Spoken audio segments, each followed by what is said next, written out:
Meow.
Oh yeah.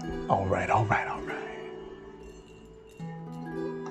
Hello and welcome. My camera's frozen. Salutations and good evening to all. It's Graveyard and Chill. Hot, foggy nights. The fog is rolling in. Let me reset my camera here real quick. That must have frozen in like 7 minutes and 42 seconds.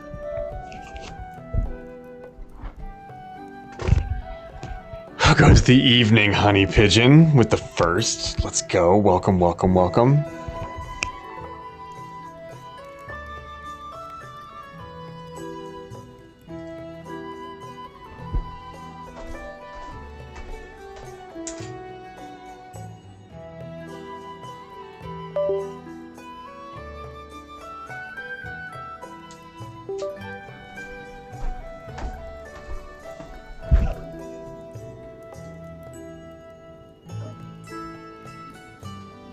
Oh, yay.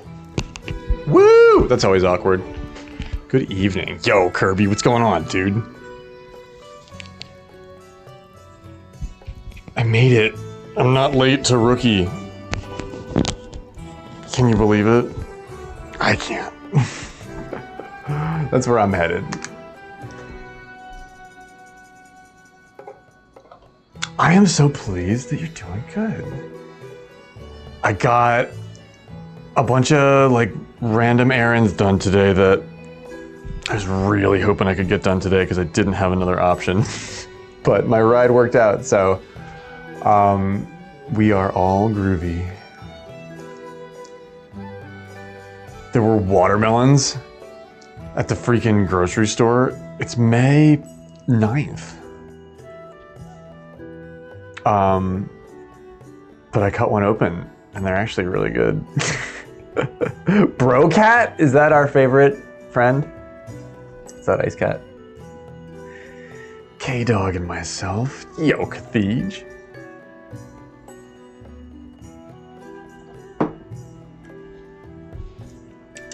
Yeah. Watermelons in May. Is this what the apocalypse looks like?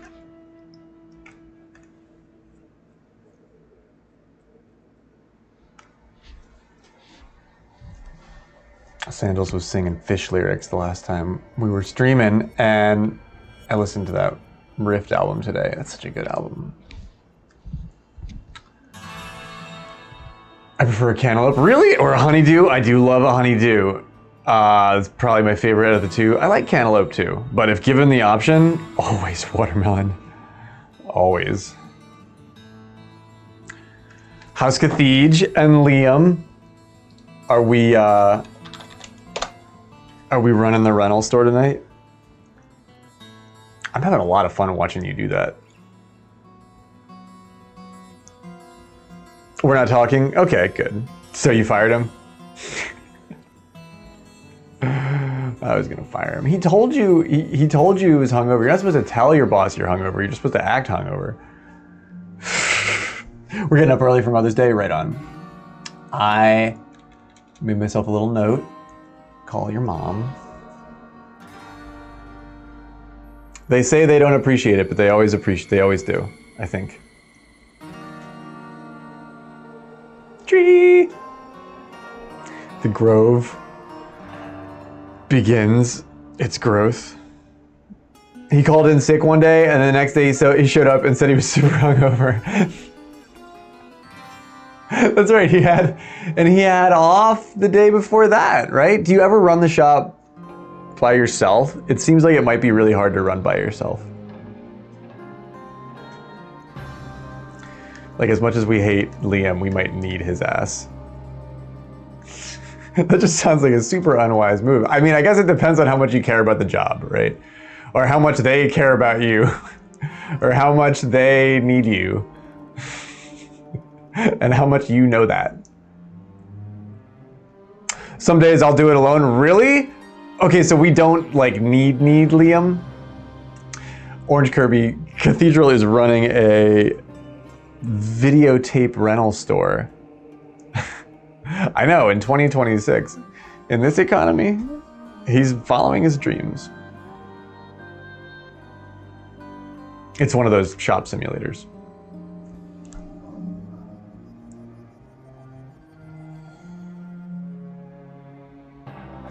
We commonly run with just 2 people at Honey Pigeon's work.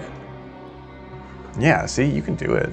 I would not want to run the juice bar by myself, but I could. People would just be upset because things were taking forever. But like, I could do it. It would just be really awkward because everybody would just be like standing around watching me feverishly mash avocados and things like that. That was always fun though. I missed that gig.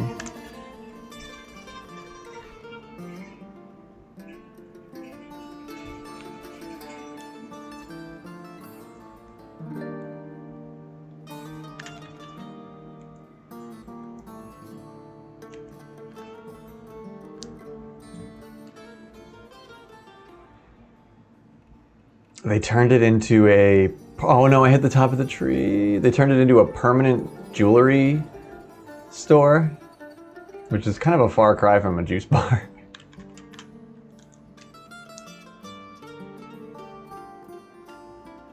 This might pick up enough speed to go in the hole. Come on, do it. Oh my God. I still got it. Whew. Too bad we're not playing the Peach Memorial.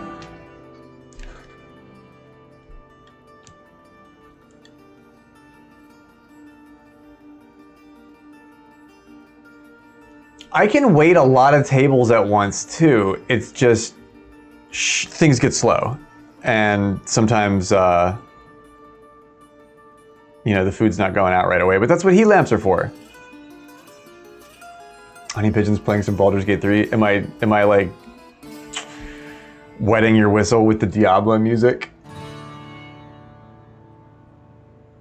Last night was tough, dude. We did good stuff, but we couldn't save that little girl. I had a headache like the whole night. I was like really just trying my best to ignore that, but I feel like I've been much more locked in the past for our Baldur's Gate sessions, and I didn't feel too bad because I feel like Morjanga was kind of like sort of side questy last night too, so it wasn't really a big deal.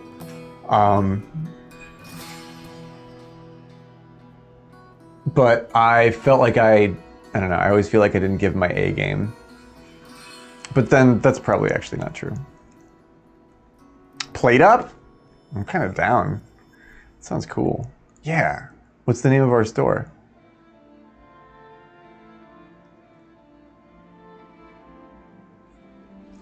What do we sell? Foshnotz?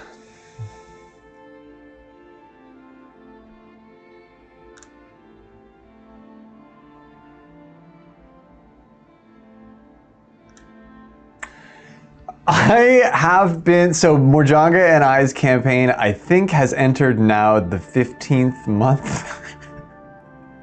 It's been a while since I played a game for fucking that long, like without beating it or like making an intense amount of progress or anything like that. I have no room on my hard drive right now. That game is huge. What is it, like 28 gigs or something obnoxious? Something just absolutely outrageous. And there's already so much game that I haven't played that I won't be playing in this playthrough because it's just not gonna work. Like I'm gonna have to do a more evil playthrough. I'm gonna have to do some sort of goblin playthrough. The Dark Urge thing seems scary. That's where you do all the bad stuff. Gosh, you're gonna make people really upset. 144 gigs? Jeez, I was way off. 144 gigs. Gosh, that's a lot of memory, dude. That's a lot of volume. I hope burritos. Taco shop, maybe? Yo, Robo, what's going on, dude? How goes the Halo? I was popping in a couple of different times today, but I was erranding throughout the day, so I didn't catch if you had a day stream. Robo's been job hunting, so he's been streaming all kinds of cool times during the day. I think like in between interviews. I hope they're going well, man. Those are Call of Duty numbers. Right? And I feel like Baldur's Gate actually, well, I don't know. I don't play Call of Duty, so I don't really... This is some epic soundtrack. I don't really know what the game is like, but Baldur's Gate really tries to make things like high resolution.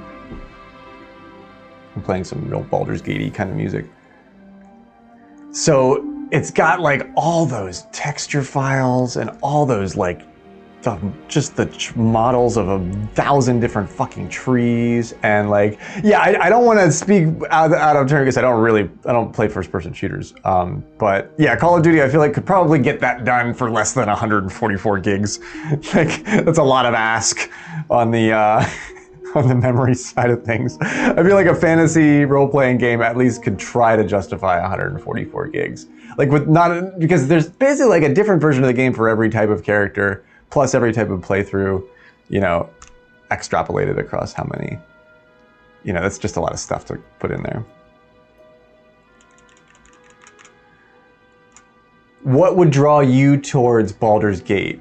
I'm just curious, Orange, because I feel like everybody plays it for different reasons. My computer handles it well, but RIP the hard drive. Well, you can always archive it. I mean, I don't think I keep any Blizzard games on this machine right now because it's just, I'm just like, why not just get rid of the 500 gigs that Hearthstone asks for? You play one game at a time on your laptop.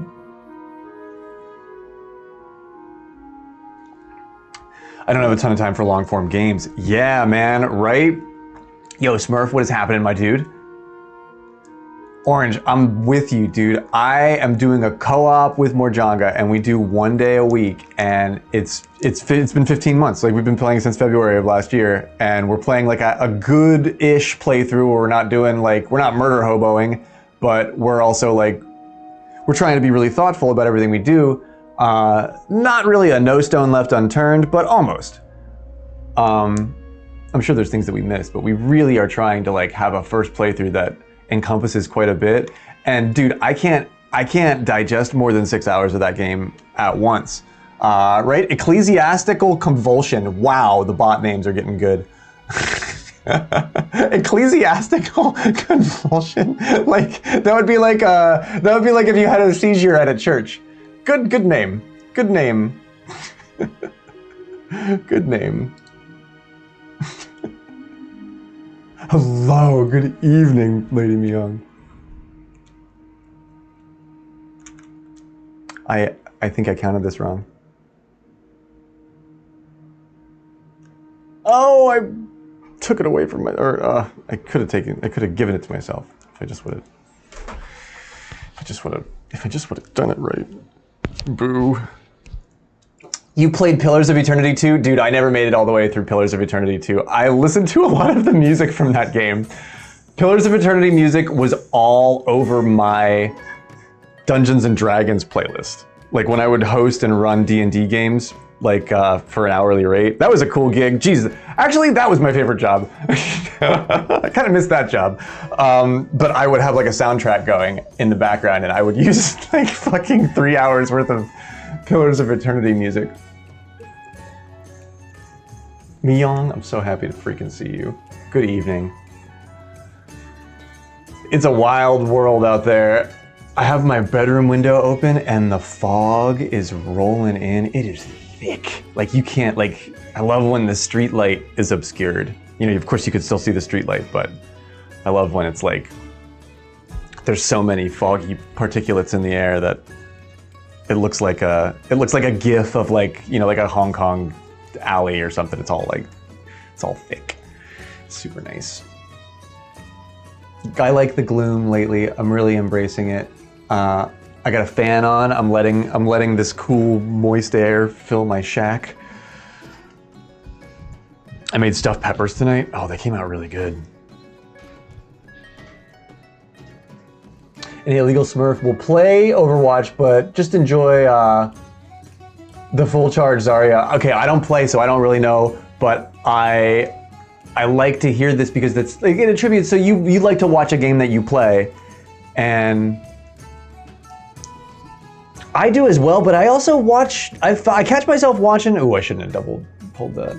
I catch myself watching Fortnite, just because my friends are playing it and they're in a lobby and I'm just listening to their stream. So I catch myself like hearing that shit all of the time in the background, and I don't really ever see myself playing that game. Sorry, Jen. I know Shug's trying to get me to play that. But I know what Smurf, what must be moist for Zing, what must be nice for Smurf. Who the fuck albatrossed that? That was a nice hit. Is that Luigi? God damn, Zachary, let's go. Get it, son. Woo! Good evening, Zing, my man. Hello. Foggy Nights, that's right. I've got my Diablo 2 soundtrack going in the background. Just Putsy, you're reading the room, baby. You're in my, this is my mind, man. That May fog is rolling in. It's like, will they, won't they? What kind of summer is it gonna be? There were watermelons at the grocery store today, Putsy. I got 2. I wasn't gonna question the spooky magic. I was just gonna try to take advantage of it. Watermelons on May 9th? Somebody made a Faustian deal. I know, right? Somebody made like a deal with the devil. So I'm playing Diablo music and we're doing Foggy Night Golf. Join us. I finally made Rookie. I wanted to play Rookie World Rank for the last like fucking 4 nights and I keep missing it by like 25 minutes. And then I'm just like, shit! But we made it tonight. We're out here for another, 11 minutes. Go, baby! Okay, we're lined up tonight. I feel good about tonight. Welcome in, everyone. Putsy, my man, I hope you're having a good evening. Check the groceries, check the Aldi's. I got it at the Aldi's. The big cardboard bin had watermelons in it. My man. Oh, Zing, good evening. How's it out in Pitt? I usually get your weather about 16 hours later. So if it's not foggy, it probably was. The strawberries have been good too. They usually aren't good just yet. I saw some strawberries and they were really picked over. I didn't get any because they looked so pawed at, but they must have been good. People were all about them. I managed to get to the grocery store today. Woo. And I forgot coffee. Oh my God, I want to punch myself in the face. I forgot coffee and I forgot dishwasher soap. We can live without both. But I felt like, oh no, I didn't do my 5-wood. I felt like such a heel when I realized that I forgot coffee beans. I was like, you gotta be kidding me. No way. How could I forget that?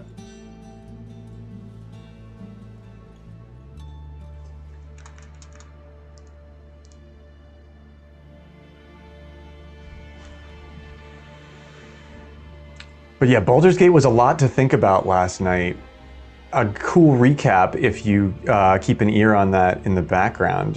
Morjanga and I have desperately been trying to save this little girl. It was such a James Bond like tragedy, the things that like a James Bond character would remember and then feel and like shudder at, like that time where he couldn't save that little girl. That's like how I felt last night. I like couldn't get into a good mood because I was like, no matter what, we killed all these people and that poor little girl. But we solved a lot of problems and we got to a lot of endpoints because now we're not saving her. So I guess that pressure's off.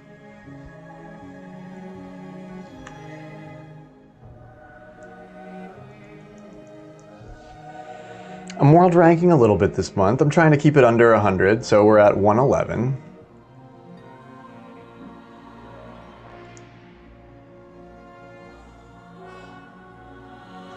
Oompa and John Drums and Putsy, my man. Let's go. We're right where we want to be.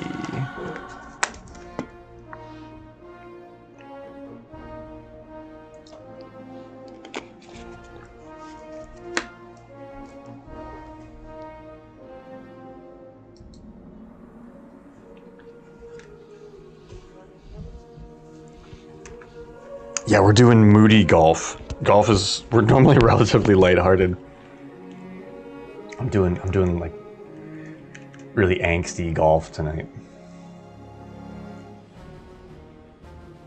You'll never guess where Orange is taking his wife for Mother's Day tomorrow. A cat cafe. That's my guess.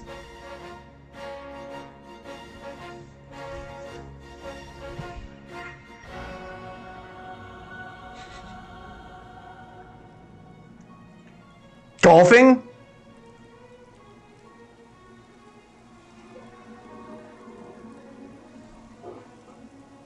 A Pokemon card show? No kidding. You guys are both into that? That's awesome. Oh, badass, dude. A show? Like you're gonna see some fancy shit? Like you're gonna like there'll be cool stuff there. Like fun rare shit. Oh, that's badass, dude. Oh, that's gonna be fun to I never thought I would be. So you're getting into the cards? No shit, dude. So I really like the game. Like so I learned how to play the game in my Pokemon card era recently, and I think it's entertaining and kind of like strategic. I don't love how they roll things over every 3 months so that you basically have to just like keep buying cards if you want to play competitively. That part kind of bugs me. But I very much think the strategy of the game is like kind of fun and interesting. Soldier Boy performs? No shit. Oh, why me cracking packs? Why me roll? He's probably into it. I bet Soldier Boy loves Pokemon cards. He's probably all about cracking packs.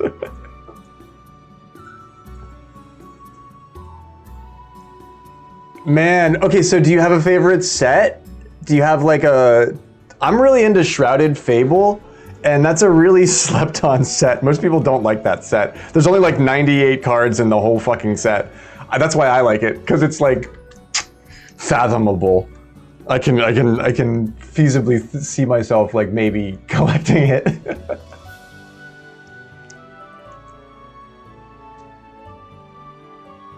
I just got into them in like February. Word, dude. It's a really cool like man, it's a cool little hobby. I've always been kind of enamored by Pokemon. I go back and forth through like my fantasy obsessions in life. But I was definitely into Pokemon as a kid. And I remember like that was like my like adolescent crisis when I like realized that Pokemon weren't real. Like as a child, I was just like, oh my god. Oh fuck. Now I'm depressed. Like the TCG app takes up way too much space on their phone. I have the TCG app on my PC and it keeps making me update it. Like I should actually keep that because I have a ton of digital cards.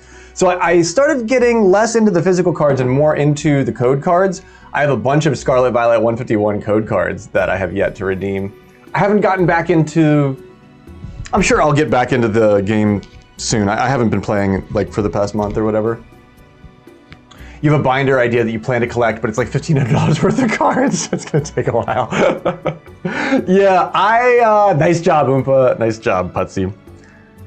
I love the idea of selling a card for like a lot of money. Like that's charismatic. I think they've sort of engineered the game to not have that be happening for people anymore. Like I think it's more of like just a slow burn kind of thing. Black Bolt, but you're Gen 5 fan. Okay, cool. I really like the original gens, so the Scarlet Violet 151 like is really my favorite set, but there's so many cards in that are so expensive. That is my binder though. Like I have the Scarlet Violet 151. Oh, it's backwards because I flipped my camera, and I am actually trying to passively, when I get back into doing this, we've got some really cool shit in here.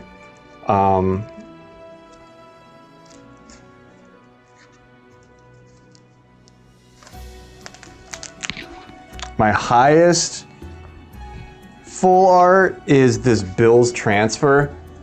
It's a really cool card. But, oh yeah, I got the Psyduck. As the Psyduck from Scarlet Violet 151. That's fucking amazing that I got him. I haven't flipped through this in a minute. We were pretty committed to this for a second. And then I was actually finding SV151s like at the grocery store when I was going to that Wegmans down in town. And I was able to get some sometimes. Yo, what was happening, homie? But I stopped, I really just, I don't know, I become hyperfixated, and then when I lose that, I drift. But what was our fucking, like, our best pull was I grabbed a pack of that fucking Trevenant, that Green Tree Trevenant set, whatever that's called, I'm forgetting what that's called. I got one blister pack of that in the checkout line at the freaking Wegmans grocery store, and we cracked it on stream, and it had the fucking gold Blood Moon Ursaluna in it. The $78 Blood Moon Ursaluna. Like, I have one of those. I'm just like, it's so fucking crazy that I have that. And I felt like when I was first getting into it, I was like, oh, these are gonna appreciate in value, but I actually think I might be wrong about that. I think if you're gonna flip them, you should sell them like right away, because I don't think it's worth that much anymore.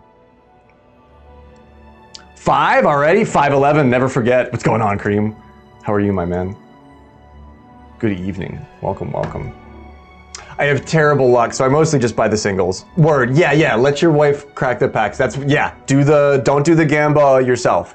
Get somebody else to do it for you, and it'll always be, you'll always have better results. Didn't Cathedral get a fucking Charizard? Cathedral got a full art Charizard, the SV151 Charizard. I believe the single most expensive modern print card currently out right now. He got one of those. The Rose's Encouragement? No kidding. Oh my gosh. Those are cool, man. That's amazing. That's outrageous. Good for her. Good for you, really. Bro, Tennis got me a set of those tins as a gift. He sent me those tins. I have some of these really cool, I have to dust these. These are covered in dust now. I have these cool foil tins. And I keep everything really close. If you guys get me stuff, if I don't show it every day, don't think it's gone or anything. I keep this shit, like, all this stuff's all around me right now. I got 2, not 1, but 2 of those full art Venusaurs. And I think those are like $50 a pop. In one of those tin packs. I was like, geez, I kind of would have loved some variety, but now I can like trade one. That would be crazy to trade one for something comparable in the SV151 set. I would do that. See, that's the charisma of the cards. That's where it's actually fun.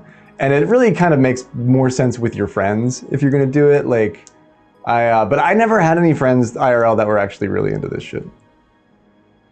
It's tough to have the conversation because you sound like a nerd. That guy, so I took some of my cards, some of the high ticket cards, to that shop in Carlisle that Eutropius and Pepe and Nora and Henry and all of us went to, and they like lowballed me. They only wanted to give me like $30 for like the lot. And I was like, man, so this is what it's like. Oops, not gonna get that one. You buy the booster boxes and give them out to the kids for Halloween. Putsy, you're the fucking man, dude. You are, if nobody's told you that lately, the universe thinks you are the fucking man, dude. I love that. If you're buying booster boxes, dude, a couple of those have hits in them. Like, kind of for real. They go nuts, I bet. That's amazing, dude. That Venusaur is part of your set. I'm not looking forward to shell out for it. Oh, dude, I'm fucking, Jesus Christ, I have 2. I'll send you one. I really will. I feel like I have them. I feel like I have them right here. Let me see. Let me see. I feel like I should probably take better care of this shit. Yeah, here they are. Yeah, they're fucking right here.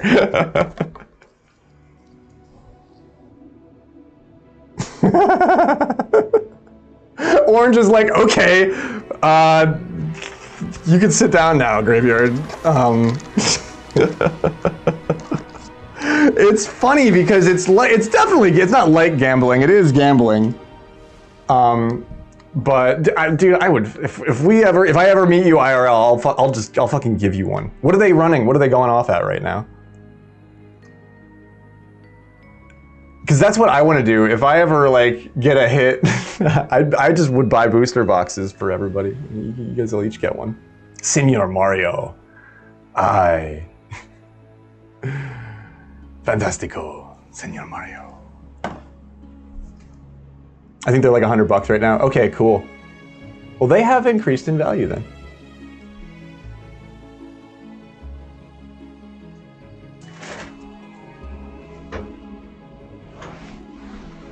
I have a Surging Sparks pack that I haven't opened. I have an unopened Surging Sparks right here that Synth Commander sent me when he sent me some video game stuff.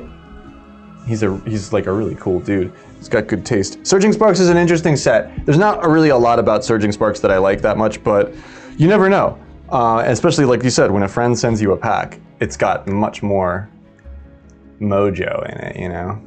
Oh shit, we cracking cards. $135? No kidding, that's really up there. What's the Alec? So I have the Alakazam from that set too. So you're working on SV151? Or you're working on, you said your favorite set was Black Bolt. You didn't necessarily say you were working on that one.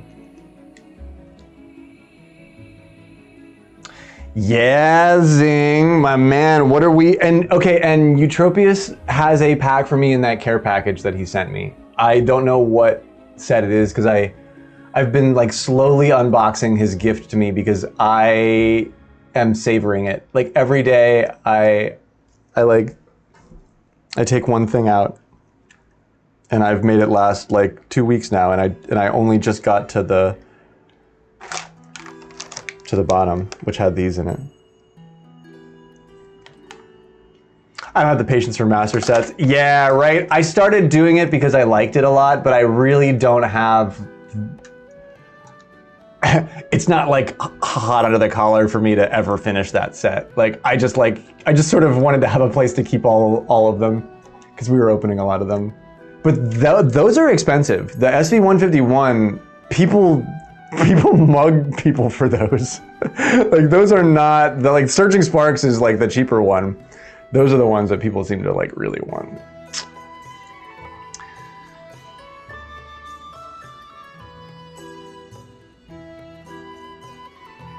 How do you keep track of the sets? There's like a million of them. You pick one you like. Real talk, you pick 1 or 2 sets that you like and you focus on those and you ignore everything else. I have a weird memory. Like I'll forget like people that I just met or like what I had for breakfast, but I'll like remember the name of a stupid card set forever. But not all of them, but I can keep track of some. And yeah, there's a lot of like junk. Like there's a lot of sets that like you could get 98% of a set for like a couple of bucks. And then there's like the mega hits that there's only so much of that people are like holding out on to fill out their sets. But that's not really set specific. That's pretty much like true for the overall. And there's less expensive versions of all the stuff. Like people that have decks or collections with like all, like people that come to a tournament with a deck that has all shiny energies in it. Like that's a flex and a pretty big one at that. I would never do that. Like that's to me that seems like almost wasteful. Like if you've got that much like loose change, you know, just bonking around somewhere that you're gonna buy like 60 shiny fire energies. I don't know, maybe they're not that expensive. I would imagine that they're pretty expensive. I've only found like one of each type of energy that's like sparkly.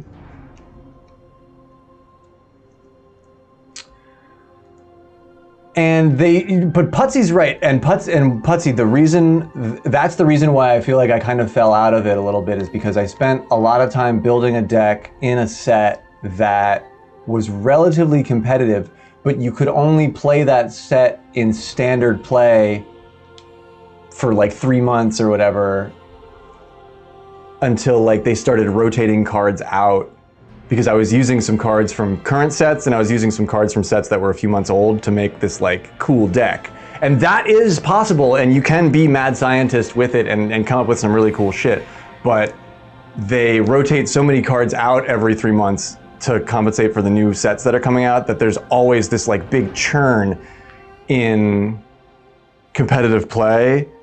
And you just have to like constantly be buying cards if you're like in it and a part of it. And I thought it was fun to do it for, for a couple of months when I was like there for it, but I'm not committed to like keeping up with that. I guess if you're really, really into it and that's like what you do, then yeah. But it becomes, that's why I tell kids, don't spend money on Pokemon cards, because it's so easy. NBH said it to me, and I say it to other people. It's so easy to spend all your money on that shit, and a lot of it's not worth anything. You really have to be like intelligent with it.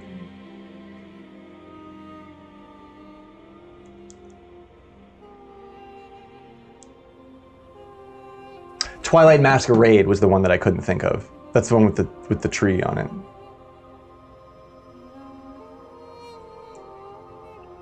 But there's like charting sites for what is it, Limitless TCG or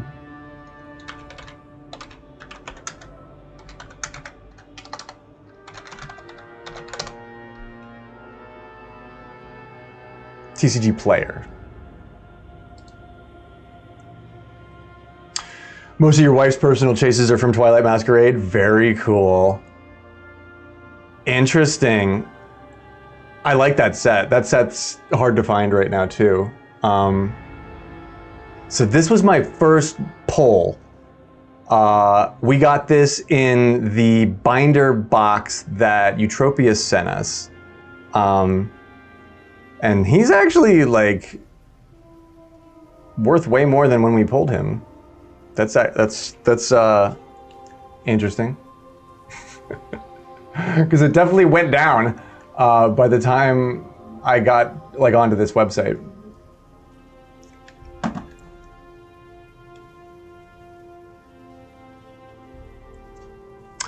Are any of the regular cards worth anything, or are the good ones only the special illustration ones and Gold Star card?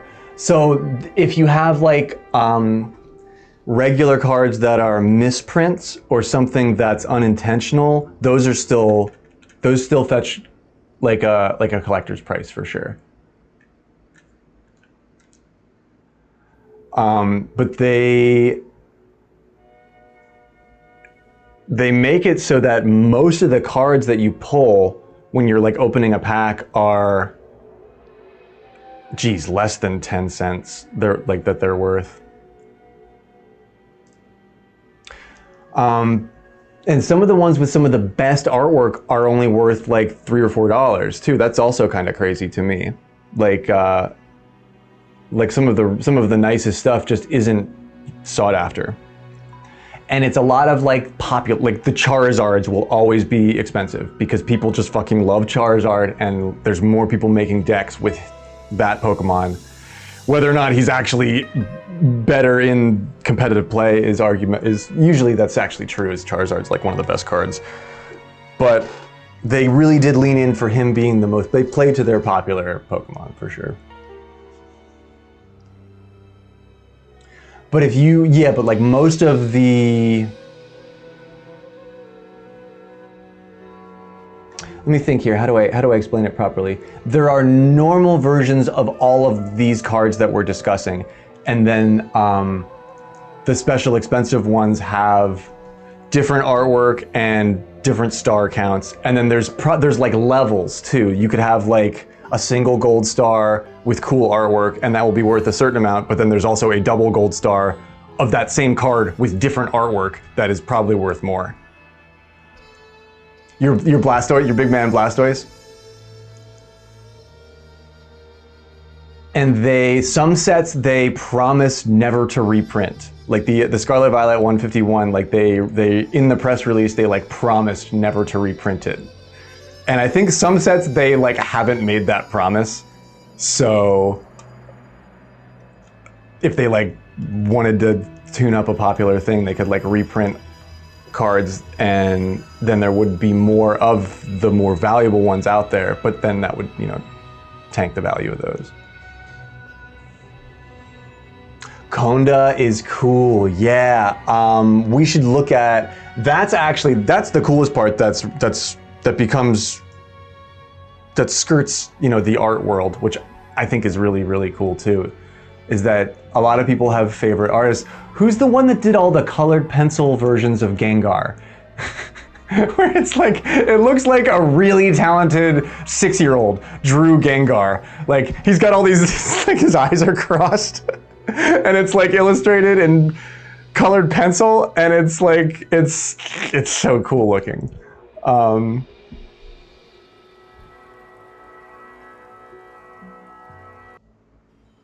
But if you're actually playing the game, Putsy, yes, like just having one, if you're building a deck, you might need 4 of a certain card for your deck. So these kids that you're giving these packs to, if they actually play, like they might be getting, you know, like Pokeballs, or like so a Pokeball is a really basic card. All it does is allow you to search your deck for a Pokemon and put it in your hand, or put it on the table. I don't actually know. I didn't say I was good at it, but that's like a 5-cent card. In a kid's friend group, there might not be 4 of those. You know what I mean? So I would feel like that was powerful then too. But there are also single gold star and double gold star versions of those normal ass cards, which are not going to be crazy expensive, but they're still going to be like 10, 20 bucks for like a gold double star Pokeball, you know, which is a pretty basic card. It's short for Pocket Ball, which is short for Pocket Monsters Balls. But they realized that I couldn't say that around, you know, kids with other parents getting mad, so they changed it. Someone bought all of my common card Pokepads for $1 a piece because it's useful for competitive play. Yeah, that's actually kind of really cool, and that's the interesting point that I want to illustrate to Putsy too, is that it's all about what you want to do with them. If you're building a deck, he paid $1 a piece for them, and see, so technically that's like a 60% come up. You know what I mean? 60% on you know 35 cents is only so much, but you extrapolate that and it becomes like a whole world.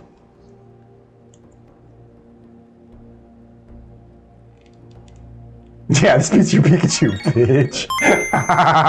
What? And this Bulbasaur is like, did you see the Tom's Wookie Wilson? Ah! That's what Bulbasaur looks like when you do that, Putsy. It's perfect timing. I do all. It's all intentional. What? Yo, Spenny, dude, what's good, man? We're just checking in on our buddy. We're checking in on our old pal. Remember this guy? And I really liked his artwork too. I thought this was like really interesting artwork. It was like, kind of reminded me of me, you know, like in my disheveled shack doing alchemy. Apparently what is it? We're at $81 right now. I think we pulled this thing last year. Jeez, wow. We might have pulled this thing earlier than last year.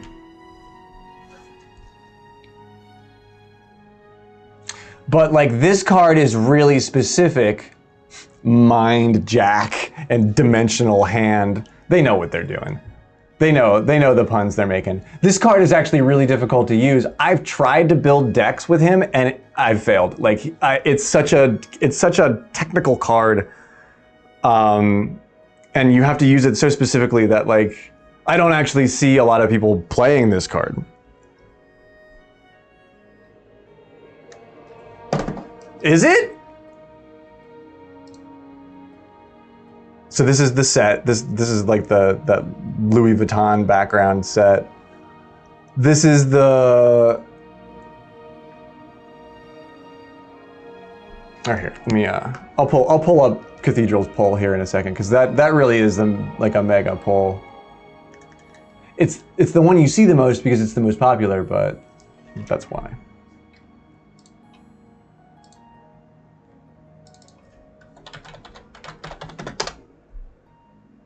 Oh my God, you weren't fucking around. I thought that was a total fucking, I thought you were pulling my chain. I thought you were pulling my fucking chain. Dude, you're kind of sitting on, like, you pulled that out of a standard ass pack, right? Like a standard ass, like, paid $7.50 for the pack and then pulled that bad boy. God damn, that's increased quite a bit. Jesus Lord. Is this how we're gonna track the crash? Is this the indicator? Is this the metric that nobody's watching?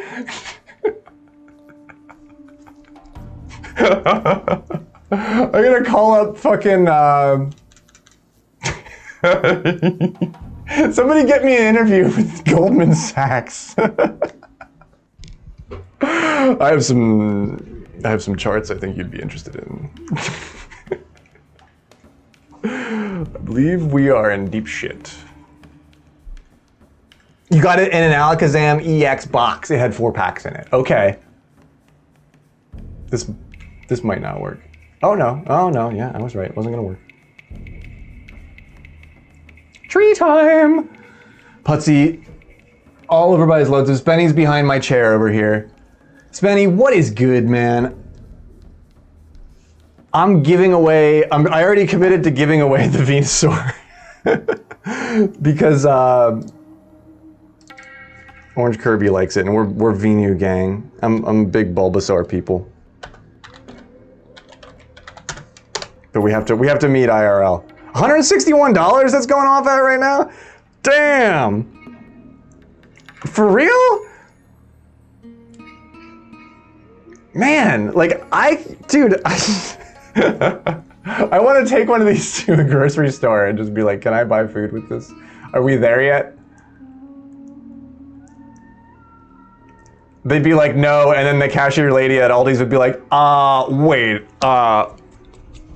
let me just, yeah, what do you want for that? I'll give you $100 for it. That's amazing. That's insane, dude. This one was worth, dude, yeah, I was gonna say, this one was worth not that.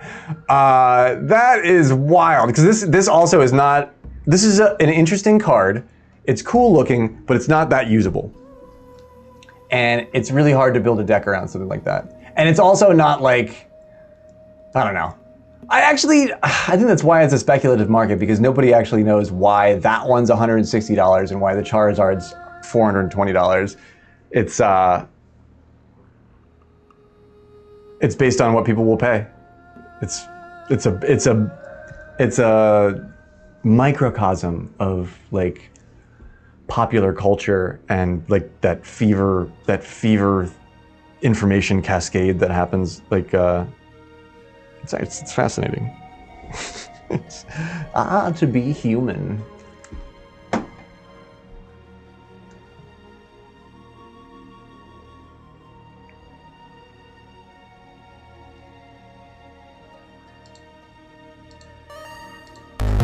Spuds, my man! Yo! Dude, what's going on? We're talking about cards and we're hanging out. I didn't even know you were on. I would have been over there, man. Nunya69 gives you that Dabarino. Bro, it's so good to see you, man. We're over here looking at polls. So Cathedral pulled this last year. So he's fucking big up. We pulled this sucker like 2 years ago, last year. Please follow my man Spuds. He's a friend of mine.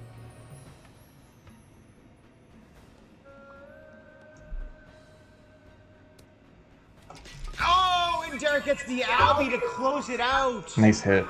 Wow. What a finish. What a finish. He drops it. He drops it. Derek Bangle's shot? Yeah, Derek Bangle. On, was that 18? God damn, dude. That was last year. Yeah, I've been sitting on this for more than a year as well. Spenny says hold. Didn't know I just had a gold bar sitting on the shelf. I know, right? Geez, give it another year. If it keeps up like this, I think it'll be worth $1,000. Would you sell it 1,000?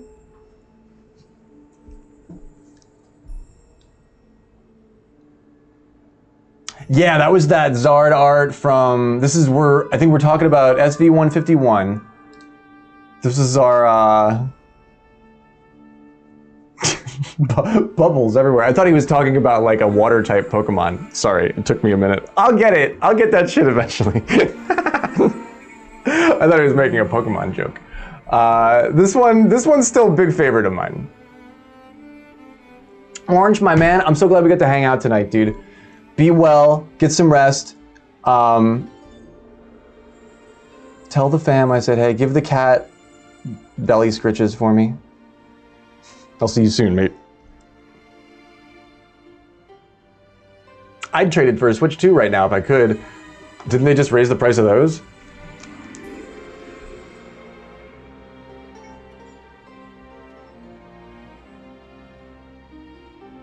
Haven't bought a pack since.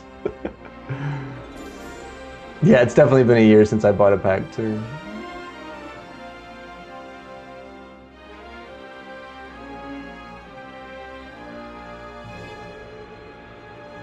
And Spud's got one as well. That's right. He pulled that on stream. It's wild how uncommon it is and how much like we see it. That was the craziest part. Man, yeah, $420. That's awesome, dude.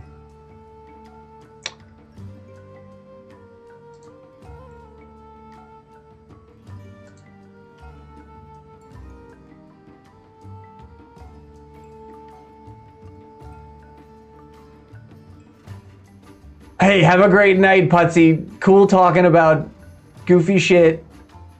I hope you get good rest, man. I'll see you tomorrow, hopefully somewhere. Be well, my man.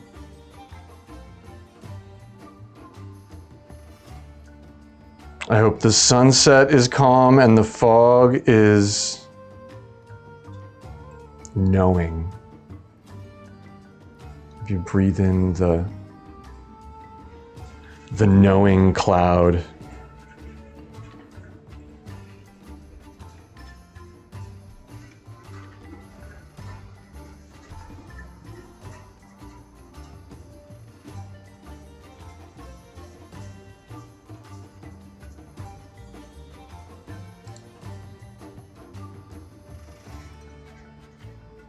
Ms. Susie, good evening.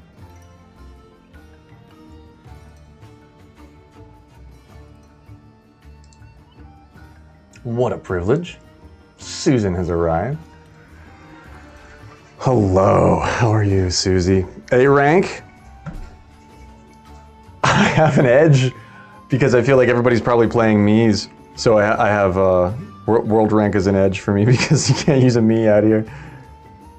But I would be down for an 18 if the gang wanted to. Honestly, I'm just hanging out tonight, so I'm cool with whatever.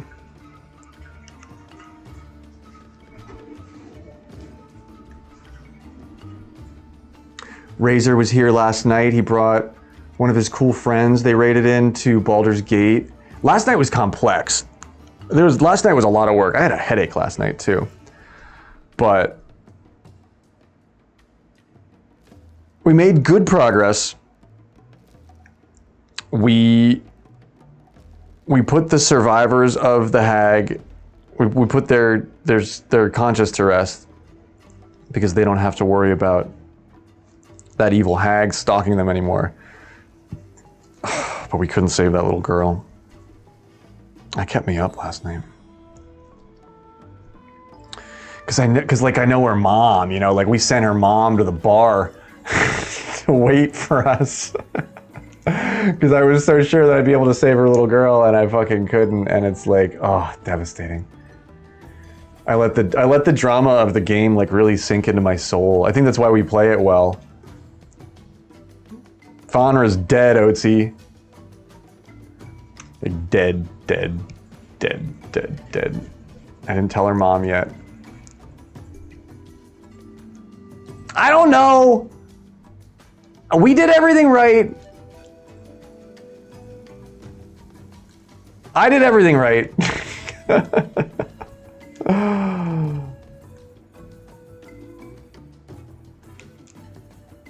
I did everything right.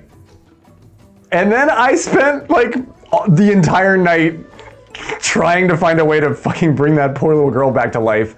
And I couldn't do it. Like, none of the fucking clerics are good enough. They all say they're like top shit, but none of them can res my little fucking Faunra. And I couldn't find a scroll that would do it. None of my goofy ass spells would do it. I think we even might have asked Missoula for help. Nothing would work. Her stupid crumpled little body just won't come back to life. I can't figure out how to do it. There are two ways to save her. Get the hag potion to make Ethel throw up. So we did get her to throw up. Like, we got her to throw up, and then somehow Faunra died. Like, I wasn't looking at Morjanga's screen, and I do not know what happened. Like, I was really out of it last night. I feel like I owe Morjanga an apology, because I couldn't even navigate the map. I was like, I don't know where I am. You're gonna have to give me a minute.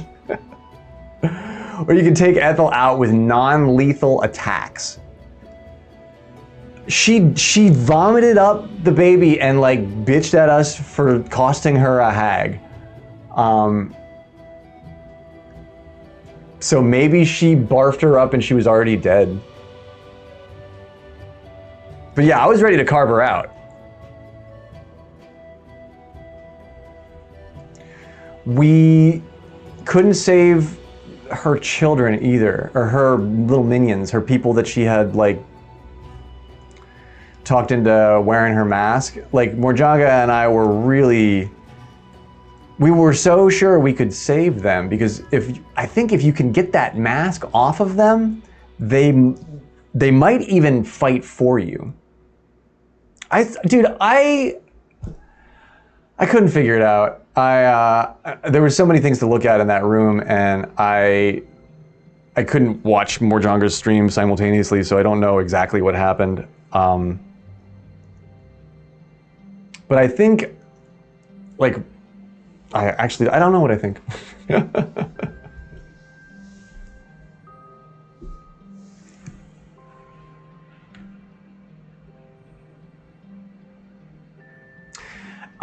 We did a couple other things. Like, we sort of went through that. And so I was, in Act 1, what I said works. But in Act 3, the masks, if you remove them, they're unconscious and they die. Interesting.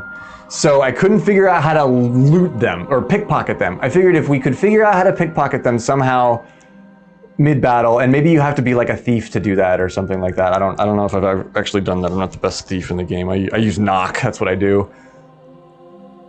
But I was sure we could pull that off of their inventory and then they'd go. But so you're saying if we actually did pull that off, they would just fall asleep and die.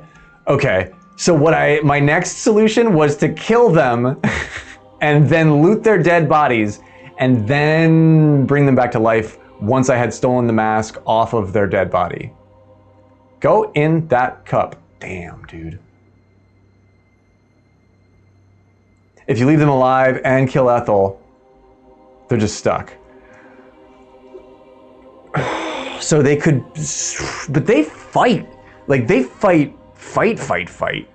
Like, we couldn't get to the hag without them, like, really fucking us up. Once non-playable characters are dead, there is no resurrection. Well, that was different in Baldur's Gate 1.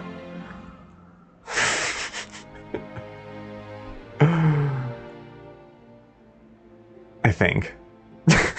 Maybe I might be wrong about that.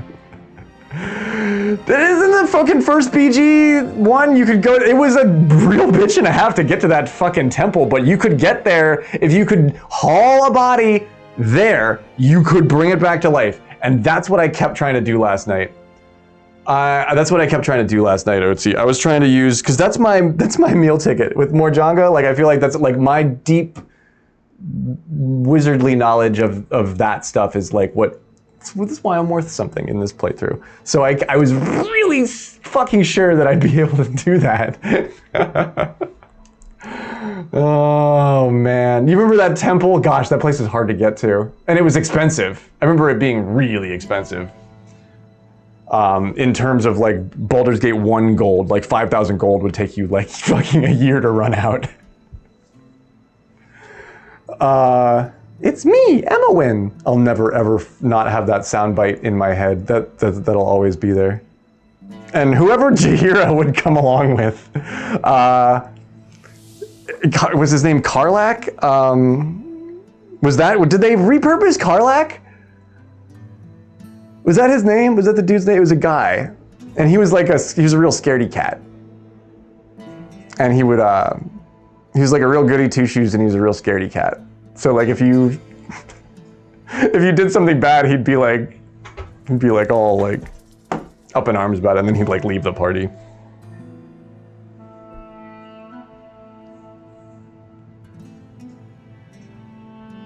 Yo, Tennis, good evening, my man. I was talking about some of the gifts that you had given me in the past, these Pokemon tins. We were talking about cards earlier. I'm thrilled that you played that game, Otzi. That's cool. The remake, they changed some shit in the remake. They took a lot of the charismatically crappy shit out.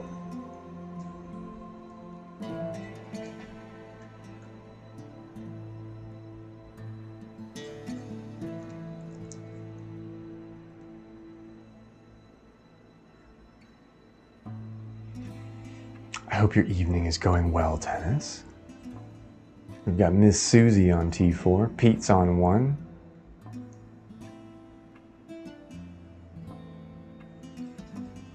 Okay, so that's interesting that you're cluing me in. We were crying out into the night for you, Otzi. During that fight. Like, I was rubbing my rabbit's foot. I was like, God damn it, she's gonna show up any minute now. Otzi's gonna come in here and fucking save the day. We called out into the night for Otzi.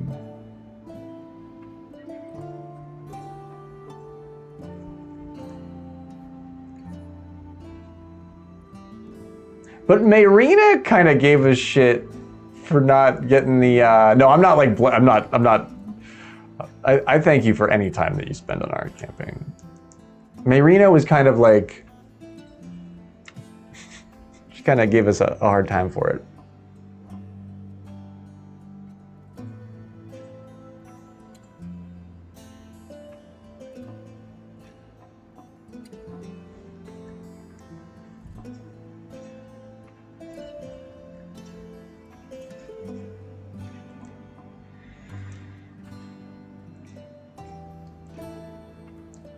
So we spent the first week trying to save the hag's minions, and then we spent the second week trying to save Vanra, and we actually didn't end up saving anyone. And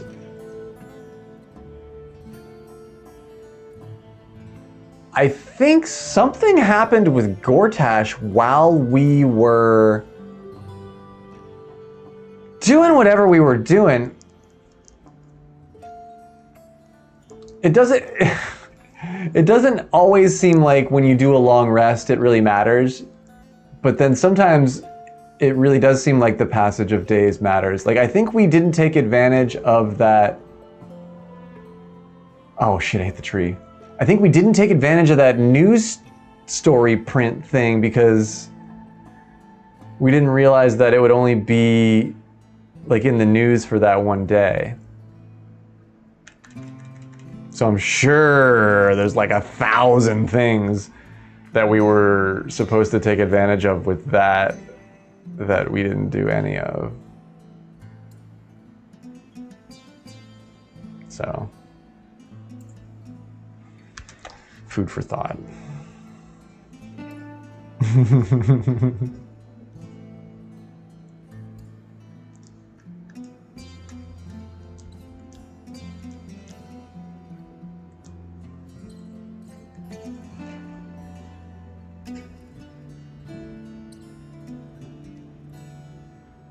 Oh, we went back and tried to get Raphael to resurrect Vanra, but it turns out we never actually talked to him about that hammer thing or whatever. So I guess it's a good thing that, like, I insisted we go back and try to make a deal with the devil for Vanra's life. Otzi's like, whoa, they do be playing the role-playing game. Wow. She's like, that'll work, but it's the wrong decision for the right reasons. So yeah, so apparently he has like big plans for stuff that we didn't really realize. he's like, what that crown doing? And we're like, what crown? And he's like, ooh, it's really important. Let me tell you about how hundreds of thousands of people perished instantly when the crown fell from the sky. I don't know. He had a big story. He had a big story to tell. Damn, Susie, got me. You got me wanting to open some cards. You realize you got a booster bundle of some Ascended heroes. Word, dude. Is that One Piece? I don't know anything about your One Piece game, other than I sometimes watch it and don't know what I'm looking at.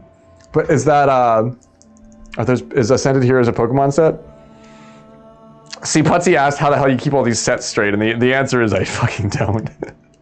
No, it's Pokemon? Okay, cool. Dude, I would so trade Orange Kirby that other Venusaur I have. Oh my god.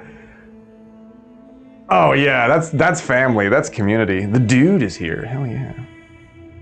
Shred him. You should rip him and shred him.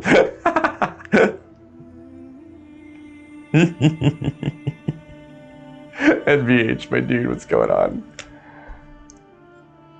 Oh man, so we were popping around on TCG Player, and that SV151 set do really be increasing in value. Like, this is worth a lot more than it was the last time we looked at it. Same with this bad Mamma Jamma. I have to go back and chart a bunch of the cards that we cracked last year, NVH. Jeez, or what was that? Like more than a year ago.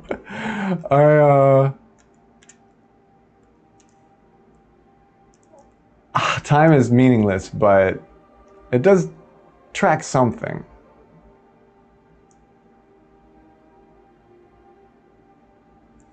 Open a pack and a ridiculous shred one card redeem. And Spenny is a mad lad, and we love it.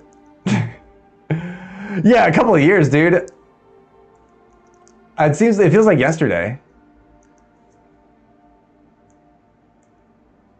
I can't believe it's been, yeah, now that you mention it, I don't like to think about that. Get in the cup, darn it. Yeah, a couple of years.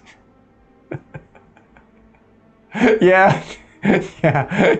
You're right. I did look at a couple things and be like, ooh, yeah, that inspection's definitely like 2 years out now. So yeah, I guess it has been that long.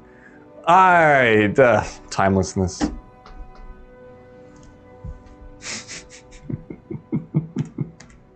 I'm sure we're gonna work some shit out this year.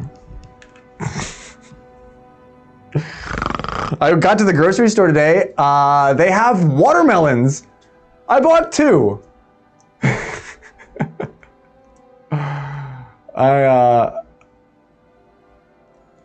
Yeah, man.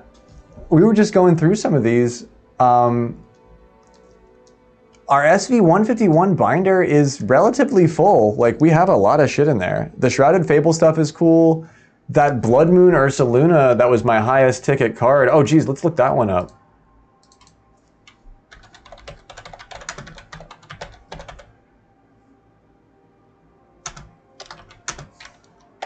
It's a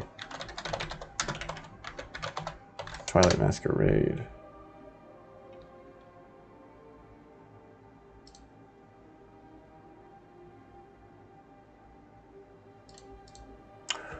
Interesting. That one is pretty much the exact same. That was the one that I was like, wow, imagine. 'Tis the season of the fruit. It's pretty good too. I cut into it, not expecting my May 9th watermelon to be worth it, but it's bright red. It's like, it's not underripe. It's pretty aromatic and flavorful. I enjoyed it. I made stuffed peppers tonight with fresh ginger and red onions and paprika. Whew, yeah, I've been making basmati rice instead of the jasmine rice, and it's different and I like it.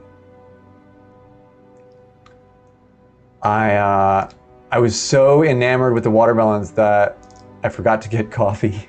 I forgot coffee and dish soap. Update, should have kept it sealed. Fuck. Fuck. What does an unopened Crimson Tide go for? This is that one that you sent me, NBH, and this is the only one that I didn't open.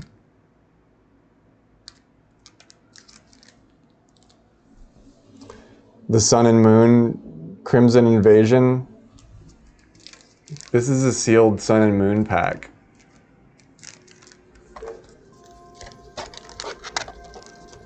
I know better than to open that. I know better than to open that.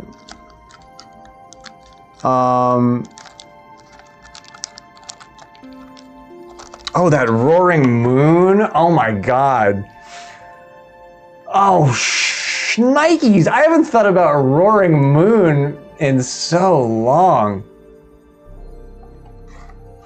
Roaring Moon. Yeah, that deck was so crappy to come up against. The Roaring Moon deck.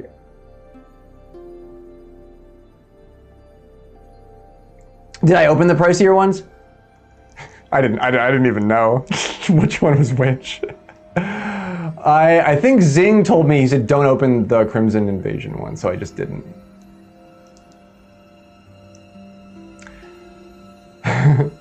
I mean, nobody does. That's why it's a speculative market. That's why it's fun, because if you really like lock in and do the learning, then it's a profession and it's not fun anymore. Dude, we ripped so many! Like, we killed it! I should really have a fucking Paldean Fates binder because of how many, do I have a Paldean Fates? I have to. I have to. Where did I put them all? Oh, oh my God, that's right. They're all like sorted in that box, and because I still have the box that you sent me. That's where I sorted them all and like put them in. That's definitely what I did with that.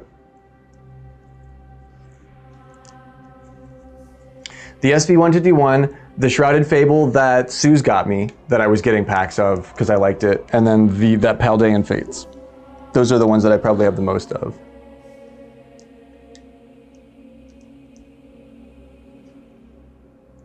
It is spring, dude. It feels good. I got the window open. I'm letting some of that foggy air roll in. I got a fan blowing. It's like, it's cool in here. It's really nice. I've been doing my best not to stress about the season and just to count my blessings, you know what I mean? And I'm just thankful for clean air and being safe. But you're right, it's spring, dude. Maybe I'll get back into playing again on the app. The the money, that's the only thing. The money aspect of it always makes me feel like I should be spending it on something that's like, that I can do more with or something like that. I don't know. That's my internal fight that I fight with myself.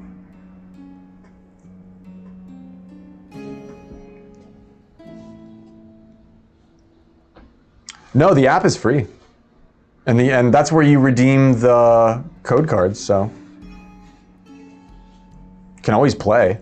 And I should get the new version of that because like your account has all of those foil cards that you get in the app sort of associated with it, so I still have all of those.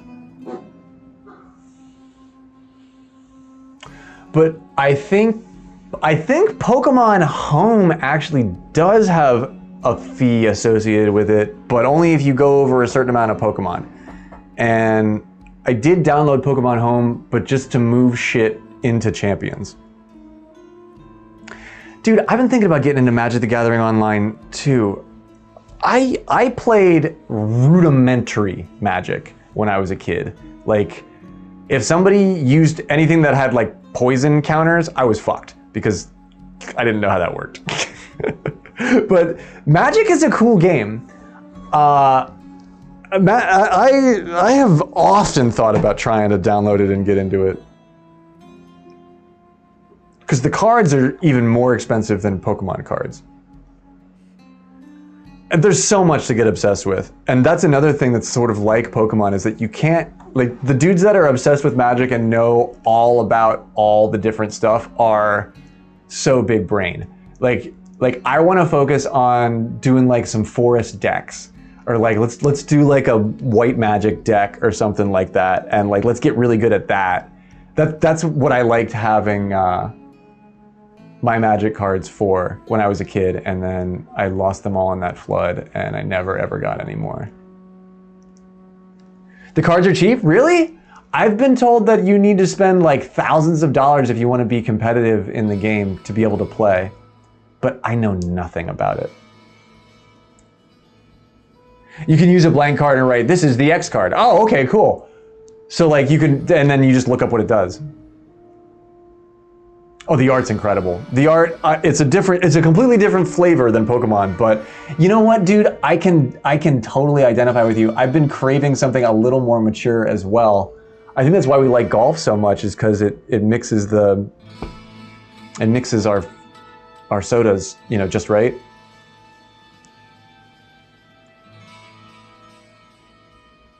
They took the value out of it and you can kind of just play digitally and never buy a card. Word, dude.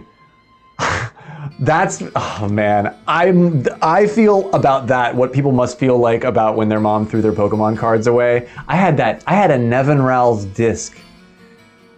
I don't even know what that does, but I know that it was really special, and I had one, and I traded it to this dude at Boy Scout camp for like some card that he convinced me was good, and like I was so little, and like I didn't know anything, and I later on found out that that was like an incredibly valuable card, and I bet if I had the old version that was from like, you know, 1994 or whatever, it would probably be worth something today, but that one got away from me. The cat dragon cards in your wallet. Oh, that's freaking so cool. Cat dragon, all the different dragons. Yeah, Magic leans pretty heavily on Dungeons and Dragons lore. So you can speculate about stuff by using the monster manual and doing all kind of fun, like, I can dig the D&D stuff like that just because it gives you a basis for lore. It's like a book we can all agree is like, you know, the truth or whatever. Okay, yeah, let's play some Magic, dude. Fuck it, I'll download it.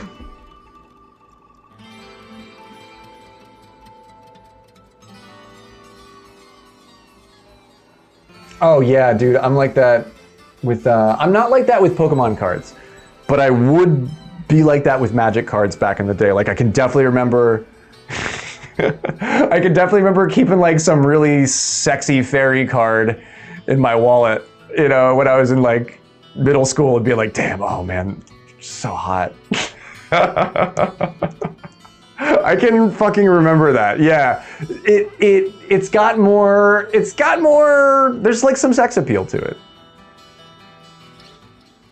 The Pokemon game doesn't really have that.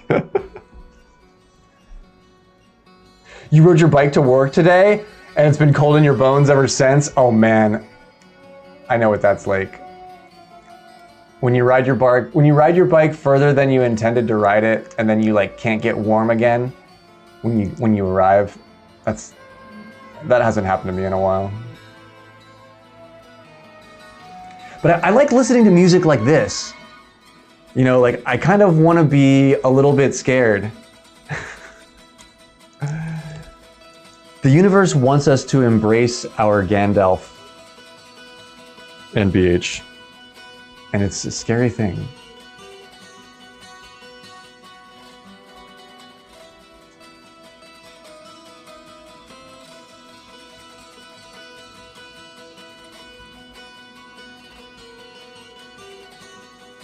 James! For England, James.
Slow day in the ranked ladder. Wow. Hacky sack is becoming popular again? Really? God, I fucking waited for this. I've waited for it. I have it. I have my sandbag downstairs. I have this one that I found that's got a big hole in it, but I have to patch the hole, but I've left it out in the rain for like 2 years now. So it'll be perfect. It's gonna stall like nothing. I was always trying to get people to play hacky sack with me. Oh my God. People did not want to hear that from me. It's good for you. It's good exercise. Coordination, comprehension. It's a lot of things.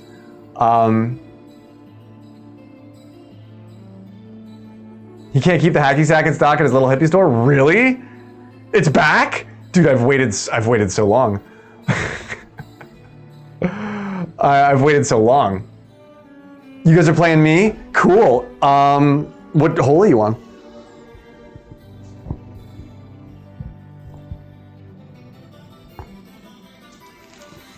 Oh man, I love hacky sack. I was pretty good at it, dude. 7? Cool, perfect. It's enough time for me to do this world rank and then to rip a bonger real quick. What do you think? Every morning before the start of classes in high school, right, dude? Every fucking bomb threat, which was like every other day.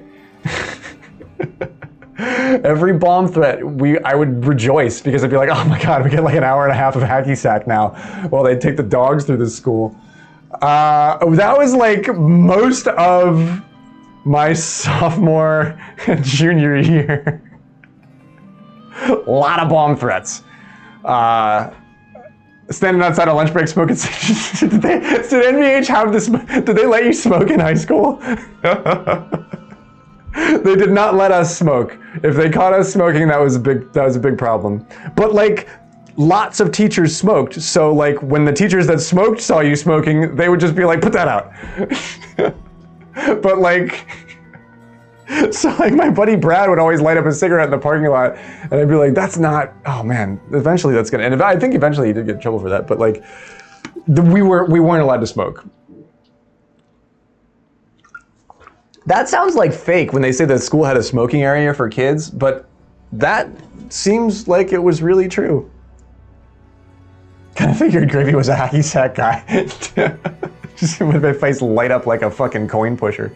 I could do like all kind of stuff. Hacky sack's fun because you can look at tricks and then you can do them in your own style. Like I would, oh my God, I should get back into that. That would actually be really, oh man, that's right there. That would be really good for, you know, for cardio and for stretching and stuff. We could smoke outside in 2 specific places, first 2 years of high school, and then we just did it in the bathrooms. The city was a prison. That's right, he grew up in Boston. Yeah, like the idea that you could like run out the back door of school and like run off into the woods like wasn't really an option for you, right? That was always, there would occasionally be a kid that would do that. That was always like a kid would just be like, I can't take it anymore! And he would like run out and like run off into the woods. And you know, like live there for a day or something. See, yeah, Honey Pigeon's like, yeah, Hasbro's been trying to like dial in the copyright on hacky sack. Like we just can't charge people for this the way we want to. My 5th and 6th grade teacher smoked in the classroom. Oh man, wow. Smoked in the classroom, damn.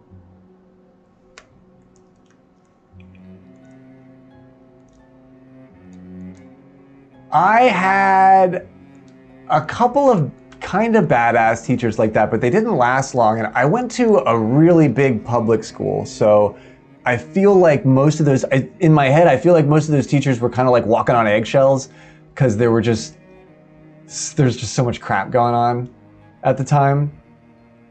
But yeah, see, this is interesting. And this is why I love our community, because it actually brings it's like really, this is the kind of perspective that, I mean, they pay focus groups fucking for this shit.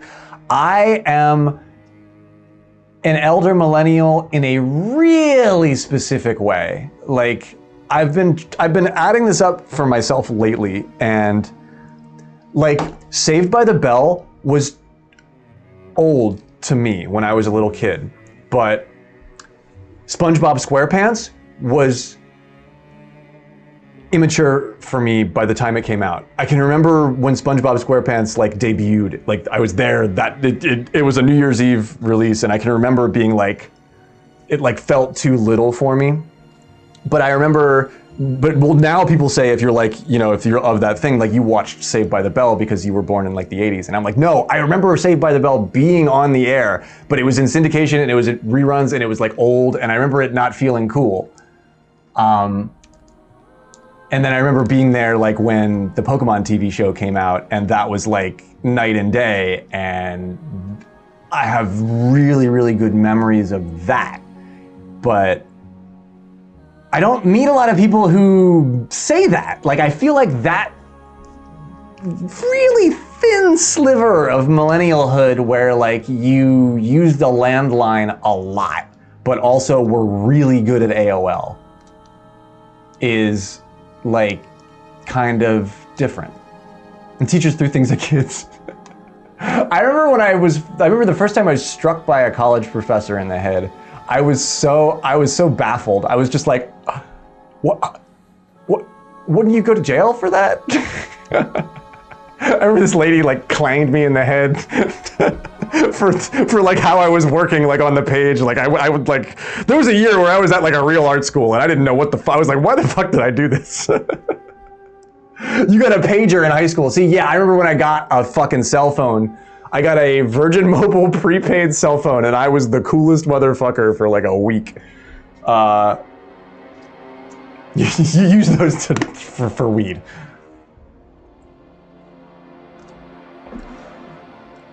Okay, I have an important question. Did anyone in here actually smoke on an airplane?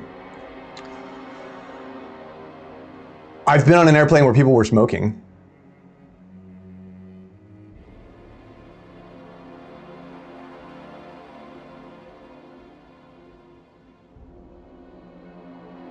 I never smoked on an airplane. I've smoked in an airport. I had a cigarette at the bar in Atlanta, in the Atlanta International Airport. And I remember thinking that was like, I like shouldn't be doing that. But yeah, okay, so my ex-wife said that she was on a plane with all of her like Indian coworkers, and they went into the very back of the plane and just smoked cigarettes. Like, they just did it. I remember being on a plane when I was really little and going on a really long flight, and I remember smelling cigarettes and seeing people smoking, but that would have been like the early 90s. Like, early 90s. So Dulles, I believe, is the only one that still has it, NBH, because that's where all the international flights come in, and that's where like, you know, all the moguls and the elite and the business people who are like coming in from China or coming in from Sri Lanka or India or something like that, like those motherfuckers smoke 22 out of the 24 hours of the day. Like if you don't give them a place to smoke, they'll just smoke. Cindy, yo, what's going on? Good evening. How are you? Yeah, Washington Dulles has that glass box. And if you ever needed to do something as a cigarette smoker that would make you second guess your decision to be a cigarette smoker, go and fucking have one in that glass box at Washington Dulles. That really did stick with me. Like, that really did make me like start thinking, I was like, man, I can't keep doing this. Like, people in there, the way the people in there look, the way that the glass, like they clean that glass every 6 hours, and it's like, it's gross. You have a picture in that same box. Yeah, Dulles makes you go in the box, but fucking Atlanta would just let you sit at the bar, dude. Like, that was the funniest thing, is like you just went up an escalator, and then they were like, that's the smoking area. And I was like, it's a bar like any, like all the other bars. But they're like, yeah, but this one, you can smoke cigarettes at.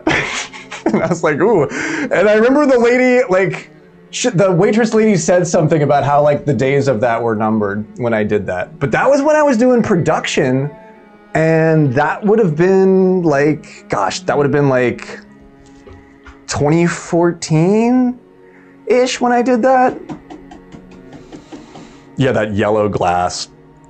Dulles is the craziest airport too. They have that lounge on wheels. Like, you go into this little like drink lounge thing where there's like snacks and like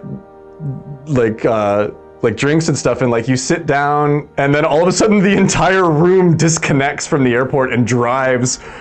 It's like a room on fucking 4 gigantic wheels and drives over to the other part of the airport, and then like hooks onto another like wing of the airport, because that's where your like plane is coming in. It's a crazy airport. You smoked in the grocery store. Wow. That seems wrong. Just as like a courtesy, did you avoid the produce? Or are people just ashing on the lettuce? Like, nobody gives a fuck. They're just flicking butts in the beets.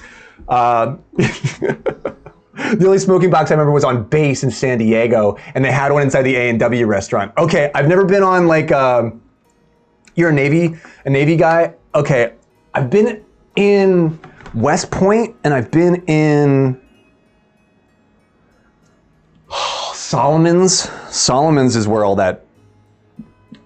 those weird rocket boosters and stuff get like made. Those, like the place in Maryland. But I never spent much time on it, so I wouldn't know. But they take care of their guys. They would definitely give you a place to smoke.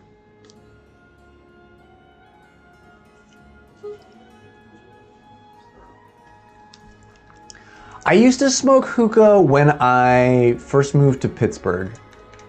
I would go to the hookah lounge. What was it called? There was one. There were two that I would go to. The one was like the really trendy, popular one, and then the one was like a real Turkish family that ran it. And I could go in there and I could get a cup of Turkish coffee, that like itty bitty cup with the thick black coffee. And they would serve you that, and like a hookah with like honeydew melon in it, and it was lovely. The A&W, man. They have good burgers, right? I feel like I've only ever been to an A&W once in my life. They don't have those around here. We used to have one in my dorm or in my apartment where I was living with all those people. We had one, and we used to get those big coals that you put on it, and we would all smoke hookah in there. Aubrey, her parents owned a chain of porn shops. Have I told this story on stream before? Aubrey's mom owned like 5 or 6 porn shops, and like whoever like her boyfriend was like helping her run her like porn empire. And this is the mother of my roommate. And so she would send us all this hookah tobacco and all these DVDs.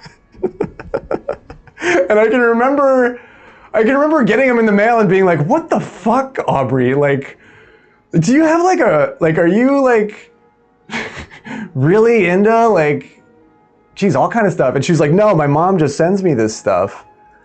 And we would like put it on, we would like put it on the DVD player and then smoke hookah and watch it. Dude, that's fucking surreal. I haven't thought about that in ages. I swear I've told that. I've talked about that on stream before, but maybe I haven't. Oh shit. Used to run a show at a hookah bar. Great vibe. Yeah, even the trendy ones are cool. They attract like usually the right crowd. I've never heard of a honeydew on hookah. They would put it in the water. They would put like fresh fruit bits in the basin. Michigan has A&W? Cool.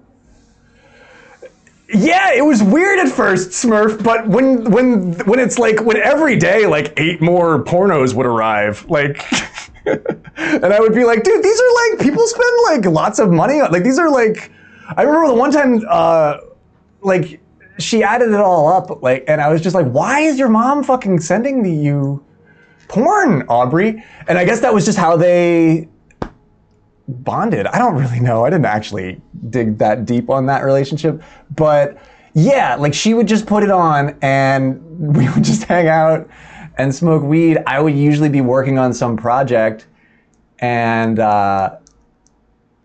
know, the girls would just be downstairs, you know, watching that pirate porno for the fucking 4th time today.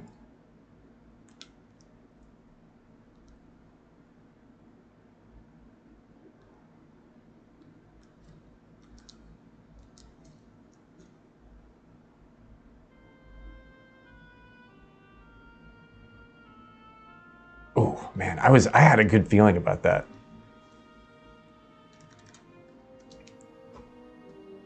Body doubling. Yeah, geez. Oh wow. The sportsman's double. Maybe. Aubrey was cool. We lost touch.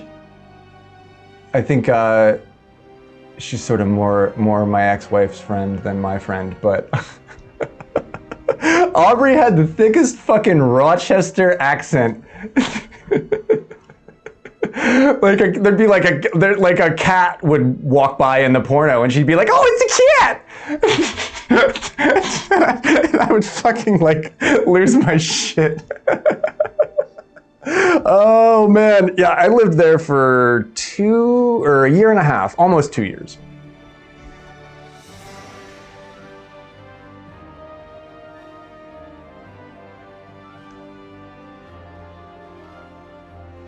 I have just one more question about your situation. Ask away. I didn't realize that I had never dug deep on that.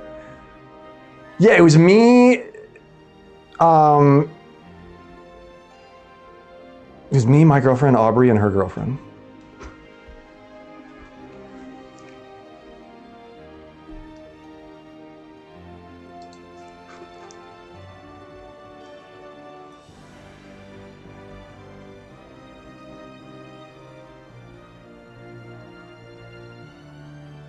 And it was a fucking 3-story house in Millvale, Pittsburgh that we were paying like $700 a month for. I want to go back to that situation. Not with those people, but.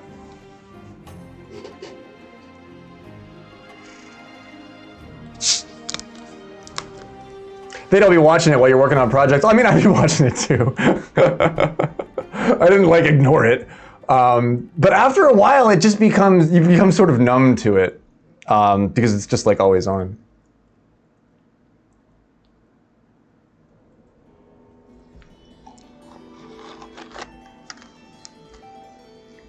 I was gonna say to back then, don't sell your place. I think it's better to keep the place because it's always on. Yeah, right. Well, and Aubrey was like, Aubrey was kind of, she would get into situations. The porn might have been the tamest thing in her life. I only met her mom like once or twice. They came to oh my God. They came to the apartment with like a trailer full of leather daddy outfits. Like all those weird leather get-ups that like really sexy biker people are really into. Like they would travel around to porn shows and sell that stuff. And I remember the one time they like arrived at the apartment to visit Aubrey but they brought the trailer. And I remember like going outside and being like, what the fuck is going on out here today? Oh, it's your family. Oh, it's Aubrey's mom and her boyfriend. I was like, I thought there was like some sort of fucking convention taking place. Like, dude, I like it, Mayor Adam. He had that weird hat, that weird like Freddie Mercury hat or whatever the fuck that is. Like, I don't know. You see somebody wearing that hat, you're like, man, this guy, I think fucks. Like, but I don't know what, but.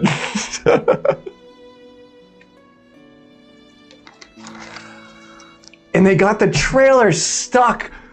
Oh my God, they got the trailer fucking stuck on this like little ass Pittsburgh road, and they had to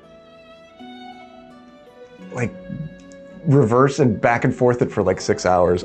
Dude, that was such a hilarious day. The day Aubrey's fucking porn family came to visit.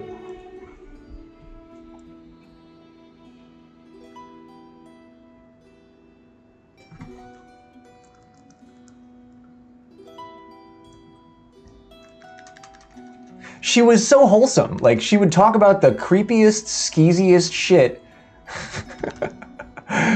Like chasing skeevy dudes out of the back of the weird place that she ran. Like, but she would always talk about it as if she was like working at a Wendy's. I remember that. I was remember being like, Aubrey, like what the fuck?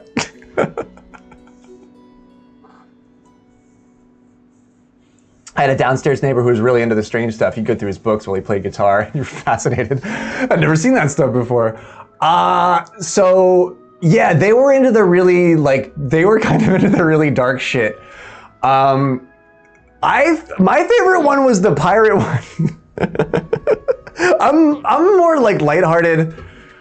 I'm more like easygoing. You know, that's the same holds true for the porn.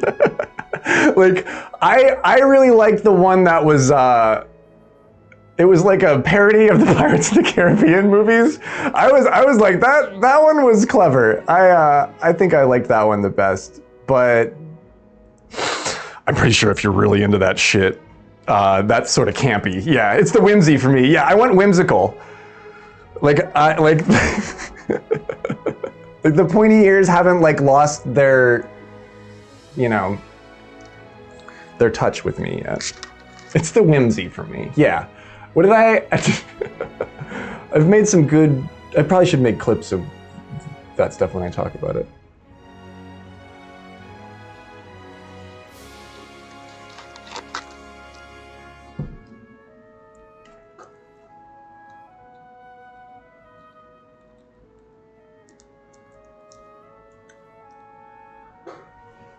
Oh man, and then what happened? I guess we never really, she did come to visit once, like, when I was living in Harrisburg. But we sort of lost touch, and I don't think I would. I don't think I'd be able to get in touch with her today. So glad I got to enjoy all that when it was literally being delivered to my mailbox.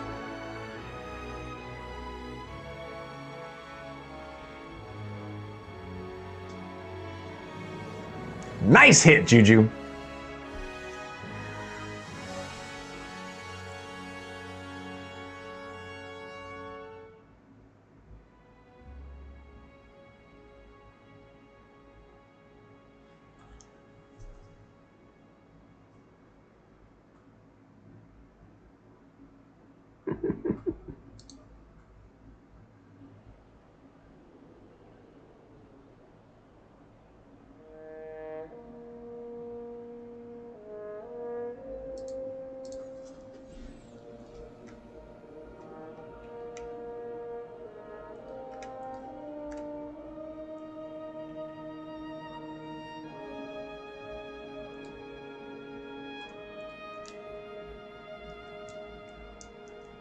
I'm trying to remember. Oh, yeah.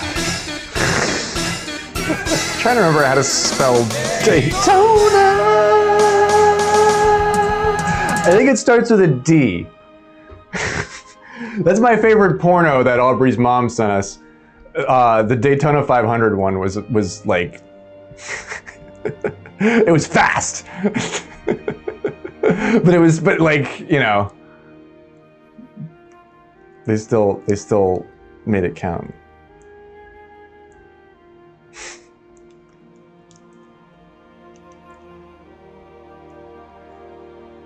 I'm trying to remember the guitarist that used to come over that I would play like in this weird metal band with. He would show up when the porn would be on and he would always think it was hilarious. And then he knocked over the hookah the one day and we sort of stopped being friends after that happened because like he burned a hole. He basically like got rid of my security deposit the one day. Because he knocked the hookah over with the coal on it and the coal flipped over and like burnt this giant hole in the middle of the carpet. And he had such a good name. He had such a great metal guitarist's name. It was like Pete Stanley or something like that. Or like it might have been Pete Stanley. I was like, man, that's a guitarist's fucking name. You knocked the hookah over during the porn sesh once? Did you clean it up? I'm only allowed to smoke the hookah outside. Dude, we were so dumb. We would smoke that thing like, we would have the house like filled with smoke. They let us smoke in the house. That's such a fucked up town, man. Now that I think about that, yeah, like we were allowed to smoke in the house. Like cigarettes. That happened. The same thing happened to you in 2015. It wasn't even my hookah. And here comes Molly's ass, knocking it over, burning a hole in the carpet. That hole forms in like a second, dude. That coal is hot and it's big. Like, it's thought I was gonna burn the house down. Yeah, it's like, and everybody gets in a bad mood about it. And then whoever's place it is gets super pissed off, i.e. me, and like kicks everybody else out. Even though they didn't really have to leave now, the damage was already done, but I mean, it's not like I want to hang out and watch porn with you motherfuckers anymore. Just ruining the mood for me. Anyway, now I'm thinking about my security deposit. Most definitely set something on fire if I was allowed to smoke hookah inside.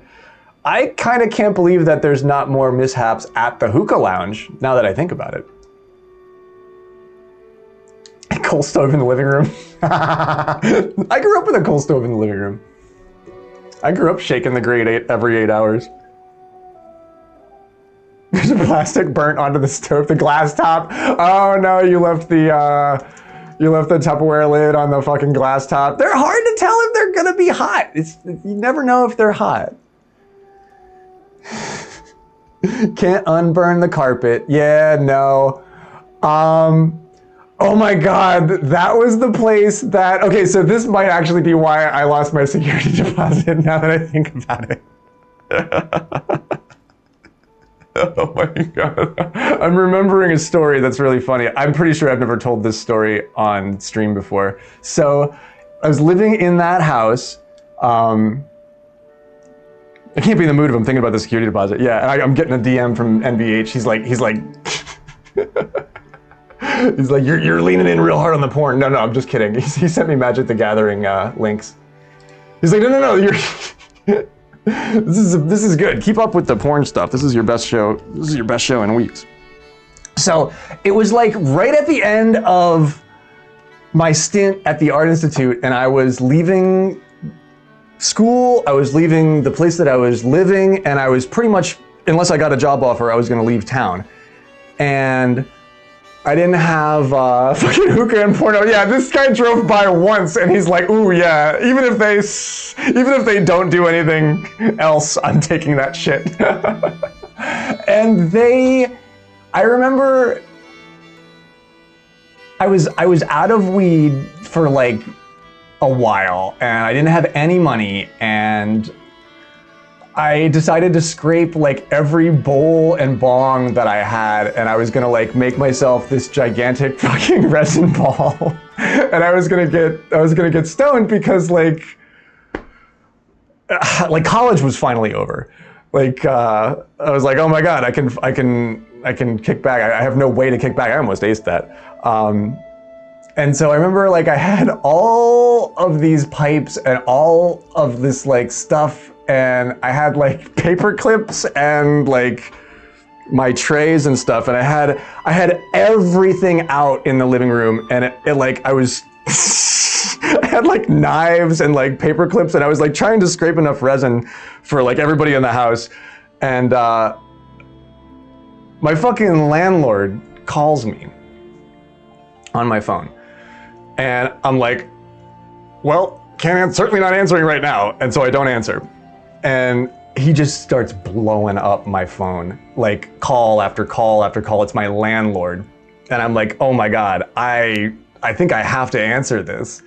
And I picked up the phone and I was like, hey, and he's like, hey, I know you're getting out, you know, in a month or whatever. I'm showing the place to some people that are they're looking, you know, a month out. And I was like, you got to give me 24 hours notice. You can't just bring people over here. I live here. Like, you have to give me 24 hours notice. I'm like, my hands are black. I'm covered in fucking resin. Like, I've never looked more like a fucking like addict. Like and he's just he's like, no. He's like, I know, but we're coming over. We're outside. Just open the door. And I remember being like, no, I can't. And I remember something about what he said convinced me to open the door. I opened the door and I let him in, and I just went right back to what I was doing. And these people, like, that were looking at the house to like rent it, like came around the corner and like we like made eye contact, and I have like all this fucking weed shit out. And like and the landlord looked at me and nobody said anything, and they just acted like I wasn't there, and he proceeded to like show the home. Like, here's the kitchen, here's the bathroom. Like, and they're walking up and down the stairs. All my shit's upstairs. Like, I can't go up there because my hands are busy. Like, I got my hands in this shit right now. They're like tooling around in my bedroom with all my shit out, and I'm just like, and then they come down and they leave. And like, not the tenant, not the landlord, like. And none of my roommates were home at the time. I was alone, and I think I mentioned it, but I didn't really like sell it or anything. But nobody said anything to me about that.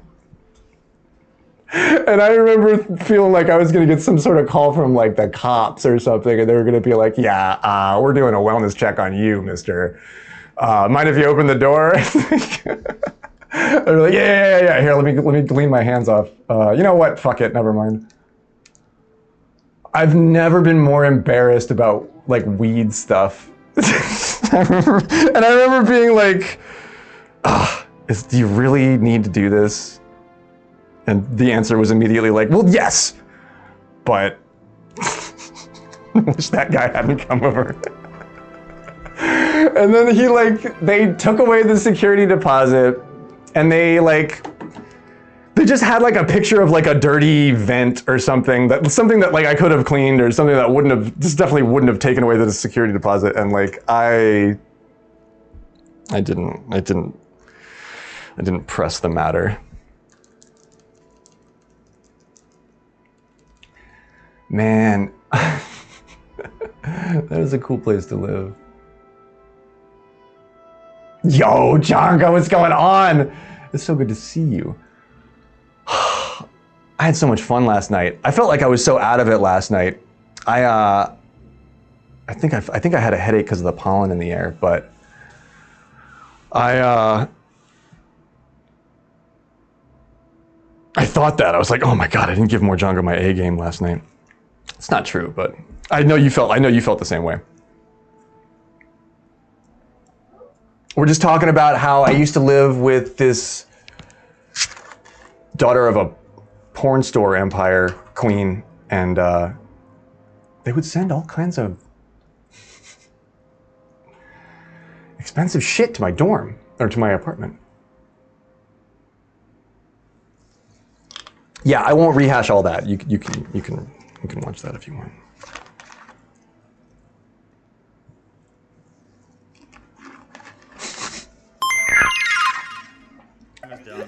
Aubrey's mom used to send some cool shit.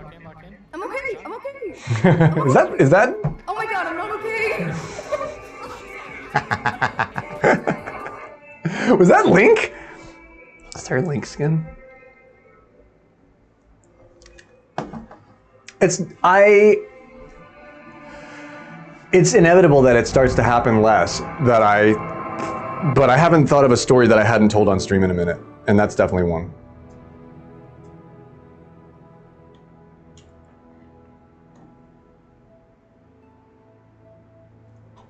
High Elf Jonga. Oh man, I could use a bong rip.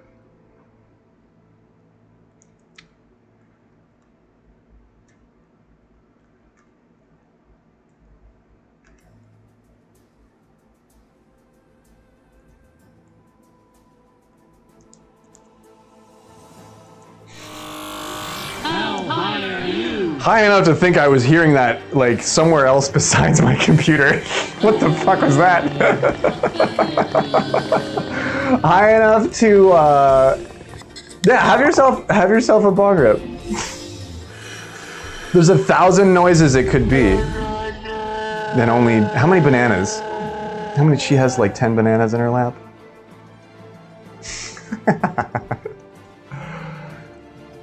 The resin story. When somebody catches, so that's the story that actually Morjongo would probably really identify with. Has that ever happened to you?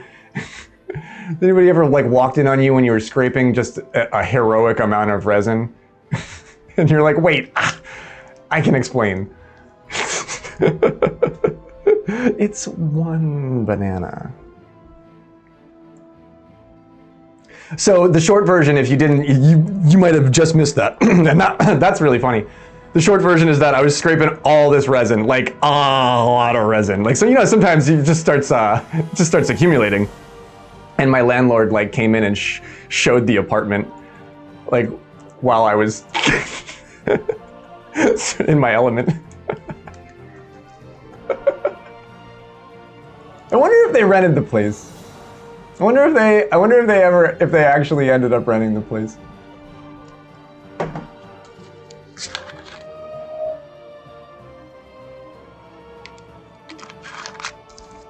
Juju's got that one.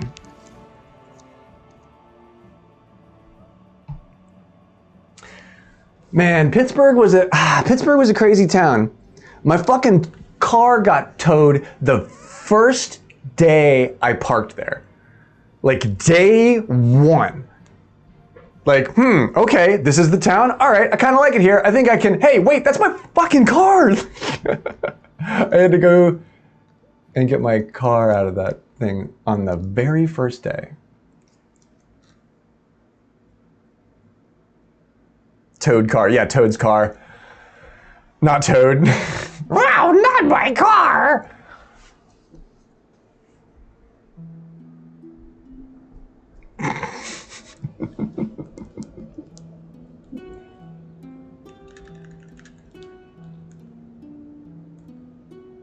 Pittsburgh is way more Midwest than where I'm at here, and I kind of like that. I kind of like a town that was a little less uptight. The closer you get to the East Coast, the more uptight people get. It's just, it's sort of like a...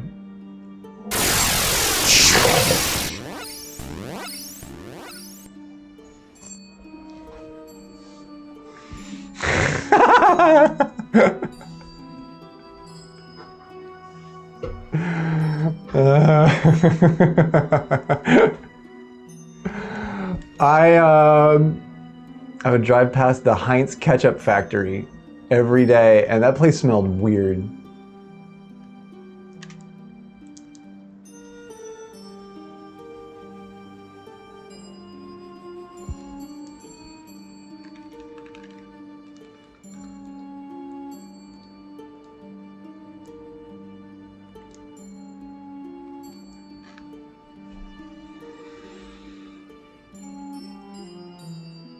And that was the second roommate situation, oh wow, that I had fabricated. Ooh, he's right there too. Damn, identical shots, Juju.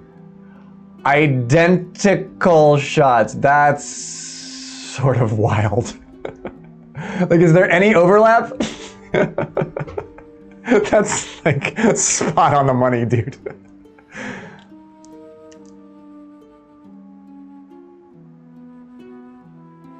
But that house, the hookah porno household, that was not the first place I lived in Pittsburgh. That was the more stable of the two, if you could believe it. That was the stable household.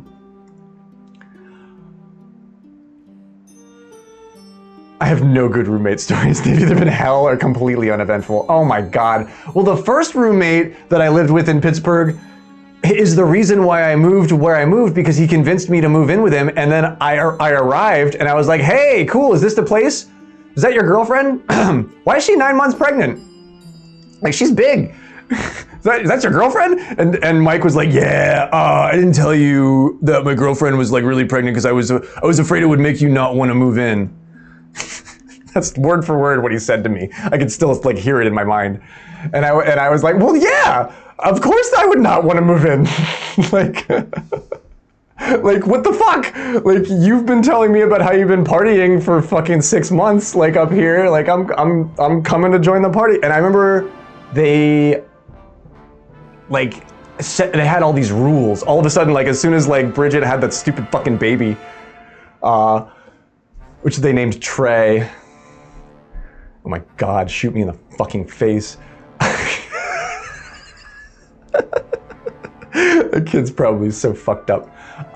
They like made it a crime to smoke weed in the house, and so I would crawl out on the roof to smoke weed because they didn't want like weed to be smoked like around their baby or something like that, which is bullshit because Bridget smoked the entire time she was pregnant. Like literally the entire fucking time. I know, I was there. And that's actually how they ended up kicking me out, is they like told on me. And they like saw me, they like caught me smoking one night. And I was like, Mike, you sell weed! Like, what the fuck, man? Like, what are you doing? And he was like, yeah, sorry, bro, you just can't, like, do it. Like, people are fucking terrible. Every single, like, you guys are great. I fucking love you guys. You guys are genuine and legit, but everybody, every friend that I've ever had, every decent person I've ever fucking trusted has pulled some shit like that on me, and I'm so over it these days. But I learned a lot about how the world works, and that's where I, like, I don't know. I learned a lot living at that place because it was like such a ghetto apartment and it was like so far from where I needed to be that I had to like figure out this public transportation thing and like it's good to it really makes a man out of you. Kerplunk! There we go. That happened to you with the person you moved in with in March 2020, right? Don't they seem like they're trying to be like friends or something and then you believe them and they start acting like that.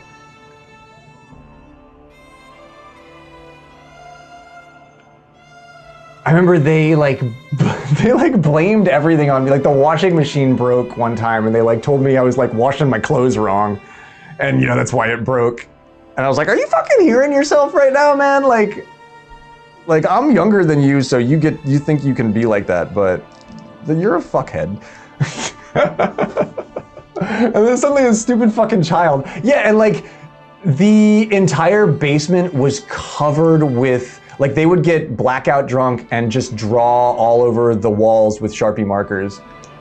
And there was just the most fucked up shit like all over the house and all over all the walls. And I was just like, you were doing this like last month, but I'm not allowed to smoke weed like in my room? Like what the fuck is the matter with you? They were bigger children than the baby that they had.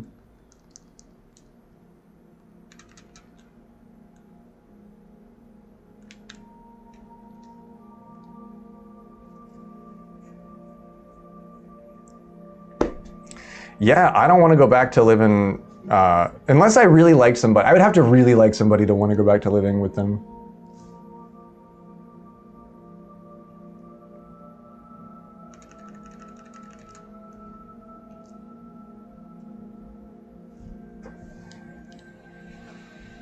And let me think, and then my girlfriend had moved in with me by that time as well. So we both got like kicked out, essentially. She was mad at me. And I was like, you can't pin this on, this is not my fault. But I remember they gave us like letter of the law. They gave us like 28 days, we had to move in 28 days. And that's when her, me, and Aubrey were like, let's get a place together. And there was this other friend of ours that also lived there with us, Vinny. So Vinny lived in the other half of my room because I got the bright idea to sublet my room. I was like, there's 2 rooms here. We could just put a sheet across the little walkway and then I can collect rent from this Italian guy and he'll live in there. And it'll be big fun. He was in my major. He was this he was this like 40-year-old guy that was majoring in visual effects and motion graphics like at the time. Like at the time, you know,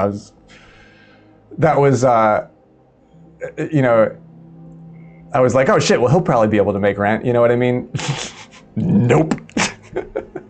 Not true. I remember this guy would bring women home and like take them into his like subletted room. And I'd be like, Vinny, I'm right here, dude. Like I am playing Guild Wars like on the other side of this sheet, my man. You have to be considerate of that. It was like right there. And he would meet these like weird ass girls on the internet and like bring them back to our place. And I'd just be like, Vinny, one of these girls is gonna like burn the house or set your sneakers on fire in the fucking bathtub or something. She's gonna pull like a T-Bose or something. You're gonna get crazy, sexy cooled. And we don't want that as a household. I planted a garden there. I was like really insistent that they let me grow things. And I remember I got back from school and they said it looked like I had buried a bunch of cats in the backyard. And I was like, no, I planted like tomatoes and shit. They didn't see my vision, okay? None of them did.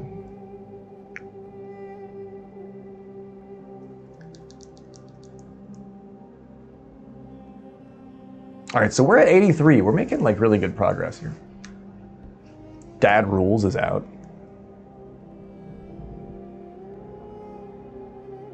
Dude, they all sucked in Morjanga. And like, I thought they were, perspective is a thing. I realize now that they sucked. And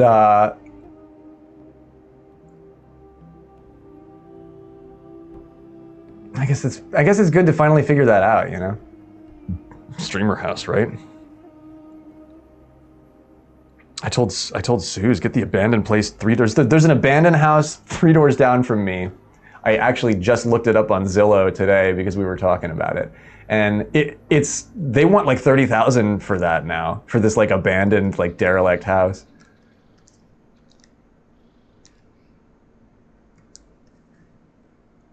But we could get that one. We could get that one and then like, I'll put you all to work. We're gonna plumb this bitch. And it's legal because you live here and you own it. I'll like boss a bunch of streamers around and we'll get that fucking house fixed up. That'd be a hilarious show. Oh my God. That would be an amazing stream. I can do all the electric.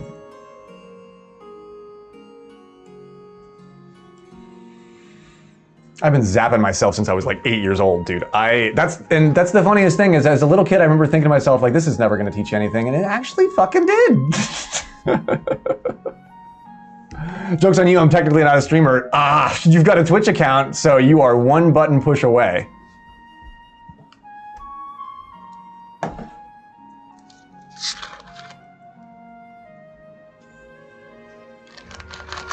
Oh, dude, I would teach you everything that I did here. And the crazy part about it would be that it's actually not that hard. It's just a lot of work. The mods have spoken. I should mod Honey Pigeon, actually. She's here. She's gonna get mod. Honey Pigeon's gonna make mod soon. Susan will be den mother. Yeah, well, we need a den mother. I mean, come on, listen to me talk. I might be a captain, but I am not an admiral. Like, I do things my own way. But yeah, no, that's like really something. Like, honestly, if we did it all on the level, that would be, like, we would be Twitch's golden children. Like, they would basically be like the Property Brothers on Twitch.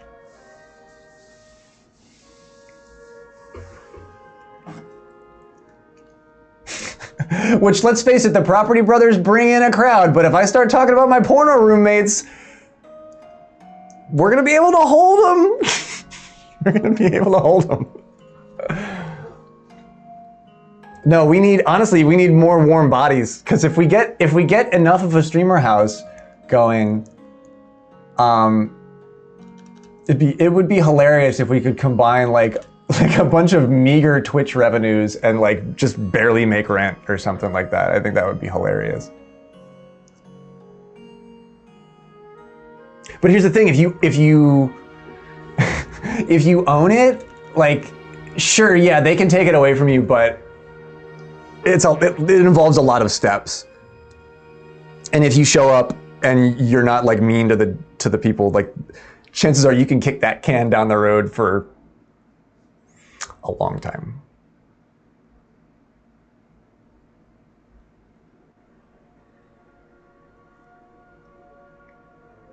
But yeah, it was kind of disheartening to, like, I was talking to Sandals the other night about this stuff, like, you know, places, you gotta live somewhere, dude. It's like nobody wants to think about it. Nobody likes to talk about the gruesome, gory, gritty, gross details of like what you have to do to make it through each day. But we all gotta live somewhere, right?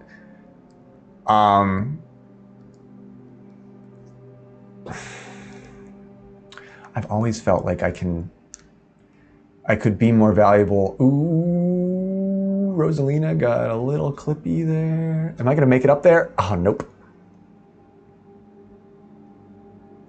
But yeah, that's also another thing is that I don't necessarily, I think I could deal with being roommates with you guys for like a little bit. It would be fun. I might not be like the most desirable roommate. Like I don't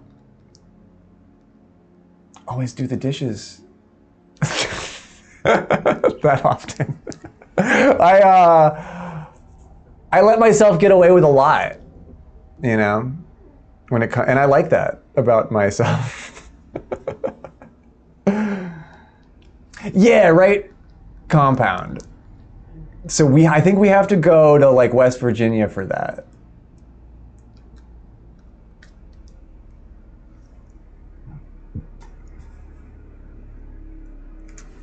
No! We were close.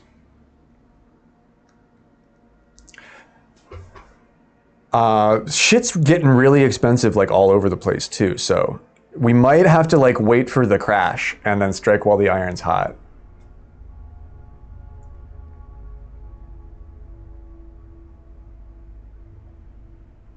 Because yeah, you'd have to...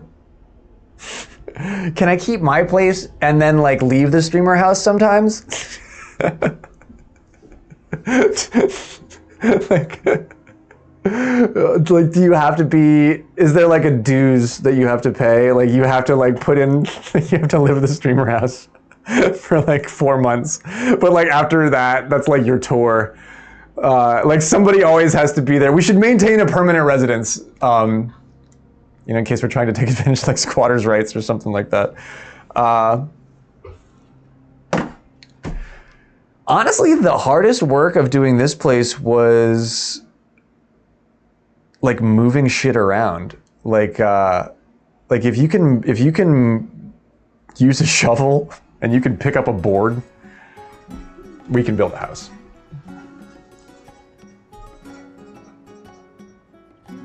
I'll take the summers, you can take the winters. Do we have heat yet? How are we doing the fucking the HVAC? If we had a compound, we might be able to create some sort of large format underground heat pump system. If we run heat pump like pipes throughout the whole compound, I'm gonna build this as if it was like Minecraft. And then we can heat all the individual structures like with one central source. Imagine the garden, right? If we really, if you really send me off the deep end, like we could convert the shack into the streamer house. But like if I do that, there's no going back, and I don't know if I'm ready for that. But there's an abandoned lot next door to my freaking shack, and if I could get that, dude, the raised beds that I have imagined in my head, like if I could get that abandoned lot, I could produce enough food to sustain like a family of 4, I think.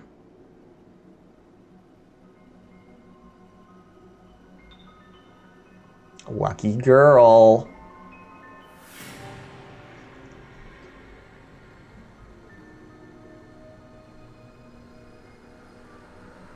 But yeah, I think that's why they came up with this, like, I think that's what, they do this a lot overseas. That's why there's these apartment buildings that are like really, it's essentially like you're living in a little commune like that.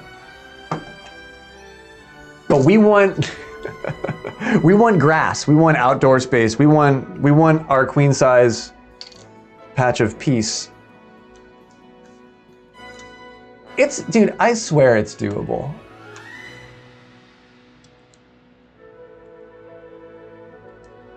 We can plant trees.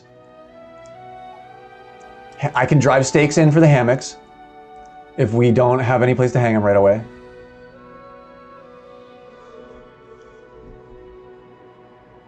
School's cool, abandoned school is cool. Usually asbestos is an issue. That's why they abandon them.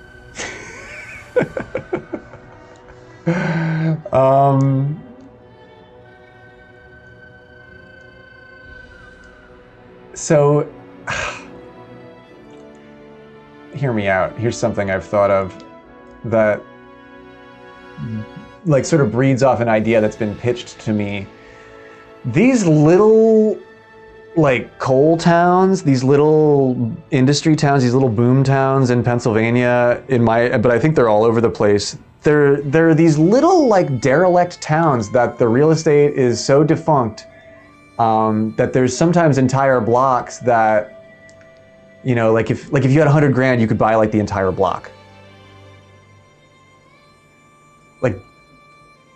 Like what if we did that? Streamer block.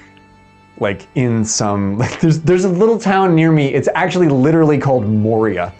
Like the town, I'm not doxing myself because it's actually kind of far off, but it's a little town called the town of Moria. Like just like the mines of fucking Moria. And I swear to God, some of those houses look like they're falling down, but they're also showing up on Zillow for like 20, 30 grand. And I'm sure if you like reached out and made contact, you could probably figure out all the gory details of that shit. But what if we big picture this and like everybody would run their own sort of situation, but because I gotta tell you, it's a lot of work. It's a lot of work. It's a lot of uncertainty. It's a lot of being kept up at night about things that you're uncertain about.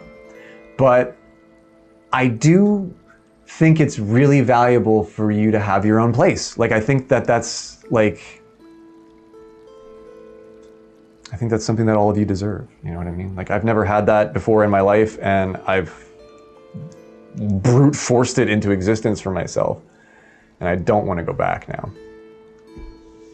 You can probably buy a few city blocks outside of Detroit for $350. Yeah, right, and a bag of peanuts. And then like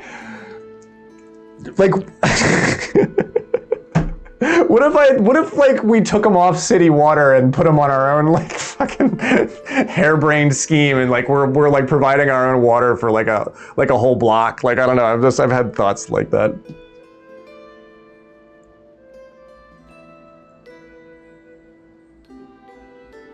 Gecko Moria, yeah, right?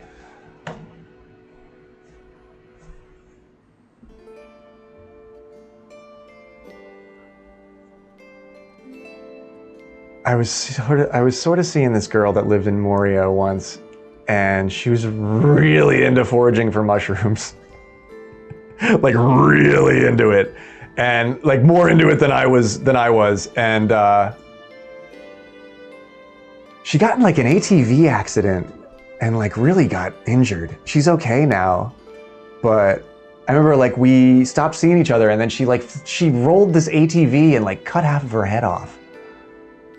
And I remember I saw her like months later, and she had all these like staples going down her head, like she was totally bald, and she had these like full on staples like running down the side of her head, and I was like, holy shit! I won't say her name, but like I was like, holy shit! And she wore it like a badge of honor. She was like, oh yeah, like I had control of that shit the whole fucking time. I was like, god damn, lady, you're a badass. And then I saw her again a year later, and it had totally healed. Like her hair had grown back, and like she didn't have like the bruises or anything anymore. Like she had completely healed. And I was like, you are so lucky. Oh my God. But she used to drive her ATV out by the old coal fields, and damn, now it's hard to do what I just did there. She used to look for mushrooms on this. She used to drive this ATV around looking for mushrooms. She was kind of a badass. She was a little bit older than me.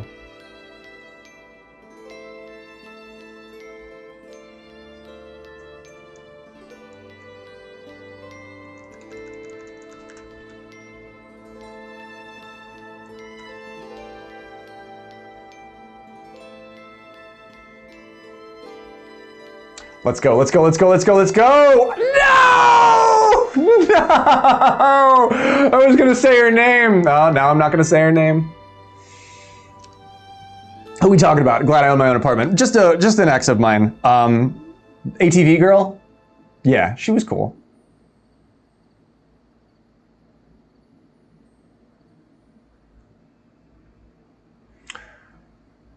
I hit that fucking deer on my way home from her house that one night, and I really fucked up my car. And I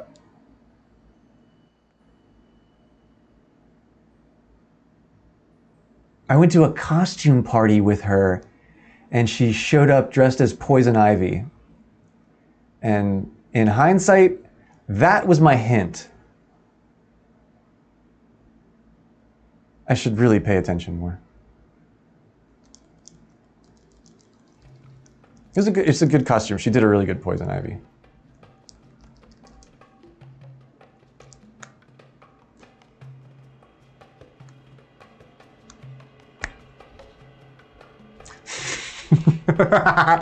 Your cat? Your cat? Somebody do it. That'd be it. Does this still work? Yo, I'm Honey Pigeon's cat. I'm Honey Pigeon's cat. I'm in New York City. The fucking laptop. I'm about to enable sticky keys. That's what your cat did.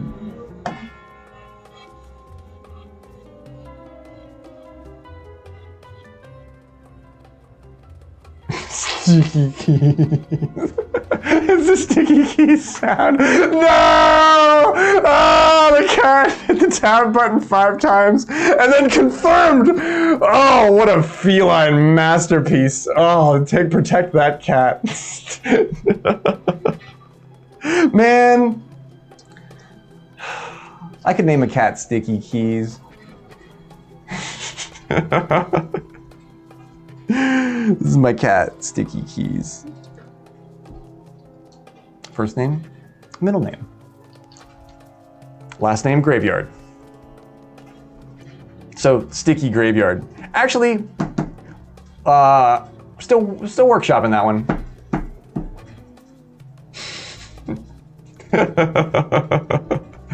The Sticky Graveyard.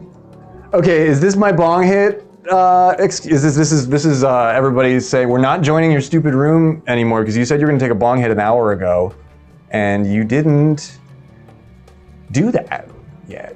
Sticky Graveyard. Yo, I should plant some of those seeds I'm keeping in that book I have hollowed out. Plant them in the graveyard and call it Sticky Graveyard. When I was harvesting burls with my buddy Crazy Danny, we used to go up into the woods and we would find burls and we'd cut them off with the shark saw and we would take them down and we would we would turn bowls out of them. Yo, Prozac, what's going on, man? Welcome in, Raiders. It's story night with Graveyard. I'm telling stories. Welcome in, Raiders. Sticky. I'm in New York City, man. This guy left his trunk open. The fucking laptop. I'm about to enable sticky keys. Be careful in the 5 boroughs. Because that madman is loose on the fucking streets. Staten Island. It sounds like a Staten Island accent. Where do you clock him from in New York? Man, Prosy, dude, it's so good of you to join us. What story was I gonna tell just now? I told the story about my roommate whose mom owned all the porn shops. We talked about the burning the house down with the hookah.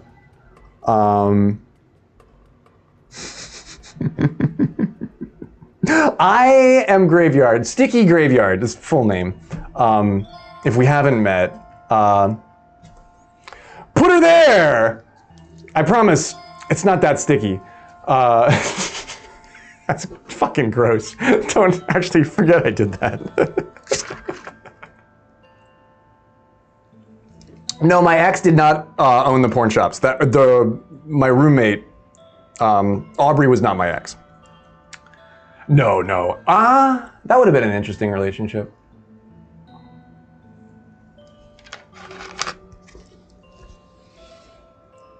I just explained to Frida what Sticky Keys is. I need this real quick. I'll give you the clip, Jonga. I think I saw that on like Reels or something, and I was like, oh my god, I'm stealing that right now. I forget where we actually got that, but I nabbed that and added that to stream like immediately. Sticky Graveyard. I wonder if that is that account name available? Can I finally change my name? We're finally all right. We're losing the 420.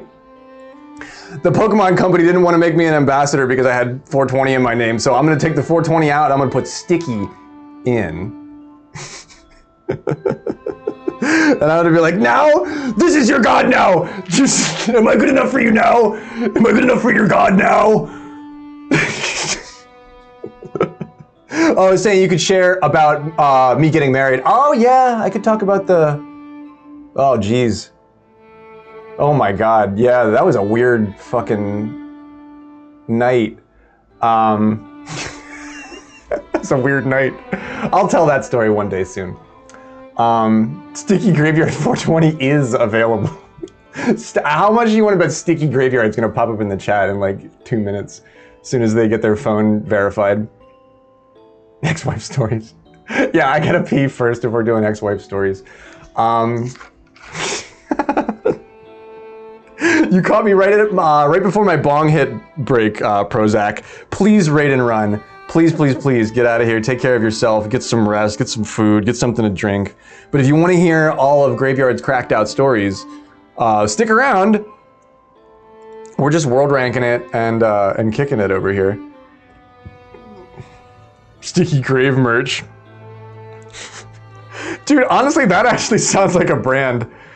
You got that new Sticky Grave hacky sack, bro? I only paid like $38 for mine.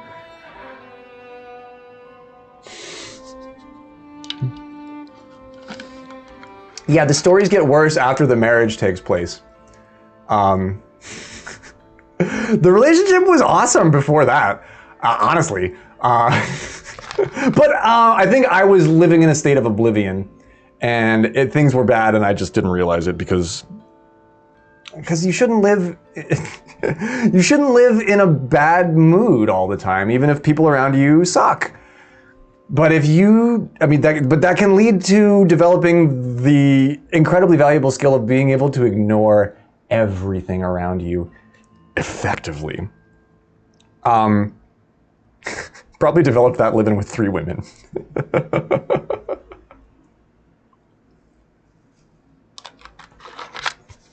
I really do have to pee. I'm gonna take a short break. I gotta do a bong rip before we do whatever story I was gonna start telling. Right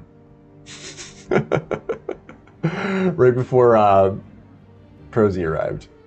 But yo, welcome in, Raiders. I love you all. We do have merch. It doesn't say Sticky Grave on it, but I could write Sticky on it if you wanted me to.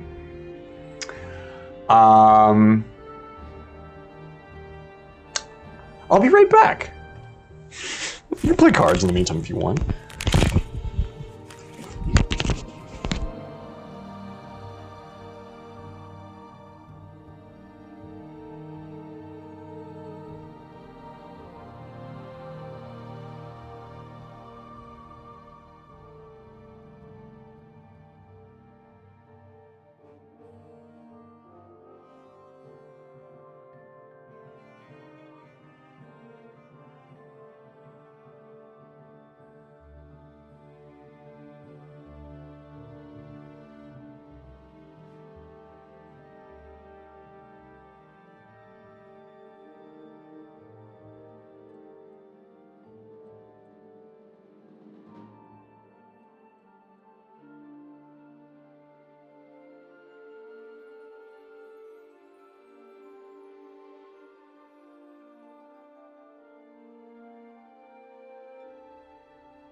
I love that noise.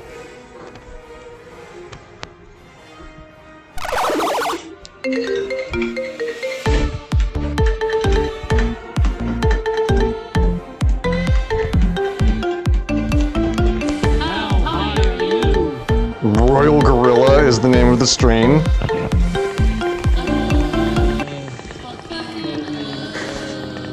All the trees are on fire, oh my god. Something bad always happens when I take a pot break. Knock the hookah over, burn the whole forest down. And we're back. Oh god, I'm a little bit... Whew. Are you guys seeing like 10? Don't you want somebody to love? Oh man, thanks for being patient with me. Where were we? I've got over 100,000 stones.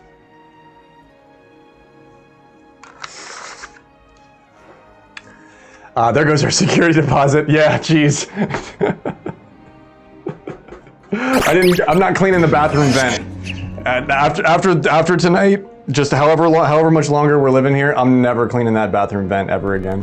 We already put a hole in the fucking carpet. Oh shit, Cryo's out here? Or that's wife Cryo. That's Cryo's gal. I was supposed to get in a room with Vintage Mom.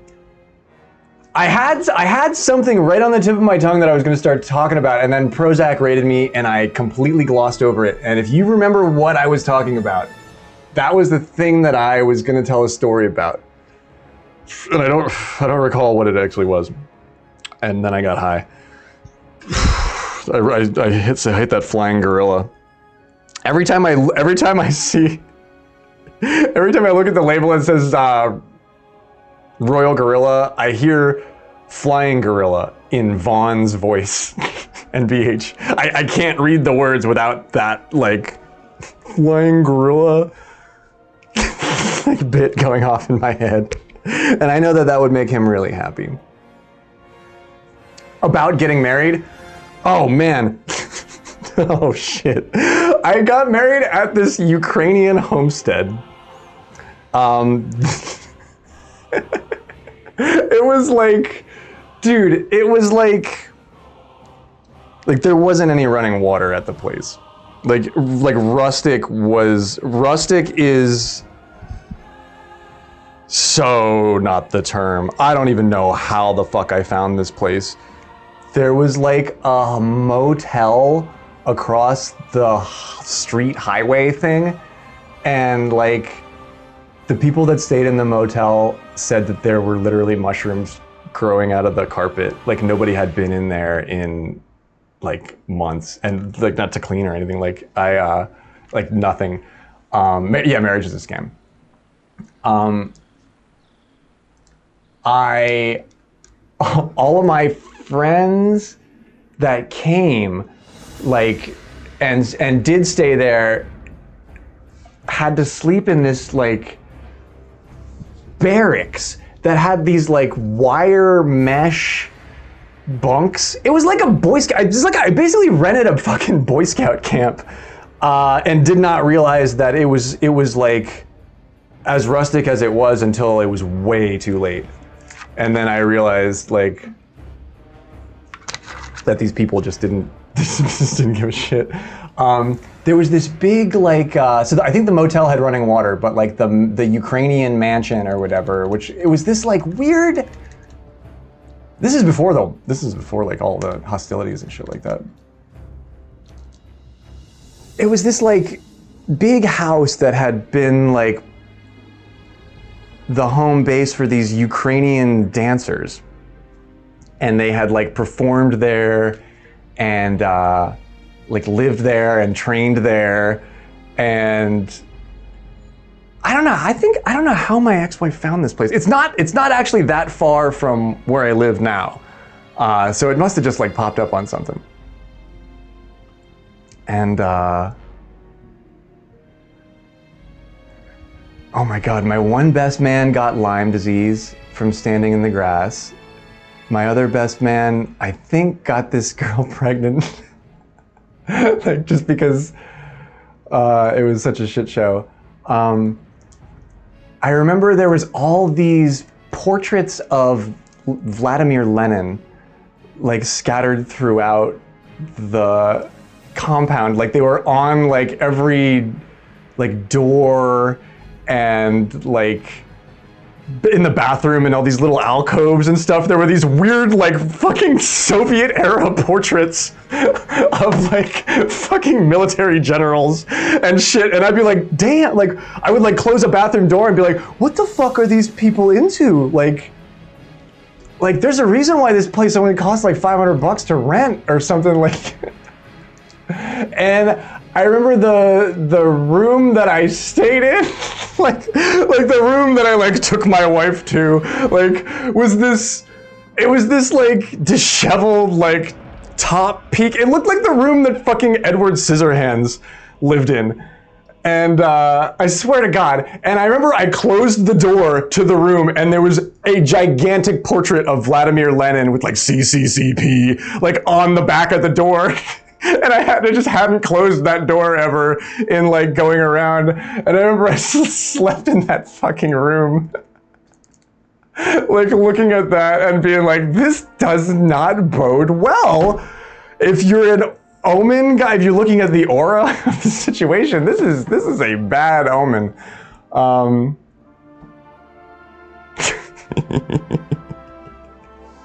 And so like I went up there, you know, to consummate my marriage under the watchful eye of fucking Vladimir Lenin. And the beer trucks were all leaving. So I told all my friends, I was like, yo, if you want beer for tonight, like fill up all the pitchers. And like, you know, when shit settles down, like I'll come down and fucking hang and smoke a blunt and we'll have a beer and stuff. And so I had like, I had like 6 burly dudes filling up as many pitchers of beer as they possibly could and setting them on these wooden picnic tables that were like filling up this little outdoor pavilion area where we did everything. We had like a bluegrass band. It was really lovely. I had a banjo player play Somewhere Over the Rainbow, like during the ceremony. It was beautiful. But so all these picnic tables are sitting out there with like fucking 100 pitchers of beer right out of the truck, and the beer people all leave and everybody says goodnight, and like somewhere, for some reason or another, like, and everybody's so drunk, some reason or another, everybody on one side of all the picnic tables all stood up at once, and like 20 people on the other side of the picnic tables like all of a sudden created this fucking weighted fulcrum that dumped like 100 gallons of beer on half of the guests that had remained into the evening. Because like picnic tables are incredibly unstable, right? Slick knows this. As an engineer, as a man of the trade, Slick knows this. A picnic table is not the base point that you want your beer fulcrum to be going over on. What's happening, Slick? What's going on, homie? I'm telling stories. It's graveyard story night, apparently. But I wasn't there for any of this. This all took place while I was, you know, fucking my wife. And I came down from this Soviet tower to 20 people who were laughing hysterically and 20 people who were so pissed off and saturated in fucking beer. And I remember those 20 people all fucking left or like found a way out, and then I remember standing there with like half of these people, and I was trying to console the other half and they were trying to explain to me what happened. And I just remember looking at my best man. I was like, Josh, do you have there's one beer left, right? Like I could have a glass of beer, right? And he's like, no, we fucked it up so bad that like, we didn't even save you the one thing that you asked for. Like, and I just remember being like, wow, like what the fuck? And so I just had a lot of really upset people in a room full of really upset people. And I wish Zing was there. It would have been, Zing would have been able to keep the thing under control for me. Zing can monitor his buzz. Yo, Zing, welcome in. Thank you for the raid. Zing's like, have you heard of Zing mode? I don't know if I agree. Slick gifting a tier 1 sub to Otzi. Hell yeah, thank you, Slick. 597 gifted a tier 1 sub to OTCTV. This is their first gift sub in the channel. Man, thank you so much, Slick. You fucking rock, dude. We're talking about, this is actually story time of, this is Graveyard's wedding night is what I'm describing. No, get out of here, man. Do your thing, you're a father. I'll catch you on the flip, homie. Be well, I hope everything's good. I hope it's all cool. So, I remember being like really under the influence at the time too, and like trying to explain all of the things that had happened that I didn't witness. And it was like the Crop gifted a tier 1 sub to Honey Pigeon 1967. Let's go, They have Creed. given 15 Fuck gift yeah. subs in the channel. Because he's a gentleman, and he's a pretty smart dude. Also, hello to anybody that I may have missed along the way. Hello, hello, hello. Welcome, welcome. We're talking about how to make lemonade out of a whole lot of lemons. I remember I woke so like I consoled as many people as I could. I put all of my drunk friends to bed. I visited my already angry at me fucking wife because the shit was going down the way that it was going down, and I was like, wow, this is it, huh? Okay.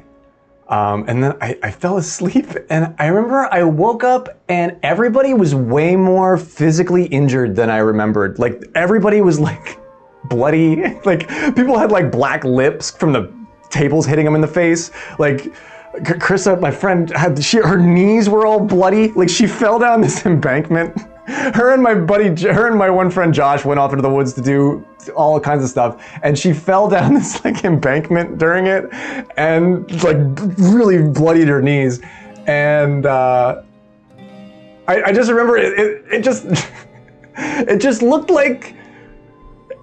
It looked like that scene in The Outsiders where everybody got in a fight. I was like, I didn't really set out to make my wedding night like a chain gang, like the losing end of a chain gang, but I fucking did. Everybody talked about how fucking crazy of a party it was, though. Like, I'm not gonna say that people like said that they enjoyed it or like got what they wanted out of the situation, but people talked about how fucking crazy that party was for a while. I spent the majority of the funds on the bluegrass band. Like I hired that bluegrass band that was like playing with like Ricky Skaggs and shit. We were cutting a rug. Like they were playing like hot licks all night, and there were photos of it, I think. God, I got rid of all those. But yeah, like family members that hadn't like decided to come back to Pennsylvania, like had decided to come back for that night and were so disappointed that they had come back, and probably to this day have never returned. My buddy Frank, who I grew up with, he lived in my house. He used to get in fights at my dad's work, and he'd get fired, and my dad would let him live in the house. And Frank, he came, he like showed up at the wedding, and he's like a spook. He works for the railroad. But I remember Frank showed up like in a suit, and I was like, God damn, man, I don't even have your phone number. Yo, Bacon, let's go, man. Dante a 5 heart. Weasley's like, he's like side-eyeing that. He's like, don't quite know what that is, but it's 3 months. Thank you so much for the 3 months, my man. Get it, dude. And thank you for the freaking hype train. 93%. He's a man. He likes a progress bar that needs to be filled.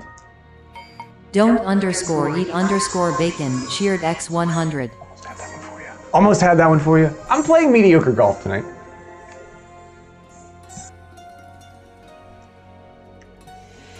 Man, okay, so my buddy's barbecue, I hired my buddy's barbecue truck for the event, and people talked about how good the food was for a while too. And so while I created what would be an incredibly unsuccessful marriage, like right off the bat, like just if you were, and it's not anything bad that I did, but if you're trying to put like cursed crystals on something and have it like make a bad effect, like that's sort of what happened, like inadvertently. So even though like everybody was unhappy with me, I did feel like I threw a badass party, which I had not done for a long time. I got everybody, like all the dudes got Argyle socks, like colorful Argyle socks, and I forget what all the girls got.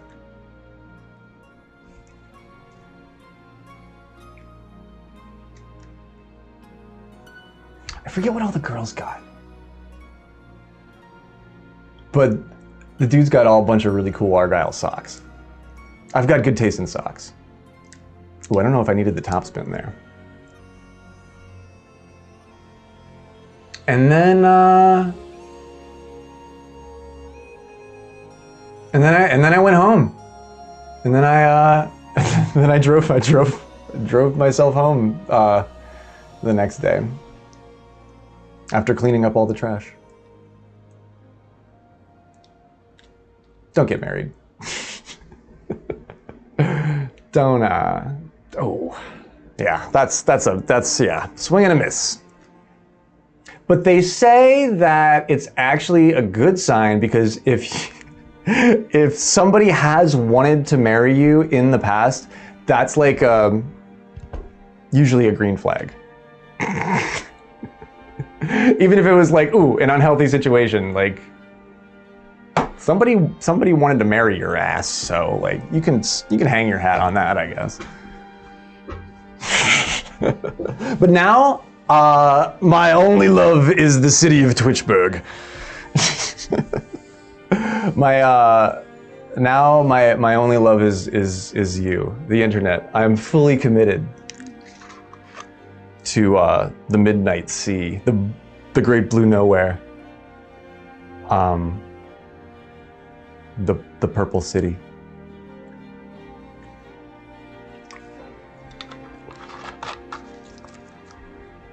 That's a good name for a song.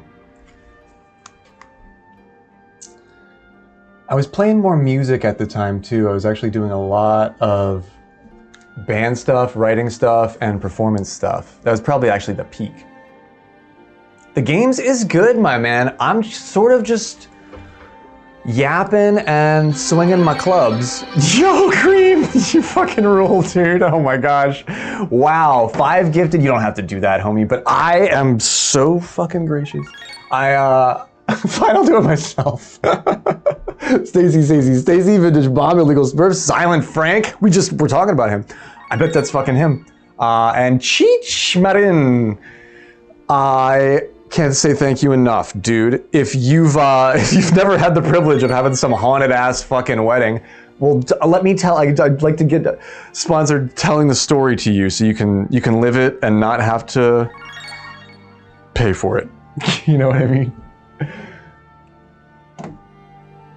Cream of the crop.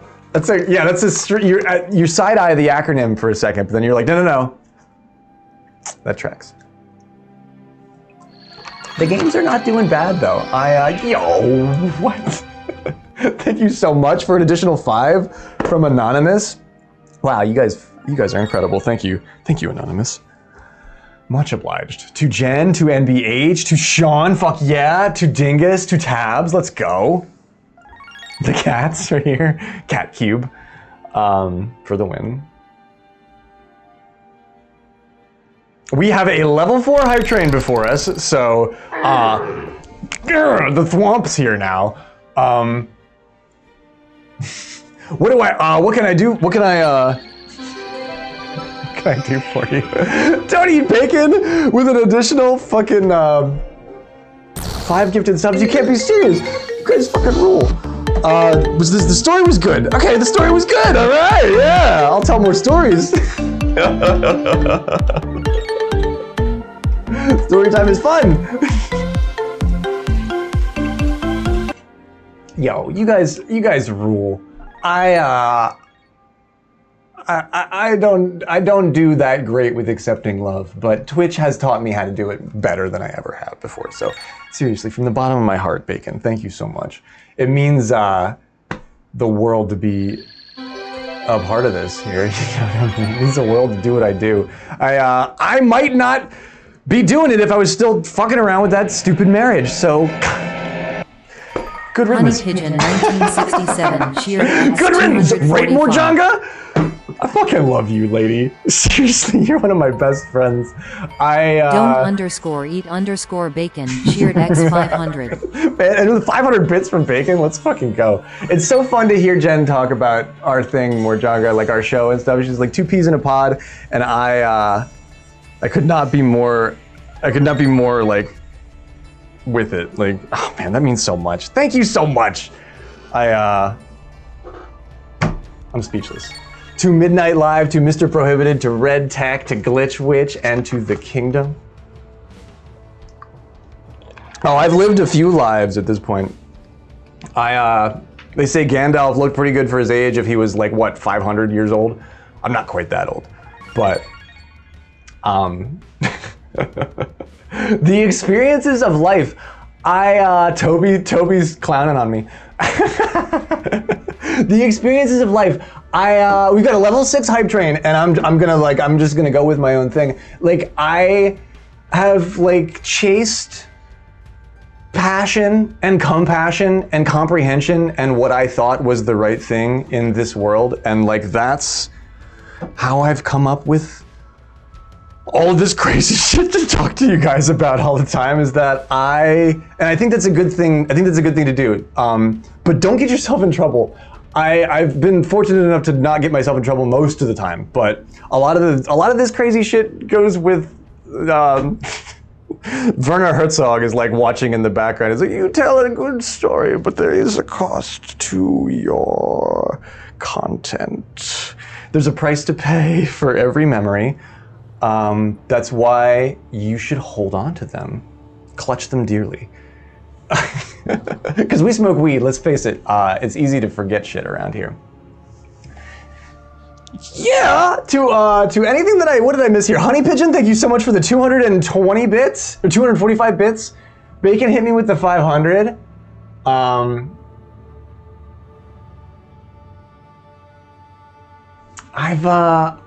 I feel like I have just gotten started. I have an invite from Schmitty. I'm taking it, dude. Follow your heart. Bring me that horizon. When you see the sunrise, you can't see the sunrise if your eyes are closed. So sometimes just stay up all night. Who the fuck cares? Take Schmitty home from the party. He's good company. Oh yeah, I gotta take my shirt off. I forgot about that. Okay, all right, let me do it. I'll do it. Thank you for reminding me. I legit forgot. Vintage Mom made it. Nice. Schmitty doesn't fuck around. The guy moves. Are we doing Mies? Can we do Mies? He's got Mies up, VM. He's got Mies up. Let's do it. You gonna do it, VM? Yeah. All right, I'll take my shirt off for this crowd. I'd marry anyone on that fucking screen. The sad part. Oh, we'll talk about the taxes next.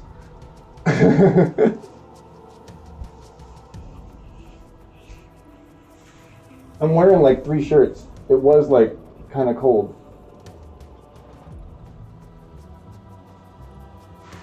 Oh.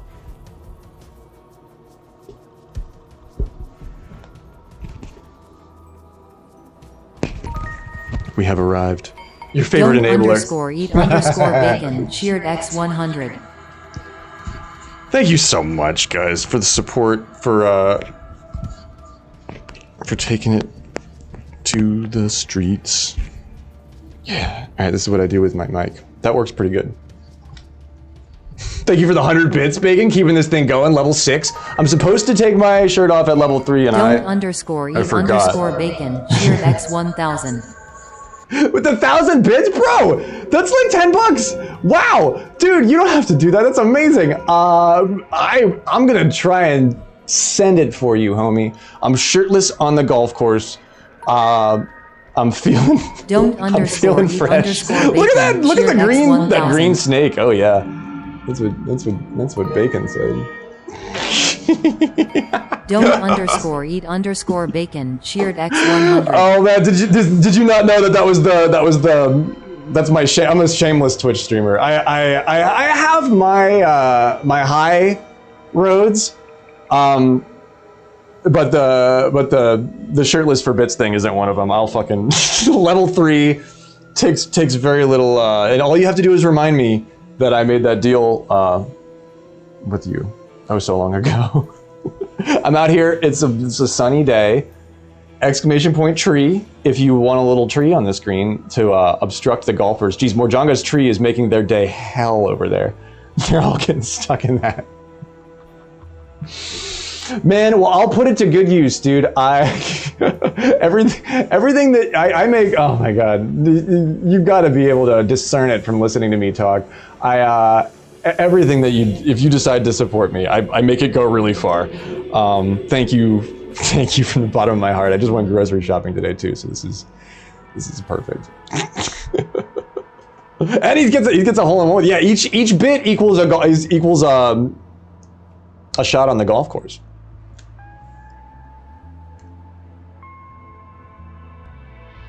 On the hype train, hey chat, just thought I'd let you know it's possible to get the sub to a person who's never seen the channel before. I was in the middle of unfollowing people I don't actually interact with, so I probably won't hang around long, but I find it amusingly odd. Welcome in, Tabs. I'm so pleased that you're here.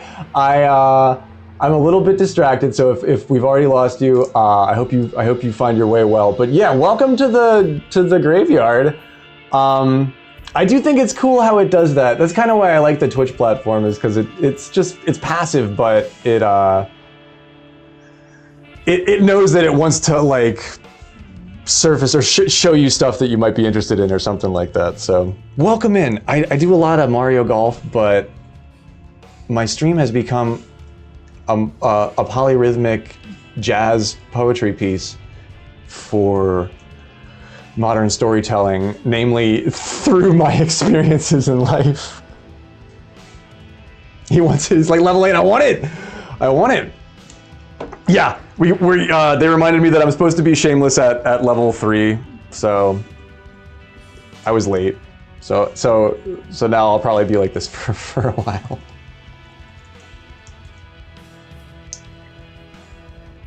And I fucking love you for it, homie. I appreciate it. I almost had that. Oh man, I'm distracted. Whew, I'm all electric. I'm talking about like, I got all these memories bubbling up in my brain. I'm talking about things that I actually usually don't try to focus on, but when I'm doing it as like a comedy story for you guys, then it's fun. Then I'll bring up all the nasty shit.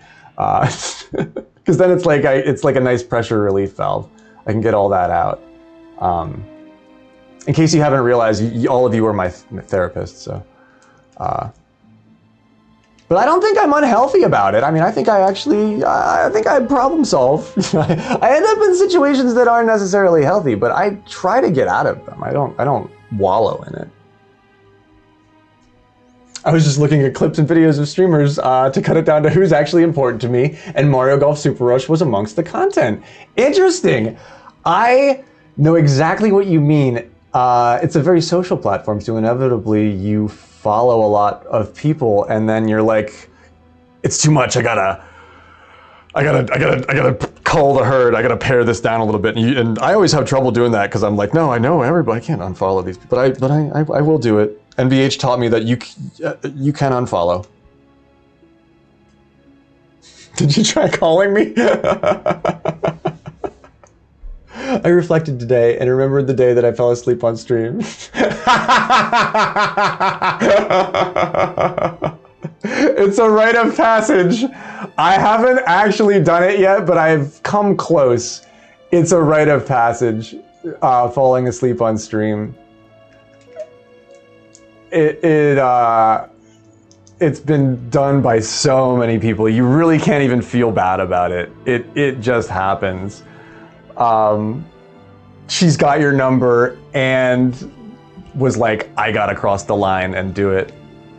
Man, there are very few people that have my like number.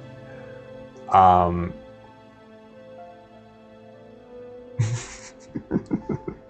love how Bacon is hole-in-one maxing with his bits. This may be the most bits that have been thrown while my stream golf overlay was running, and these golfers are killing it, dude. I fucking missed that. GG's hype chest is here. Oh, on Discord. Okay, cool. Why did I not think that? Oh, I got the golf emote? Yeah, dude! Oh my god! In my 4 years on fucking Twitch, I have been after this emote. It's the one for like our channel. I can't believe I finally got it. Oh my god. And it takes like a high level train to do it, right? That's like one of the level, that's like a level something ass fuck. Oh my god. Oh, I don't usually like simp for emotes, but I'm gonna tonight, like. That is, I've been eyeing that one. I've wanted that one. I'll be 100% honest with you.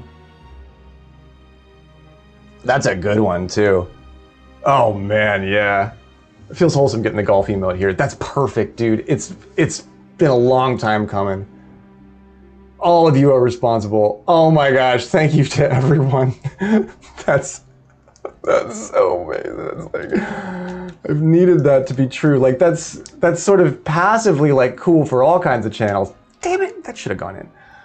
But for ours, it's like, man, to not get that one over and over and over again, and then, you know,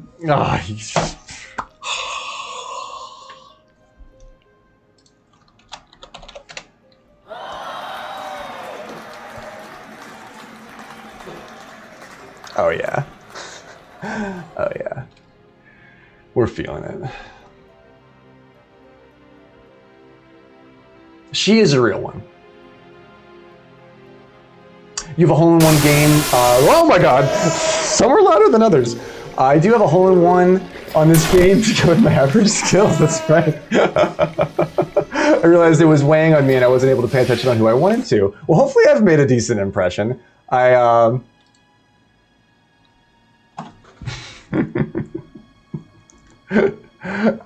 I feel like I'm always like, I need to get a little bit more in control of what I'm doing out here, and I never do. So, spoiler alert, I won't, even if that's how I feel.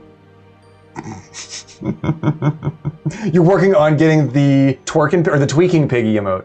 Twerking pig would be cool too. It's a really well illustrated pig. I like it. Oh wow, I like your emotes.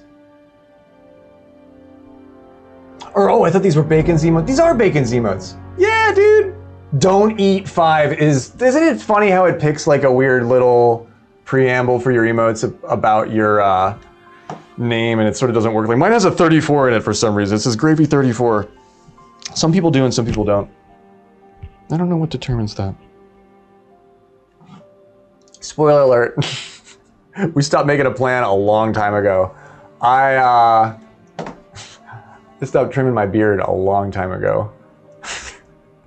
And now it's starting to like come to a point, and I'm kind of like just rocking it.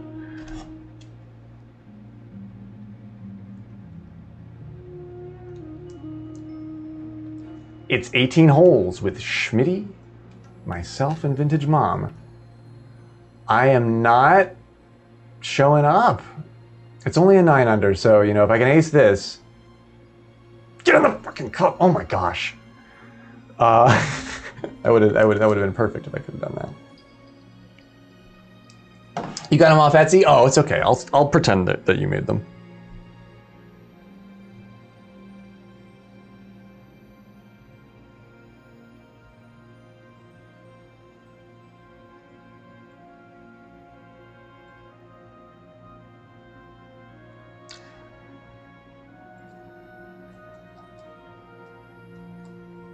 So bake sale is tomorrow, Sunday bake sale.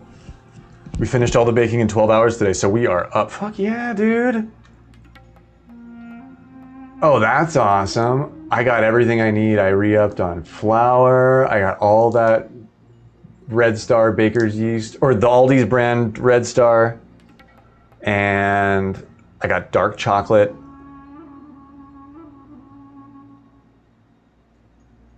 I got some stuff to bake. Morjanga has a killer kitchen at her pad with Frida.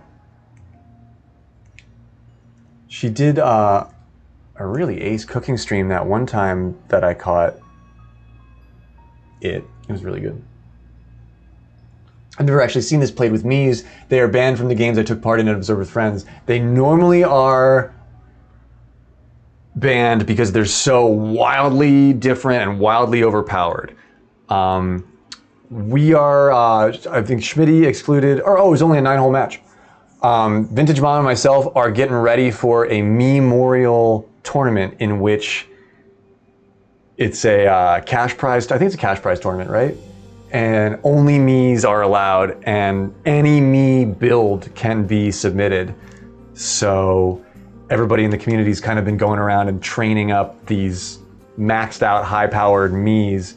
I have a maxed out Mii that I trained up last year that is 321 yard drive with a 4-spin control. So it's basically like a souped up Mario, and it's too much power. You can tell I'm overdriving. I don't have the hang of it. Yeah, the server, if you dig this game, it's got a vibrant grassroots community because it's sort of been abandoned by Nintendo. I thought you were all crazy good at the game, but now I spot it. You're really all good at the game. There are some killers here. There are some killers out here. Let me tell you what. The power, see, I'm a Peach guy, I'm a Peach man. I'm used to much, much lower power, so my setups reflexively are a little bit pushy.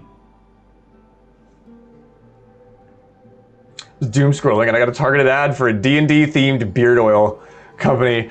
I feel like you might be seeing that ad because you watch my stream. They've looked at the thumbnails and they're like, this beardy dude, get in there, come on! Ah, that stings. Right on the money, dude, come on.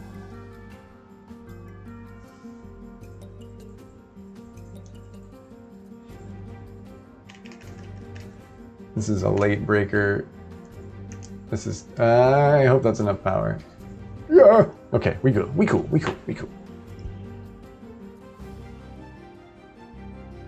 But yeah, that's the official fan-run grassroots Mario Golf Super Rush community, started by Blue Candy, maintained diligently by the amazing Sean Two Shot.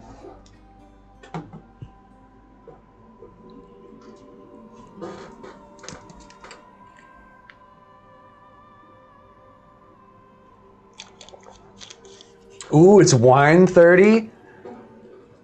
Let's go. It's wine 47. What kind of wine?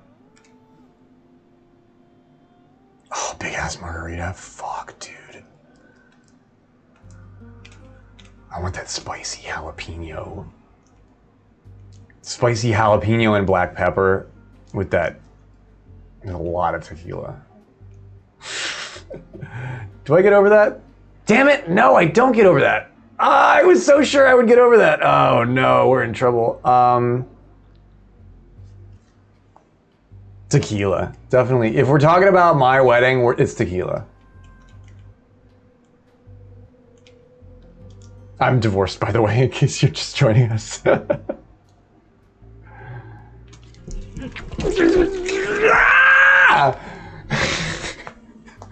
Sorry. Whew. Sorry, I had to cut the tension there. That's just bullshit. Spicy mango with the chamoy. Nice. Is the Tajin, is that black salt? I like that stuff too. Vintage Mom sinks it. She's been practicing and paying attention. We've been working 8 hours. So yeah, have one for us, Bacon.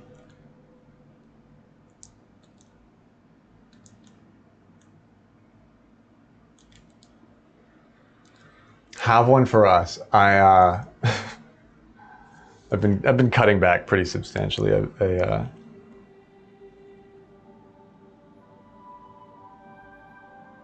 I'm almost out.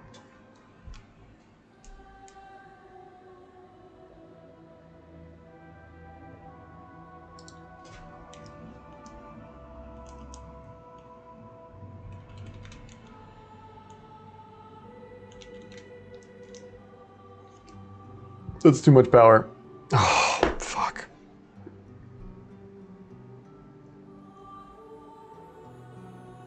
You stream to 5, 6 a.m.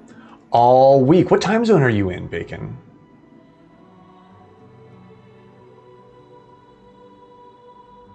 Eastern? God, you're like me. You're like me, but you're not on the night shift, are you? And Morjanga, I gotta tell you, I appreciate so much that you, just like me, are trying to eke schedule like back, like just little by little, like where we can kind of like, we don't have to like be healthy humans, but we can just try a little bit harder every time and it'll work. It's gonna work. It'll so work. Having an ally to do that with me is like really, really, really important. Because otherwise I'll do that thing where I'm starting stream at 1:30 in the morning. And I don't like when I do that. I want to start at like, geez, I want to start like, Jonga starts at like 6 p.m.? How do you do that? Like, I'm just blown away that you pull that off. Like, congratulations. Like, I'm proud of you.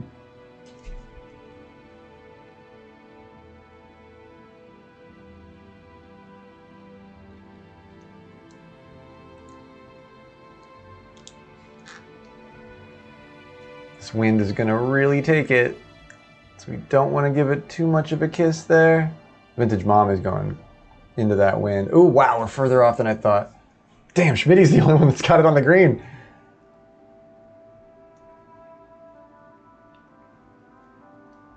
Since you're remote now, it's easier. I also strong-armed my way into getting off at 4:30 most days. Let's fucking go. Good for you. Don't let them push you around. They need you.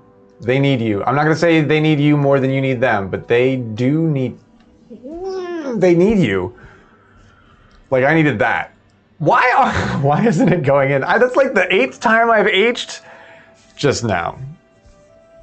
Look at all these fireballs and rupees. You guys fucking rock. Because the high elf told you so. Honey Pigeon's like the right hand of God, like just like giving orders that Morjanga like may or may not have actually given. Tabs Down Under is, oh, it's right there in the name, I should have figured. They're in Australia. We don't have the population to keep with the Mario Tennis or Mario Golf communities long term. Seeing this is cool. I'm fortunate that I keep such weird hours because I get to meet a lot of really cool cats from Australia. Because they hang out around this time. Witty and his wife are from Down Under. I think there's a couple of Aussies that hang out in the server.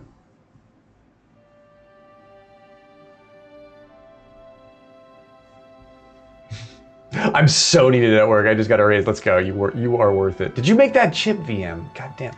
I am committed to these rough putts.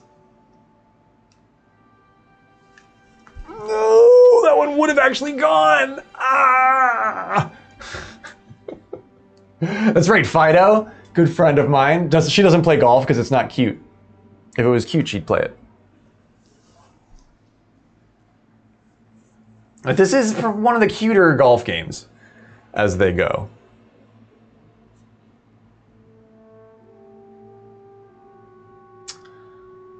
But yeah, we stay up super late on the East Coast, so we get to hang out with the Aussies, which is awesome.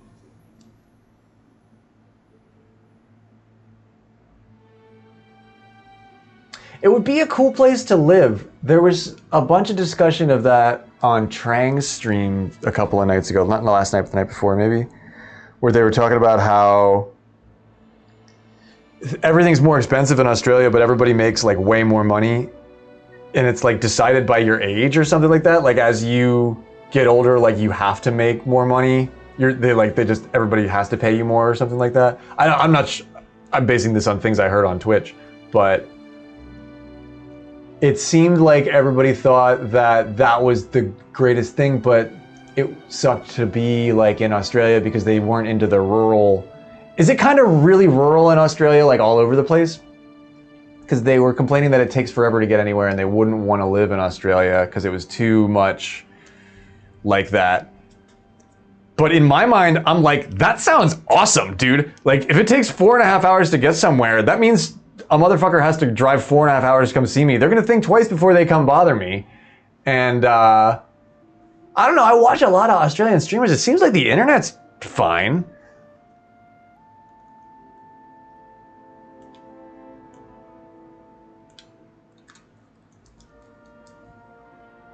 Inevitably, I have that American, like, Alaska effect where I feel like Australia's not as big as it actually fucking is.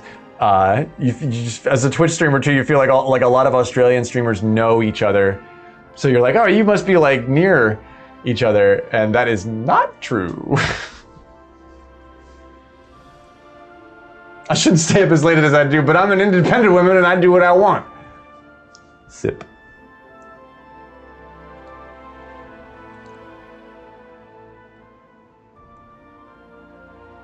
Do I want to use the driver here?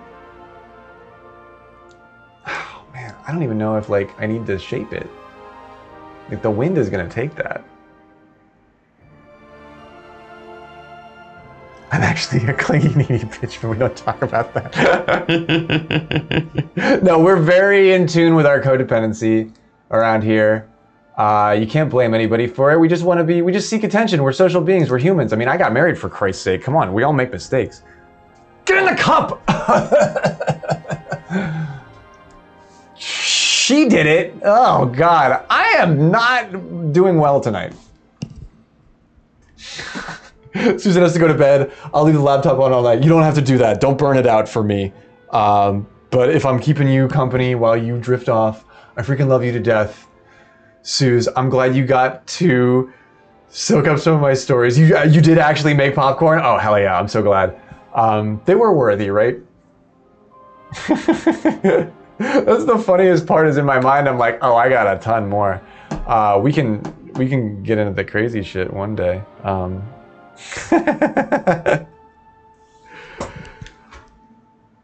Good. I'm glad it was good.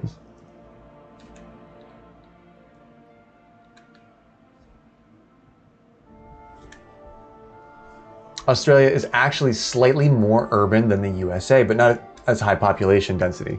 Something like 90% of the population lives in cities, and the landmass between notable towns, once you head inland for a couple of hours of drive, can be something. Right? And there's so much space between things like that inland.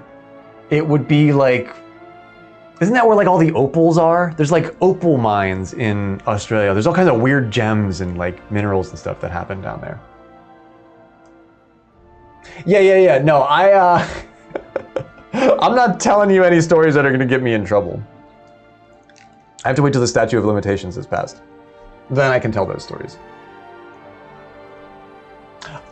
No, I can't tell that story. But I want to.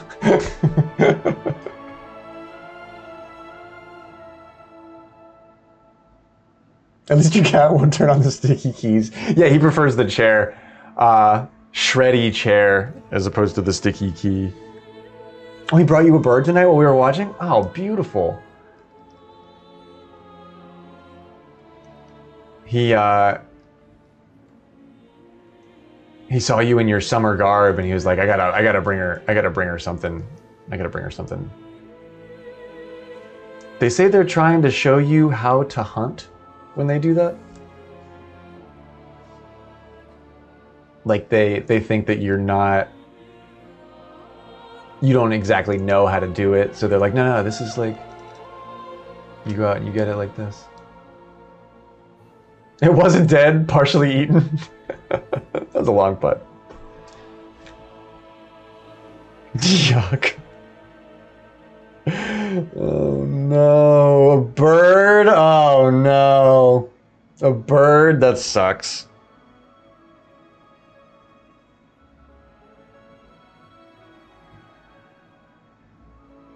I wish they'd just bring me a shot. Dude, I used to let Ophelia just like go out in the world when I first moved to the shack. I was completely unhinged. I was so out of my mind. I don't know what the fuck I was thinking. Like, I would just open the door and be like, yeah, come on back when you're ready, baby. Like, go on. And like, I could have, that could have been so many things could have gone wrong. I don't really, I think I've seen so many horrible things that I really can't, like, if you live anywhere near streets or cars, like, they're better off indoors.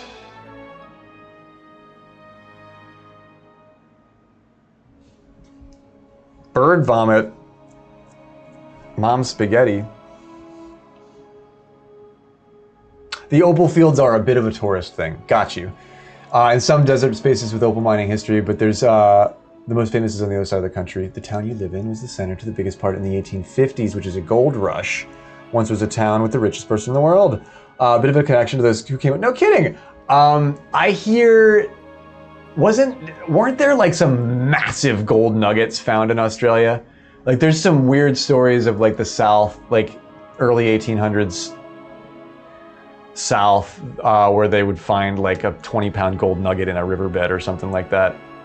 But isn't that's kind of that's not common, but like that shit would happen in Australia. Oh, don't. Always passing gas. That's funny. Okay, cool. So I know about the touristy things to do. I'm amazed he can catch them at all.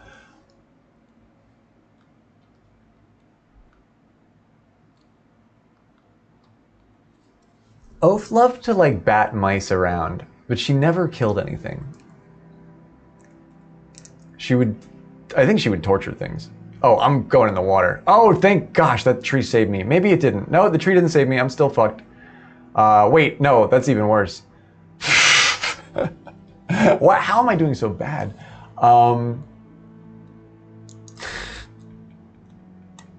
Vintage mom, you have to distract Schmitty to save me.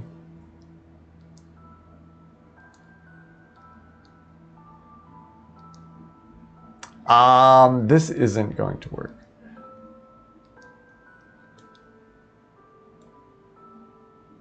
I have a lead. Imagine. Not for long. There's no way this works.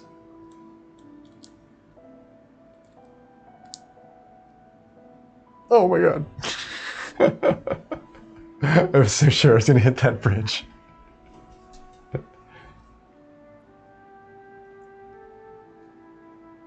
Chunga Stream says no cam because the cat gave her the pink eye. Oh, no. Hole in one, first try. That's right, baby. You know I'm trying. I do be trying.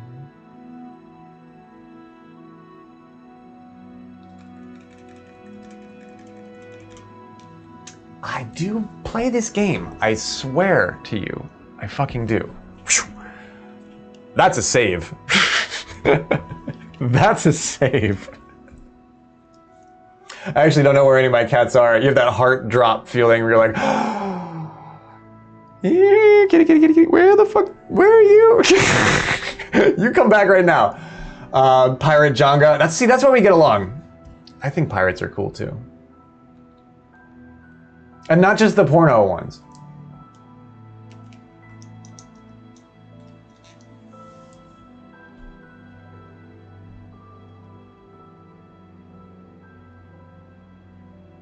I liked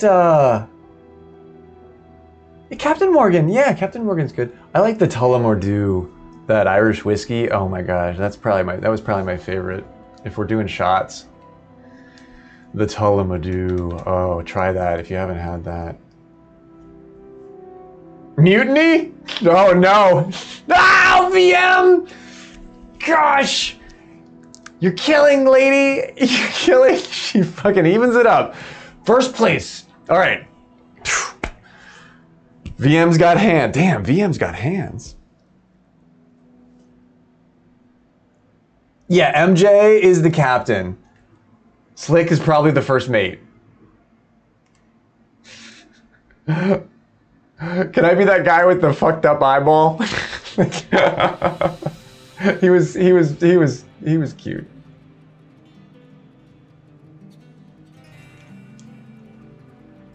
I'm gonna try and send it up there, but I don't know about this.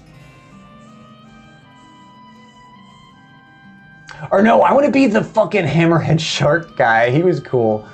He was evil. He was a baddie, but he looked cool.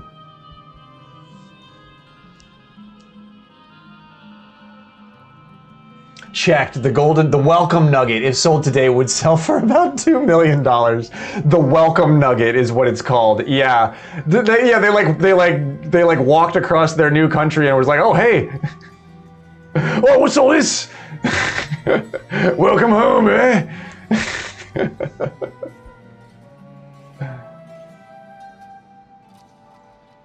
I found this one out by the old stump. Isn't that oh my gosh, I really overpaid. Isn't that an Australian saying? When you find something out by the stump, it means it's really far away. I might be getting the colloquialism wrong. I use a lot of context clues. Come on, roll for me.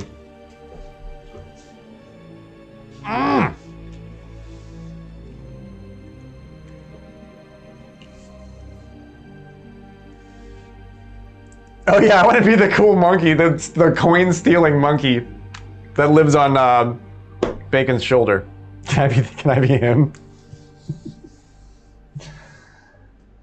Yeah, Honey Pigeon's cat turned on sticky keys and then left. Oh man. If NBH is out there, he's doing the Grizzly Adams like he's nodding. I'm in New York City, man. This guy left his trunk open. The fucking laptop. I'm about to enable sticky keys.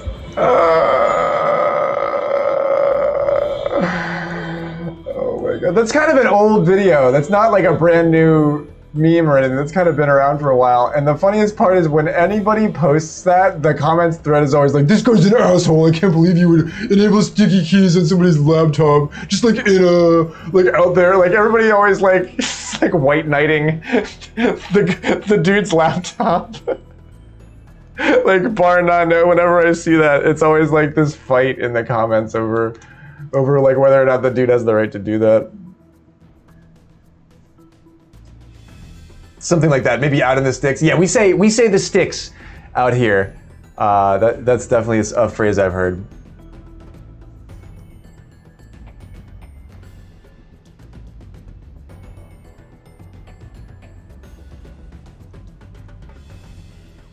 We gotta give her own ship. The Black Pearl's cursed. Remember? She deserves a ship that's not gonna get her in trouble with the fucking the octopus man, Davy Jones. Almost want to be him, but he is missing a lot of really crucial body parts. Yeah, right. Yeah, please no more octopus man. Yo, Tabs, high five. Thank you for the follow. I don't know why my little thing's not loading your PFP there. Welcome in. I appreciate you. Yeah, right. The world there's only room for one. There's only room for one Davy Jones. I think that's in the myth. I think there can only be one. I think if he dies, somebody, or if you kill him, don't you become him? Yeah, see, Omelet's out there trying to spread the word. He's trying to sow his wild octopus oats and make more of himself. We didn't. Oatsy was really trying to convince us to take that pill. You remember that? Don't you come? Yeah, I swear to God, I'm getting that right. Like I didn't. It's been a while since I've watched those movies. I've actually kind of wanted to watch those movies again. It's been a long time since I've seen those movies, but I'm pretty sure like that's why he's such an evil villain is because if you do kill him, like it's your heart that goes into the chest, and like you have to. And those movies got a lot of flack, but they're fun. They're a lot of fun.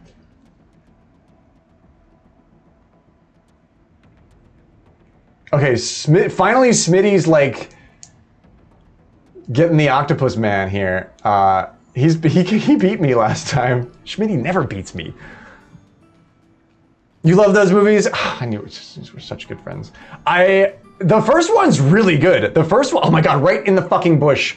Right in the bloody bush. The first one's a really good movie. They wrote the shit out of that movie because they had to get it to pass mustard with the writer's room for who the fuck produced that. The only reason they made that first movie was because they like MGM or the other studio had just made The Matrix and they were trying to do something to like counter the competition. And that's why they spent so much on that. And they spent a lot of it like making sure the script was good. And that's why that first one is so good. I have to try to get this on the fucking green. And then I have to try to make a putt. Hopefully I don't spin it off. Stay! Stay, not, okay. I'll take that. Jeez. I'm having a bad night on the golf course tonight, guys. I know it looks like I'm doing okay, but I am really fucking struggling here. Break for me, come on, come with it. Ooh, that was all right. That was a long putt. If I could be anything, I'd be a pirate. Probably just for a couple months. I have always wanted to like start playing Sea of Thieves, but I can't start playing Sea of Thieves because people are so good at that game that I'll never be able to play that game. I'll just get my ass kicked up and down the block. So like, I'm waiting for a new, like, have you seen that Windrose game? Yo, Thex, what's going on, dude? The X. Normally I don't pronounce his name like that because it reminds me of my ex, but tonight we're talking about my ex, Thex, so. You wanna be her?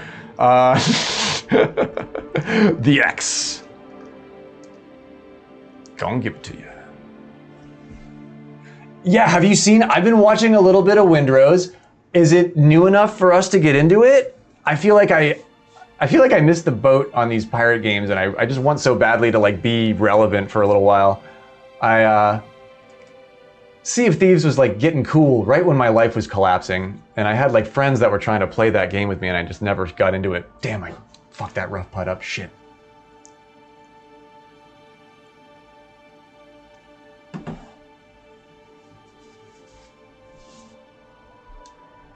I mean, the way the octopus procreate, he's the longest lived octopus so far. That's right. And he can't really throw his octopus penis at Miss Daisy Jones to procreate.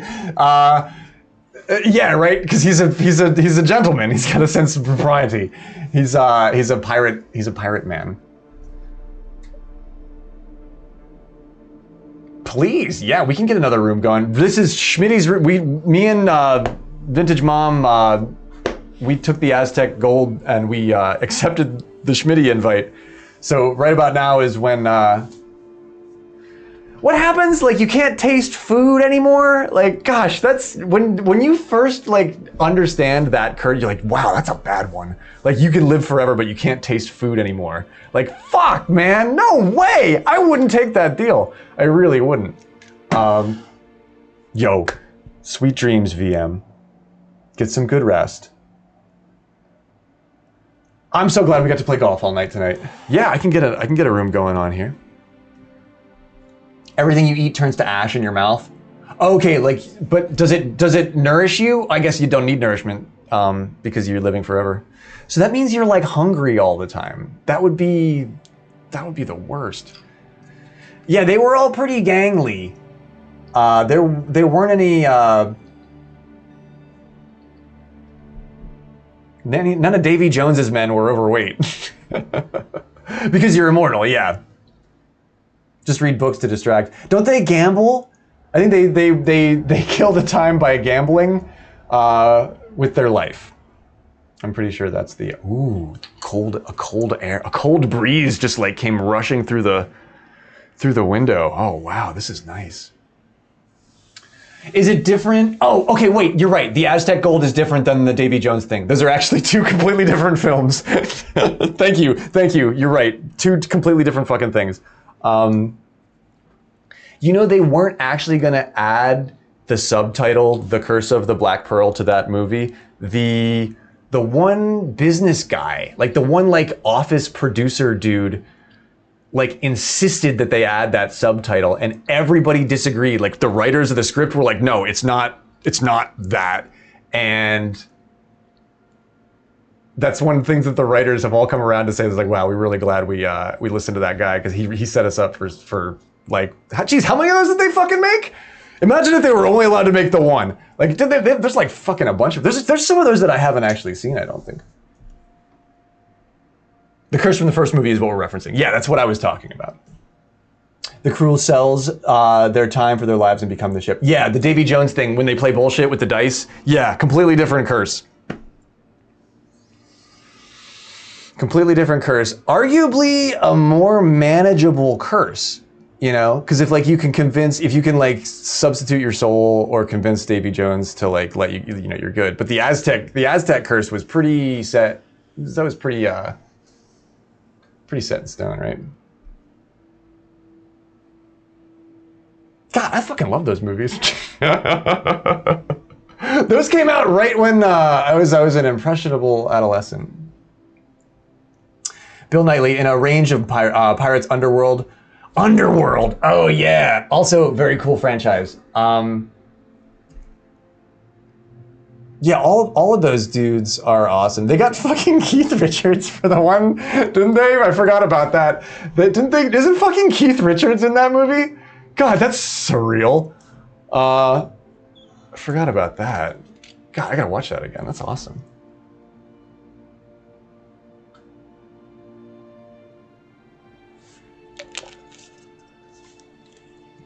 I gotta do a quick little BRB here, guys. I've been drinking a lot of water, but we're staying hydrated.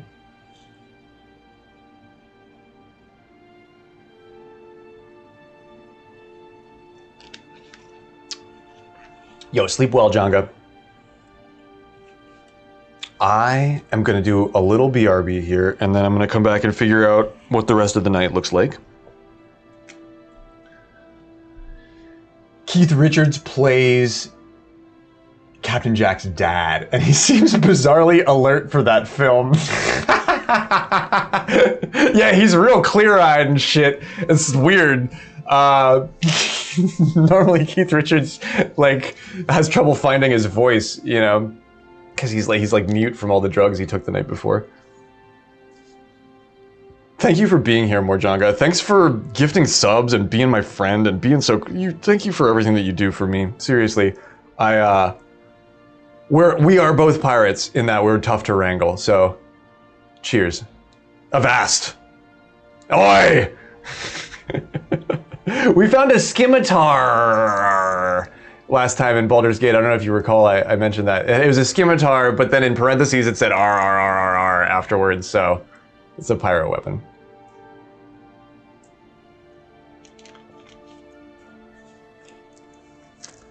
How long do you have to keep your shirt off? Until I remember to put it back on.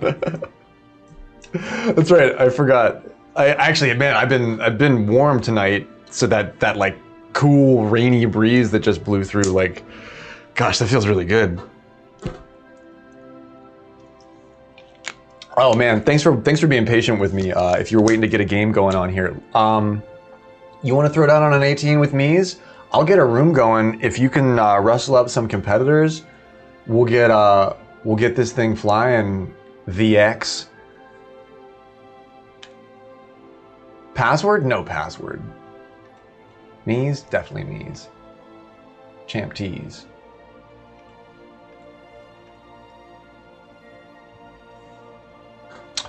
My favorite Keith Richards story is that he accidentally managed to set fire to himself while playing a game of cricket. I don't know that one. I like how, didn't he receive like some sort of royal pardon for some like bullshit drug trafficking charge where like he like Keith Richards doesn't traffic drugs, he does them all. There was because they're not domestic, but they owned a bunch of property in the United States. And they got a bunch of trouble for a bunch of shit back in the 70s, and they're great. I'm not the hugest fan of the Rolling Stones, but the dudes are pretty cool. I mean, I like the Stones though. I mean, I don't not like the Stones. I don't like listen to them.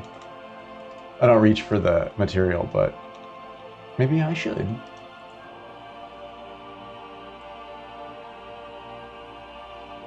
He needed a pardon to be made, Sir. Sir Mick went off without sell the royal. Yeah, it's yeah, they are notorious for being pretty wacky.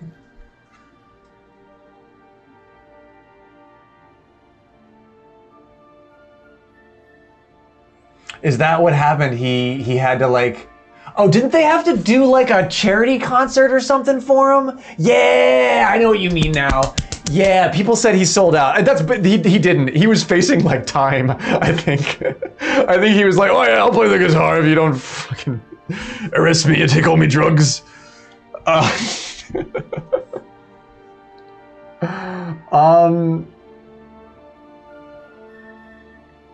If you have a criminal record, you can't become a knight. No kidding, I didn't know that. He's harmless.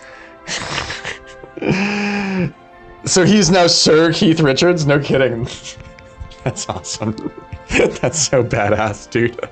I don't know if I actually knew that. He's a knight. He's a literal fucking knight.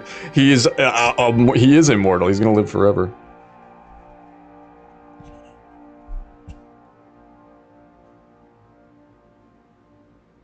Okay, give me 5 minutes. I gotta hit the head, pack a bong. I'll be back. Join the room if you like. KPBSV is the ID. Feel free to do the gamba while I'm gone if you like.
The Royal Gorilla. And we're back. Thanks for being patient with me. Some dude named Sam was alive for 30 seconds. Oh, we got Sam. We started the grave journey together. 1 year and 9 months and 24 days and 2 hours ago. What a cozy place to call home. I'm never leaving the graveyard. This is my happy place. I know, right? The music got spooky. I like smoked and I stopped moving and talking for a second. I was like, oh, I kind of got a little chilly. I'm gonna put my shirt back on. I'm gonna put my shirt back on, Honey Pigeon. That's okay, right? Here, you can watch me get dressed. That's the punchline to the joke. No, that's the next thing. Yo, Razor, what's going on, dude?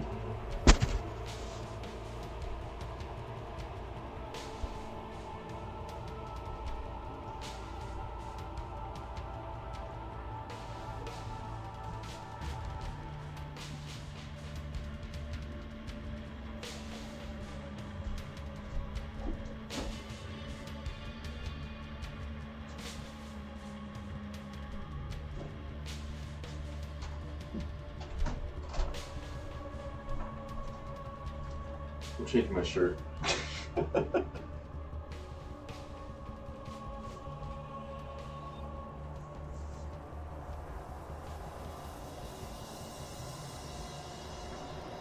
Yo, get some rest, Razor. I fucking love you, man.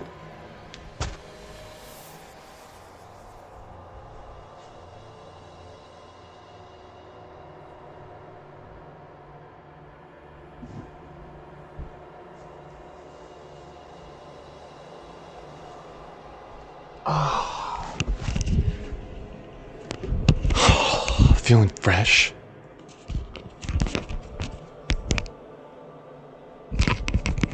Yo, Gamer Tifa seems way cool. I popped over to her stream and just looked at a couple of her clips. She seems awesome. Thank you so much for bringing that raid through, Razor.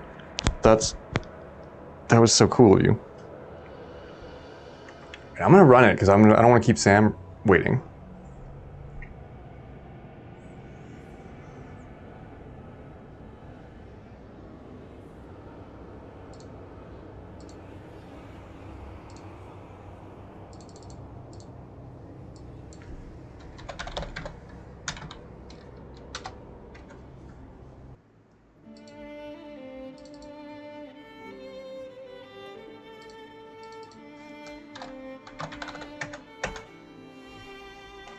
Do we have Mies? Are we doing Mies? Sounds good to me. I'm bad at Mies, dude.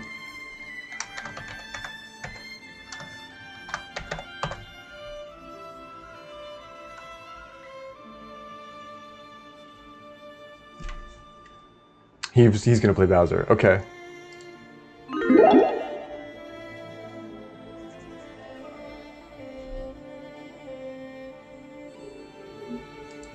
I love how Suze still here.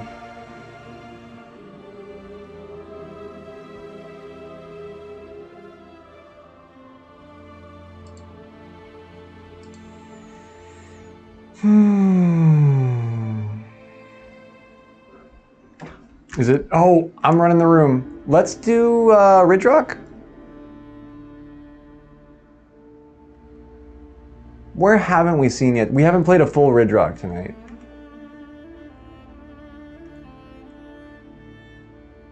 So, I'm down for the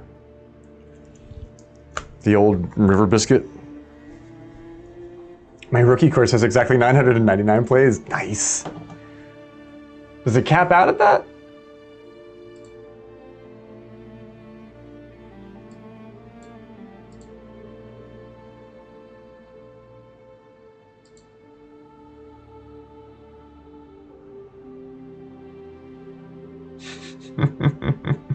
We've covered a lot of ground tonight.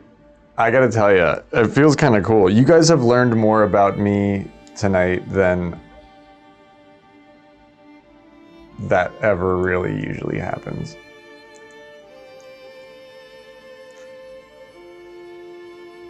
Oh, it said I had like 6,000. Oh, okay. I didn't know. Yeah, I didn't think anything capped out.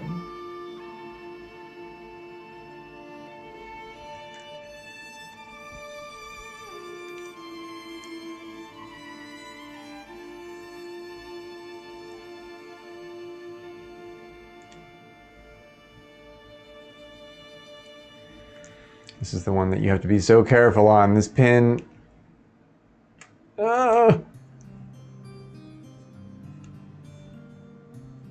It's so easy to have it just roll over the edge of that. Ooh.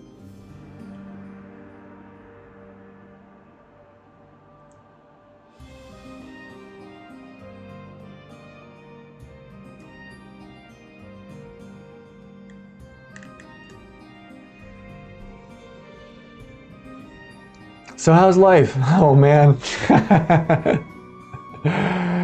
Oh gosh. Not bad. Getting by. That's a funny thing to think about after everything we've talked about.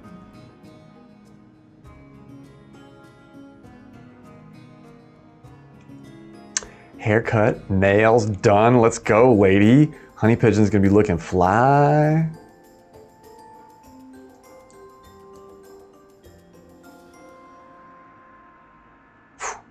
I'm hitting these too hard. I really should cut the power back a little bit. Hell yeah. Mr. Pigeon will be in the presence of greatness. You're going on vacay, so you're gonna be extra. Good for you. You should be able to make yourself feel good. That's a healthy thing. That's right, you're going abroad. Italy and probably other stuff along the way, right?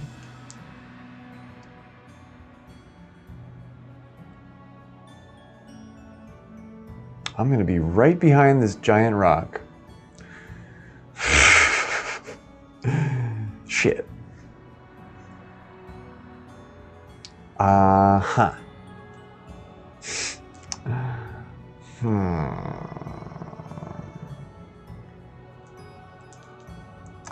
I didn't really mean to do that, but I'm just gonna put it over here. And that's just gonna have to be okay.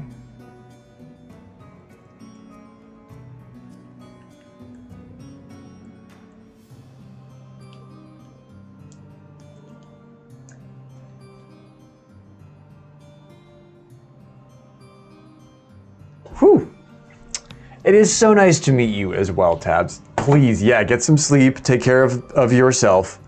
I'm sure we'll hang out soon too. Time's a funny thing, but all we have is right now. So I'm always happy to see you whenever. No, you never have to feel obligated, anything like that.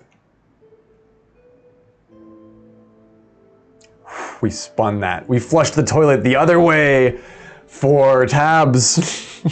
In solidarity for everybody down under.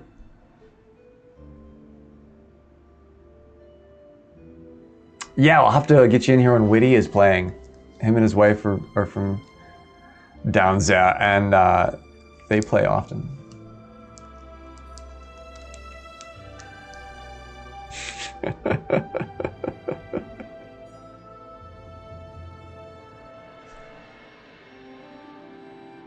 See if I can get it through this tree. That would be something else to get on the other side of that tree. No, I think we're gonna be right behind it. Fuck. Right there. Jeez, I am not making this easy on myself. All night I've been doing this. I put together these weird peach drives with the me, and I'm getting away with it for now. Yo, Giz, what's going on, dude? Good evening. It's been story time with Graveyard tonight.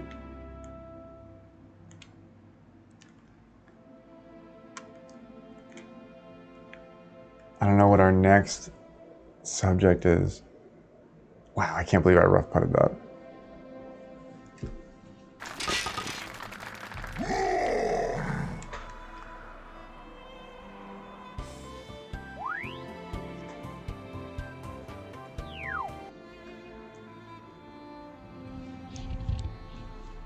Ready?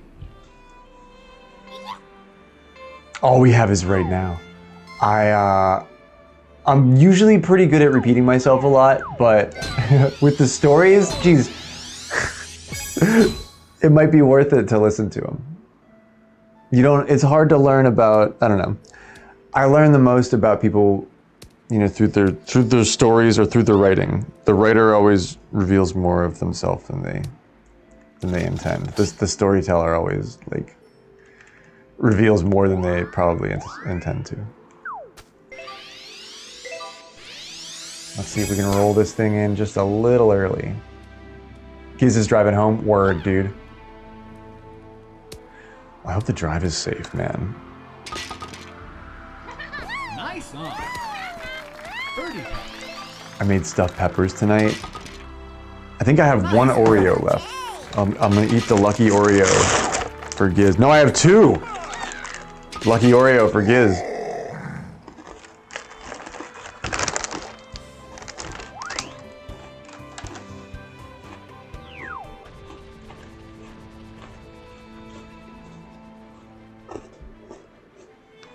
Ready?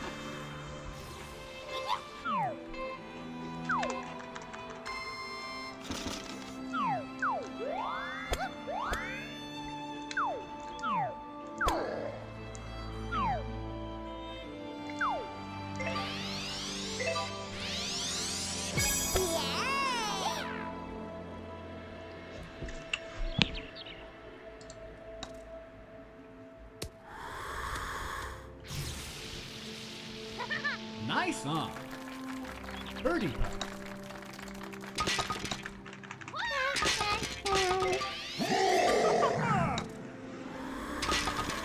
Nice birdie.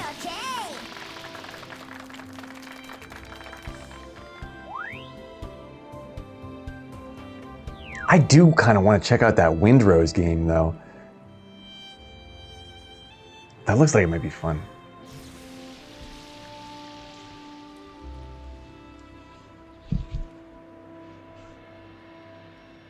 Ready?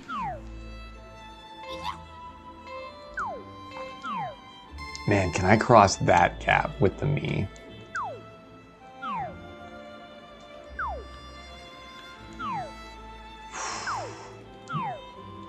I really don't think so. I'm gonna try and execute this shot, which is with the me power. We clear the tree and, oh, darn it. Right there.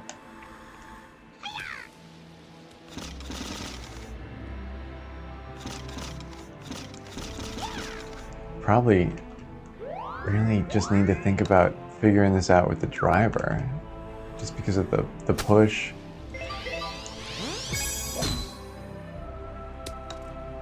Man, that's a lot of roll. It's regular backspin. I should have super backspun it. Let's see if we can fix it.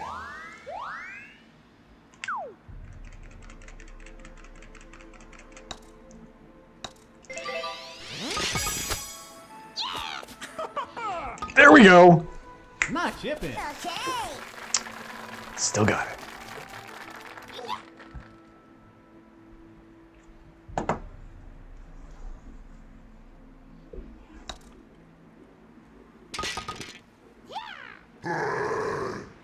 Thax looking good with the 8. VX. You hit that gap? Wow. I didn't want to try it. You had a little bit of a better angle on it from that tee. Ready? I didn't want to go for it, and I hit the tree, so. But I saved the bird. And this one with the me, you could really just you think about, are the islands in play? This one's really the best one over there. I don't think it's worth it.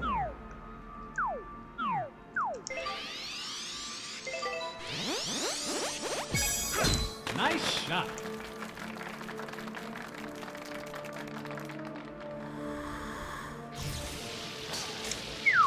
That almost was not good. I am surprised that it never pushes you that far over. Wow. I really got the business. I was really happy I didn't penalty there. That's I'm in New York City, man. This guy left his trunk open. The fucking last time. I'm about to enable sticky keys. I fucking love that there's so many commands that I don't even remember them all. And I remember it like right when I need to.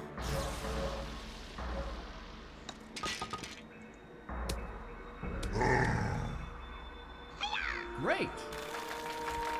Eagle putt. Nice eagle.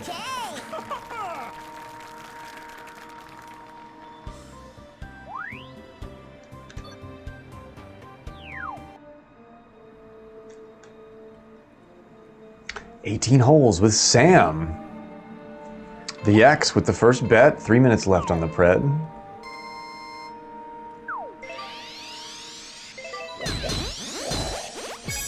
Nice shot.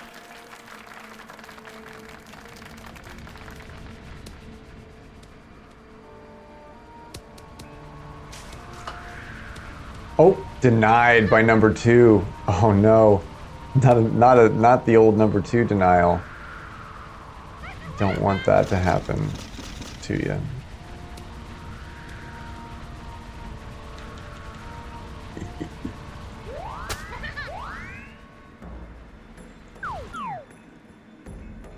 I haven't been looking good tonight. Like I'm baseline, but I'm not. There's no deal sealing being done on my end here, unless this goes in. Oh God, come on. Birdie. It's all of that. It's all of that tonight. Nice. It's not 20s and 30s. It's .60, and close only counts in death and taxes. I don't think that's how that phrase is supposed to be said.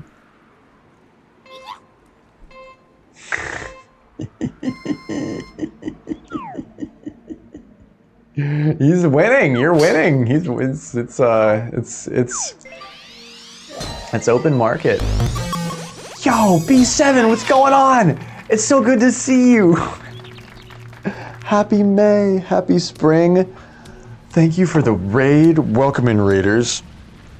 It's been kind of like story night with Graveyard. I've been yapping a lot and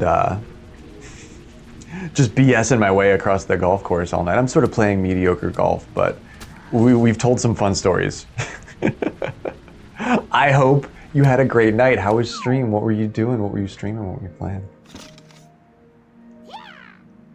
It's fall where you are. Yeah, I'm just a little bit late, or I'm wishing you a happy spring from the previous spring, just because I'm pacing myself. Time is a construct that we make ourselves. Birdie. I'll toast to that. Yeah, she's like, okay there, Graveyard. That's so cool that it is so opposite. Yeah, it's kind of a nice spring here. Well, actually, we had a freeze. A bunch of the fruit fields like around me got ruined, like because the crops got all messed up because it got super cold for like a day or two, right when everything sprouted. Ready? So they're like all mad about that around here. But I bought a watermelon at the grocery store today. Like it's fucking May. Like what the hell is going on? Like is this what the apocalypse looks like? I just had to share that with you. I managed to get to the grocery store today, and there's a watermelon there. So Oh, I got lagged out on that. So just take that. That's your omen for the day. Sonic Racing Cross Worlds Legends competition. Hell yeah, dude. Mr. Philosopher over here. I may have started talking before I had figured out what I was trying to say. Nice shipping. If it provides benefits, is it even an apocalypse? Right? Yeah. That's just a good attitude.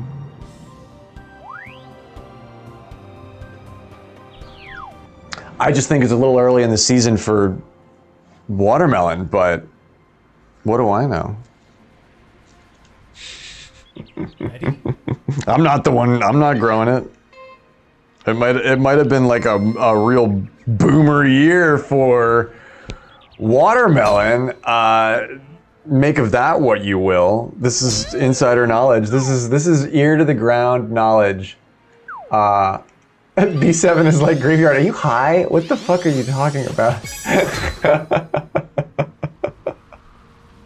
But yeah, normally they're like you eat watermelon in the summer. I was just I become fascinated by simple things, and that was one of them. I was just like, this is crazy. Nobody else thought it was weird.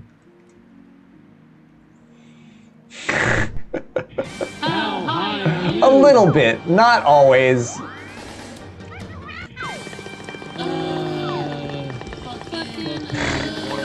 But a little bit. Just a little. High enough to not be able to decide whether I want to use the driver or the wood here. Let's use the driver. I fucking love you. I love you, B7. Seriously, you're one of my favorite people. Please follow this amazing streamer. She plays games that I wish I could play.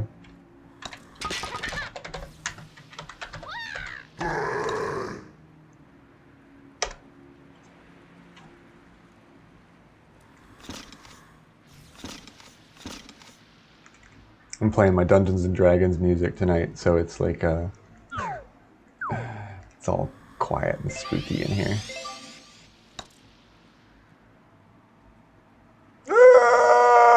No, you didn't. Because I tried to rough putt it. These Miis just have so much power. Sam is getting shit canned. He didn't even know what he signed up for, dude. You cannot blame Sam. Ready? Thank you. It's the least I can do, B7. Seriously, I've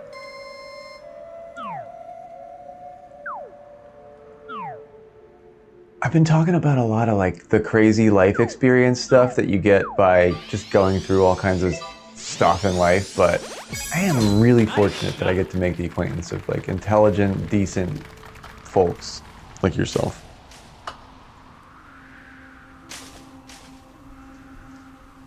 Please do your thing, raid and run, take care of you.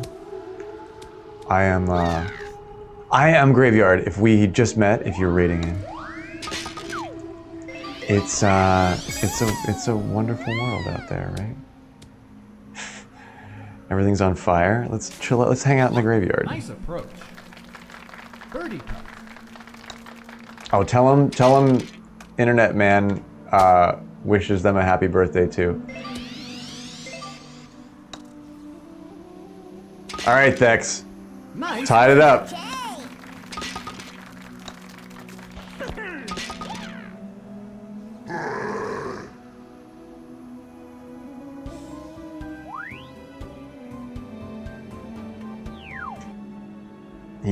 You've got a really good shot. The Miis are like a real weak spot in my skill set.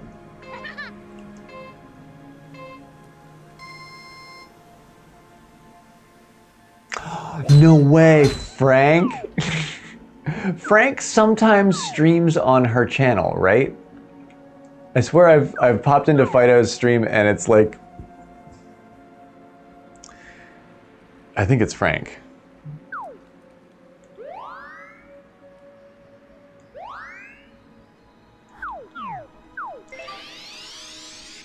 All right, let's just drop this thing once we get it there, and we'll let it roll a little bit. The wind will take it. We're over the rock.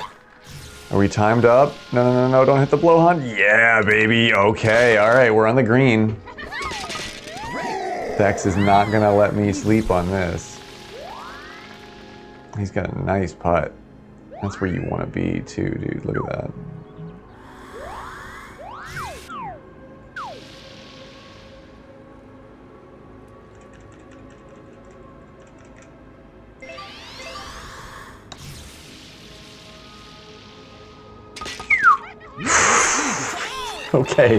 Okay.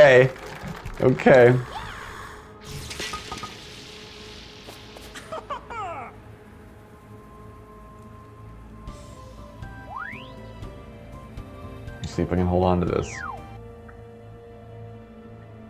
Ready? It's probably Frank. Frank's cool as shit.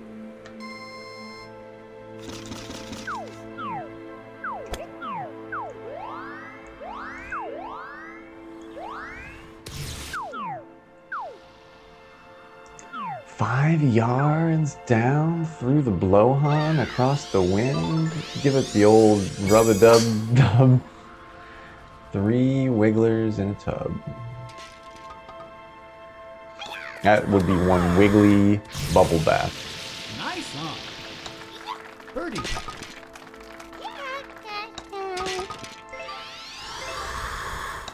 These tricky downhills are Nice birdie. tricky.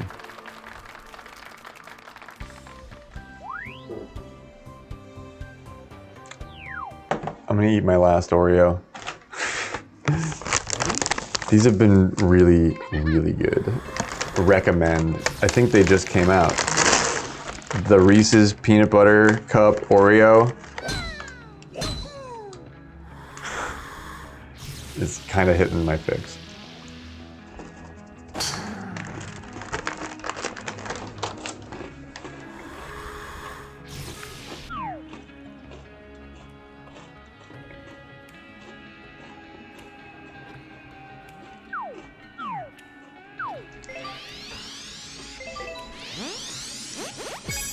Nice shot.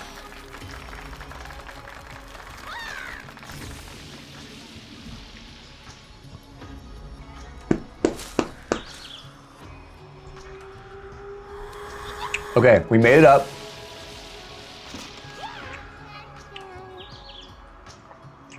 Oh, totally. If Frank is streaming tonight? Oh, dude, Frank is cool as shit. Frank's a legit Aussie. He, man, I would be friends with I would be friends with everybody down there. I feel like I'd make friends with Australians probably easily than I make friends with people in my neighborhood. Birdie putt. Nice birdie. Okay, I'm pulling ahead. First time tonight. Literally the first match tonight. If Vintage Mom were here, she'd probably be kicking my ass. Ready?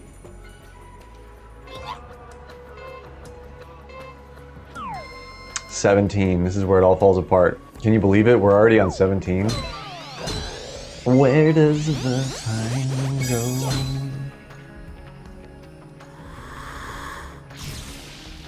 I still like this bounce shot. Oh, that was a fun one. It lined right up. So now we can hit it with the 5 wood.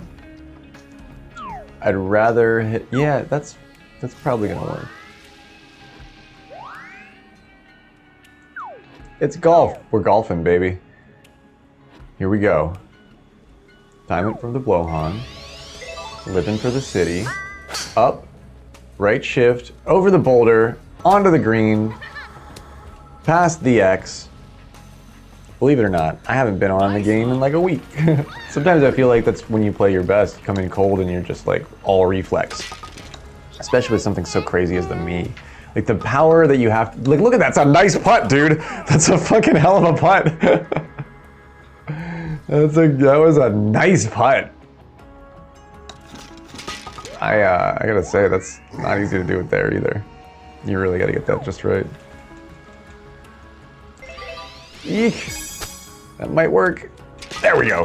Whew. Nice birdie. Back. A note of dark rum. Dr. Pepper. Oh, it's a Dr. Pepper vanilla float with a little bit of that dark rum. Ooh, baby, yeah. That just gets all that vanilla going. And we were talking about all kind of pirate stuff tonight. That's like a fancy pirate bet. That's nice. That's awesome. It's like a Cuba Libre, but the creamiest. The creamiest, the smoothest version that you would ever have. Word. I like your style.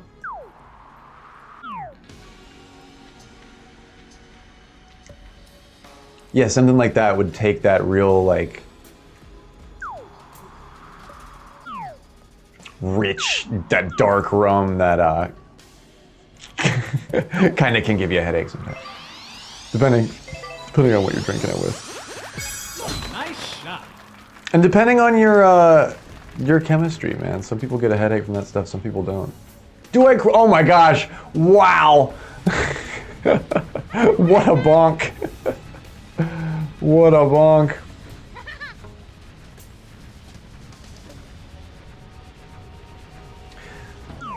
There was this pub across the way from where I used to live and hang out in Harrisburg, and it was called The Pep. And they were the only bar in town that would light your flaming they would do flaming Dr. Peppers and they would light them on fire for you. like right there at the bar. And everybody else in town had stopped doing that because there had been so many like problems like where people set themselves on fire or something. But the Pep was always down to light up your flaming Dr. Pepper. I used to get a flaming Dr. Pepper there.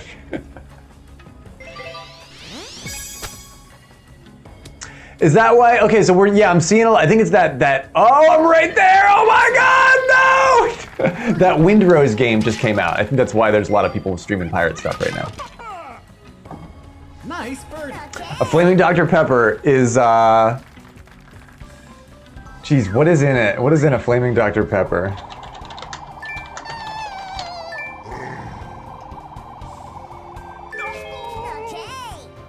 It's that overproof rum. It's got 151 in it. Oh, they don't sell that here anymore. It was pretty much whatever you wanted. It was like a Dr. Pepper and an amaretto with like, and then you would fill the rest of it with like 151 and you would light it on fire. No, not Fireball. I like cinnamon. I love cinnamon in my cooking and my baking. Cinnamon whiskey is not. I'm not a fan. Yo, Warriors, what's going on, dude? Yeah, yeah. It's not worth it, B7. It's not worth it. Just have like we'll have like baked apples with some cinnamon. That'll get you there, no problem. Dude, that's what I heard, that you can't buy Bacardi 151 anymore. But is there a 151 proof rum that you can get that's still around? Yeah, because normal stuff won't. You can't just like light up the normal stuff. Don't do this, by the way, kids. That's my disclaimer. I think it'd give you like a 2-day hangover. I didn't think it was possible. Dude, those designer liquors always do that because it's like that sugar syrup, that weird industrial sugar syrup that they build the thing out of, and it just like it hits you in the head like a hammer.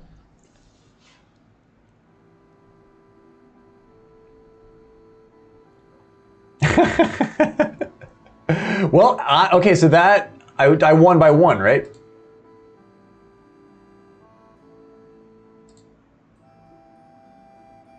GG's, by the way. Is it literally have glycerin in it? Yeah, like I see that on the list. I see like polypropylene glycol, on some ingredients list. And I'm like, should we be drinking that? Which just keeps it in your system. Yeah, right. And that's probably like that's probably an additive that they use for that Cinnamon extract or whatever, because they don't actually use real cinnamon in that. It's like a synthetic, like it's like a clear synthetic solution that they mix in with it.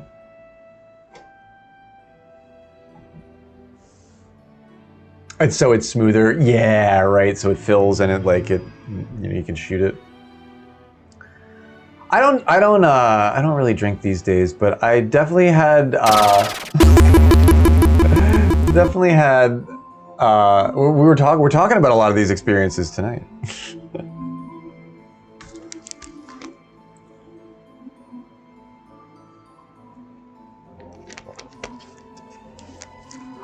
The albatross. Oh yeah, bring back the ex's jump scare. The ex's jump scare. Jeez, there's a marriage story in there somewhere.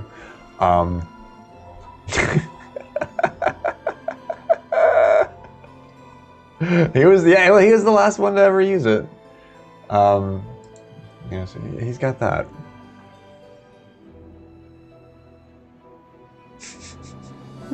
Should we do a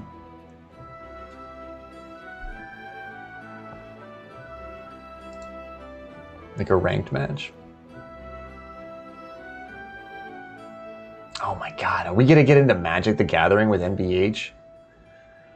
Gosh, that sounds fun. Beard Society, artisanal beard care.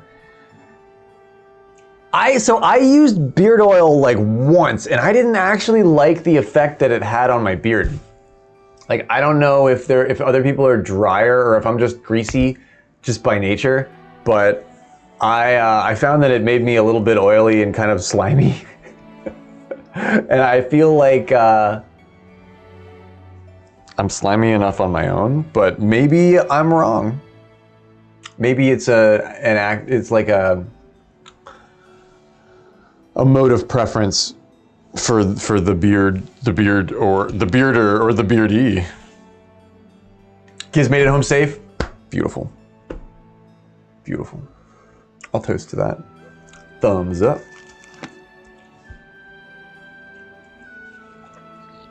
That's what I always wonder. Like I don't, because a lot of people do B7. The mustache oils and things like that, they're so popular. I don't really use. I've never really found them to be pleasant or pleasurable. I'm not really that musky either, you know. Like, I think this might be for a certain type of like body hair. Sure, yeah, if it's like a oily gel that they want to like do the mustache with, like, yeah, I rely on my own pirate grease to bring my beard to a point, which I can actually do now, which is kind of cool. JW, anyone else that may want to join us, pop on in. We've got the 4th tee open. We're almost at a full rotation to rookie, which is crazy. I don't know if I'm gonna make it to what is that? That's gonna be a 5 a.m. rookie? Oh God. I don't know if I should do that. This might be the last match. I've only been streaming for 5 times funny tonight. Strange tides out there. I could get back into the Magic the Gathering arena. I want to play IRL Magic, but they keep scheduling me on days that the game shop does Magic. I do remember, like, there's a charisma to playing with those cards and the counters and the way that it works. It's totally different than playing the Pokemon card game. But yeah, I liked it back in the day. It would be cool to get into it again. You want to pop in for one, Giz? Get in here, dude. Hell yeah. Don't rush yourself. I know you just got home, but yeah, dude, if you're trying to blow off some steam, we can do me's or not. We can do whatever you want.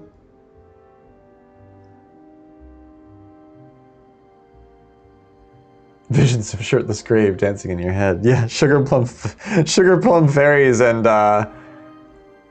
graves, scrawny delts.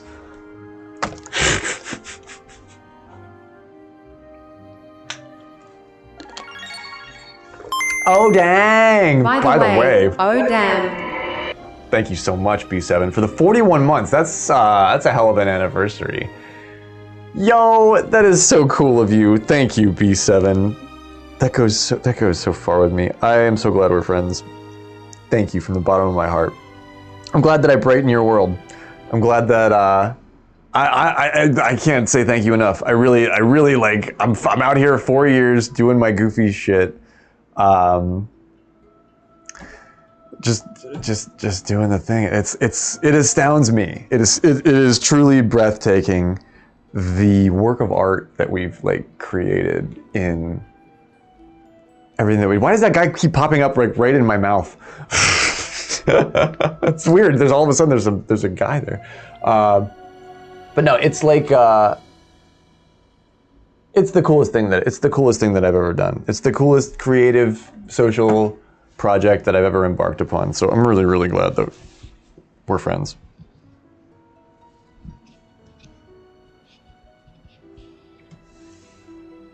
You know what's unique about your goofy shit? It's the most wholesome goofy shit ever. I'm pleased that you think so.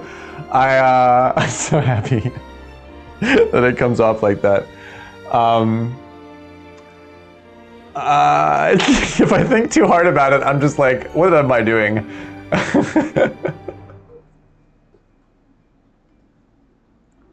Right on, take your time. Yeah, five minutes is.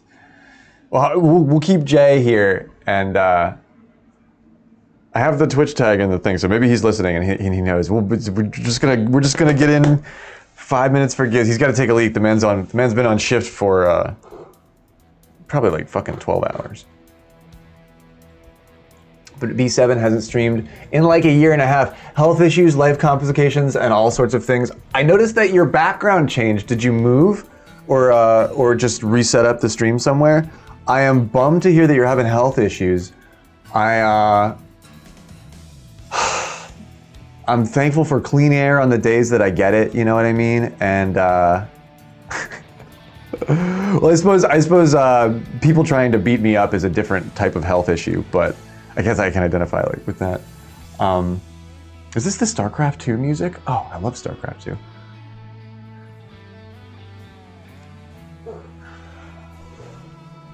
I'm always pleased when I see you on.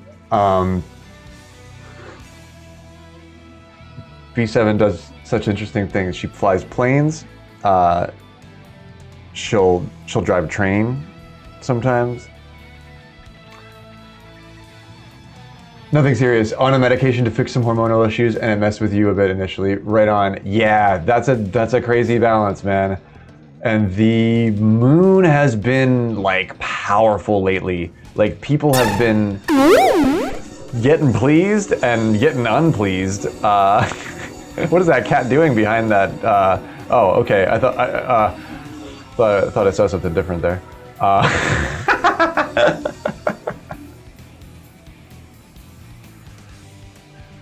Adjustment period is huge. I'm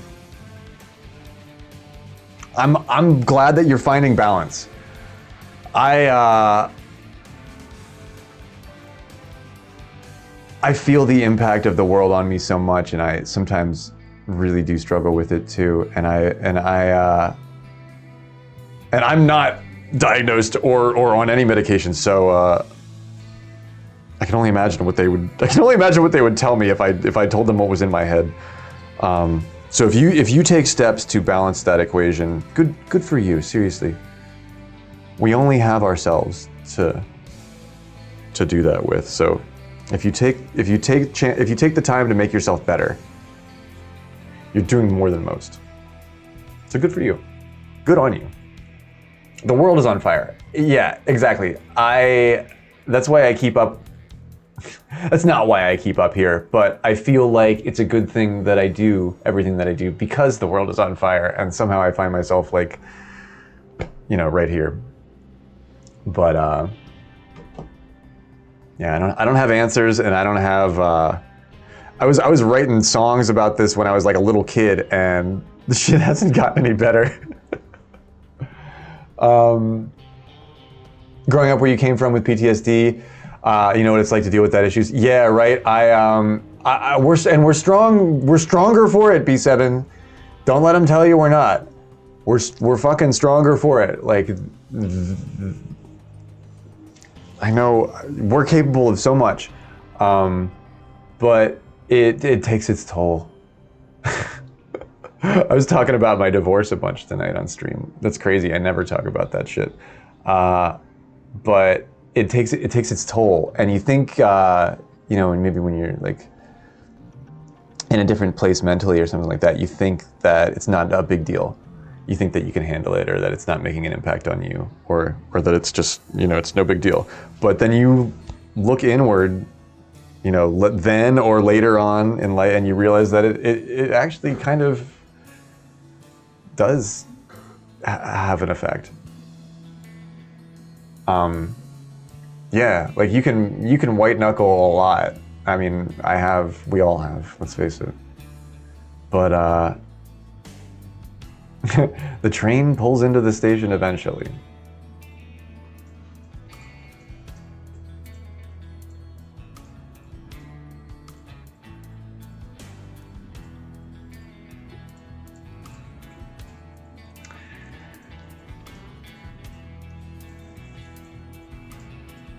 Finding a peace in that darkness, you know, when you feel like the whole world is against you, is, I feel like my place. I found a lot of it with my shack, like working on my place, like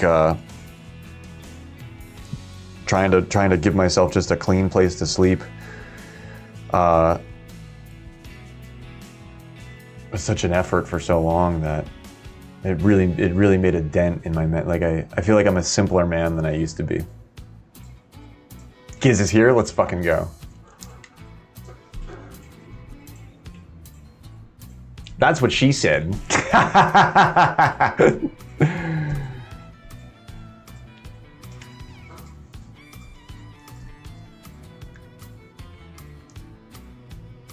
Are we meing or okay.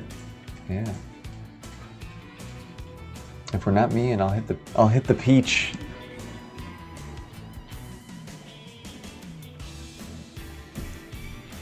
Stay away from my wife. I promise you. It's not what you think. I'll fight. I'll spam. I'll spam. Back off. Stay away. Actually, no. Come closer. Good evening, Mary. How are you? How does it go? I hope you're having a good night. Where do you guys want to play?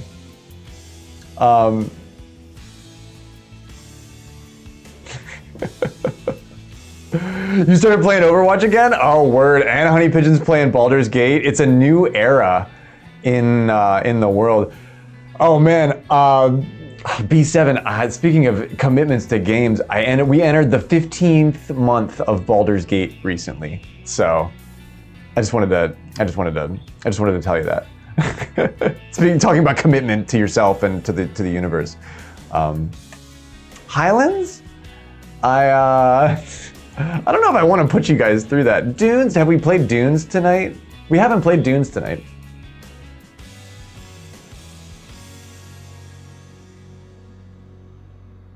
Champ Normal? She wants you so bad. That's what the dude keeps saying too, and I'm like, I don't, but I don't. And he's like, but she wants you so bad. I don't know what to do. And then I'm just like, all right, oh God, okay, come here, buddy. All right, it's okay, Biggie. Oh yeah, cry it out. Oh God, ooh, you good to drive home? Fuck it, we ball. Yeah, what do you like golf? Video games?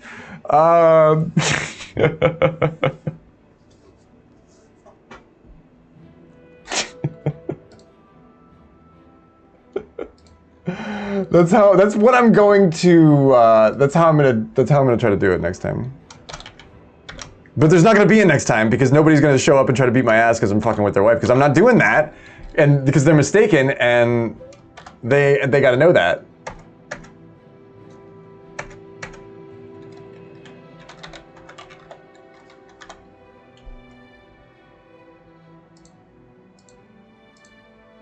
It's a pred, 5 ways. A 5-way. Jeez. Yeah, I'm out here messing with 5 ways.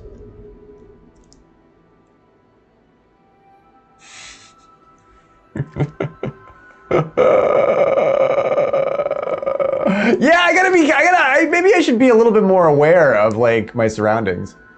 Because I'm pretty candid, like I just do be doing shit, and like saying shit. Oh, don't go in the road, damn it. And I think, I don't think of myself as a threat at all, but I don't want other people to think that. Public service announcement. It's been a while. Don't worry. I'm not like trying to keep up anything. Oh, that was a good pun. I mean, trust me, but you're safe.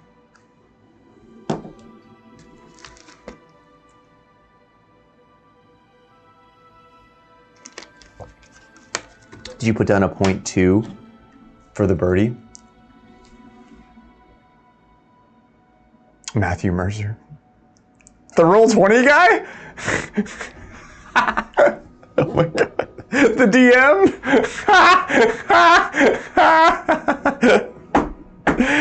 He does have a pretty sexy voice when he's doing the gnome. Oh, no par. Oh, crap. Well, it's okay. It's early. And Thex is playing to win, dude. He's Bowsering on dunes. That's a huge advantage on me. I don't give a fuck.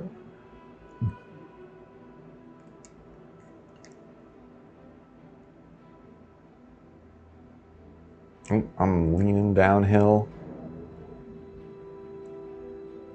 He's your biggest celebrity crush? Matt Mercer, good pick. Good pick. Wow, I'm in the butter zone, baby. That's the Matt Mercer line right there. I have watched precious little Roll20 or Critical Role, pardon me. What was I saying? Roll20. Is that his show too?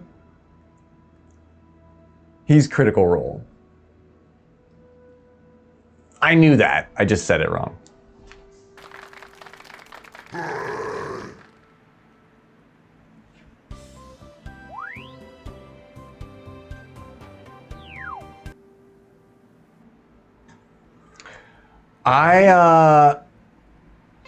Ryan Reynolds is the pinnacle for those that don't like facial hair, right?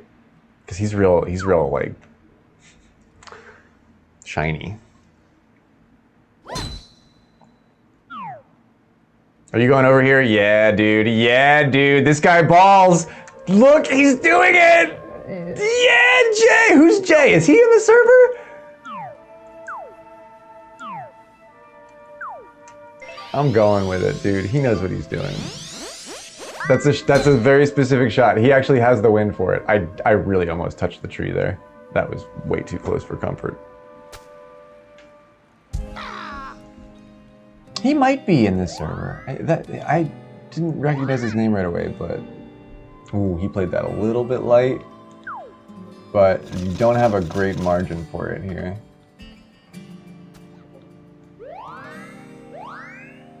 And that downhill is really yucky. Ooh, crapola, that sucks.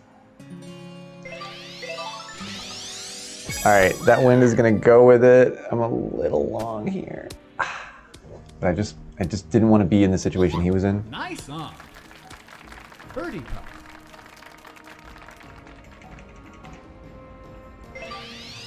I think that works. It's way too much power. Why am I overpowering this stuff tonight? Damn it!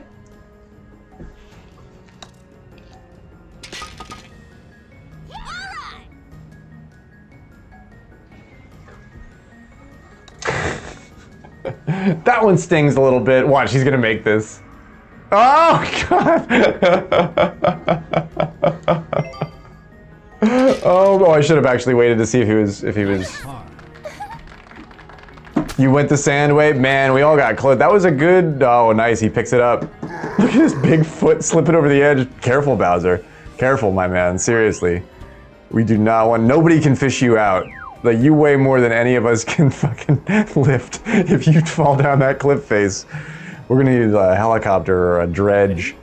Probably a dredge to get you out.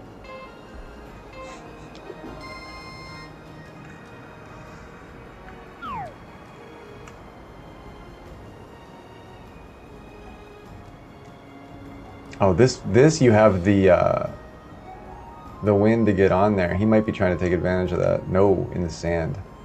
Didn't work. I'm gonna play it cool with wind. Nice shot.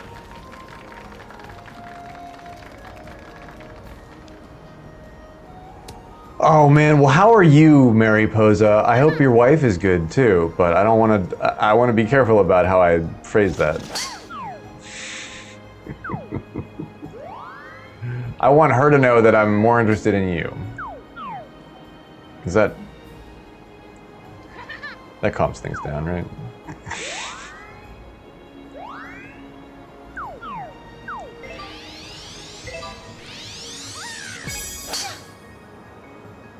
$15 on the bet, if you'd like to.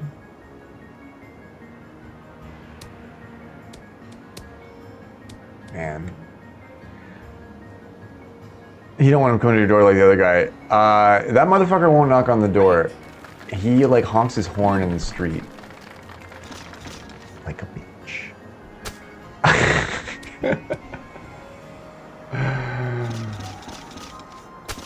But I'm not trying to call anybody out.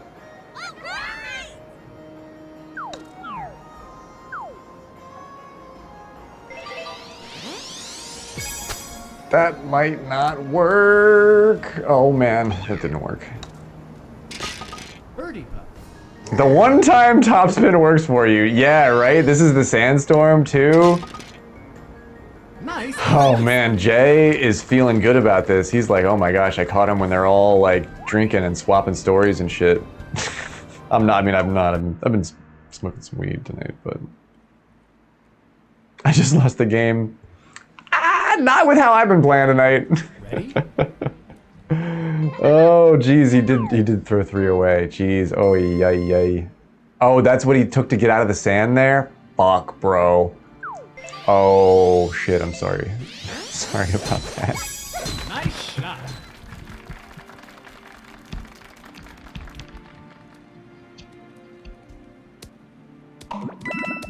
Oh wow, I made it past that pokey, and he grabbed me. He reached out and grabbed me on the way back. Oh man, you got into a bush? Damn, I didn't see it, homie. Oh no. He doesn't have the best lie here, but this is better than his previous bunker.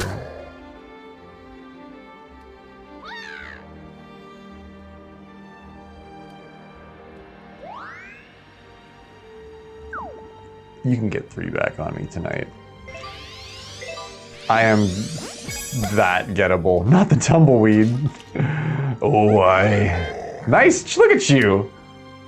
Nice chip, dude. Nice on.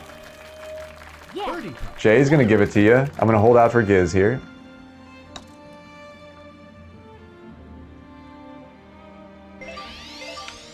Big hill, little shy on the putt.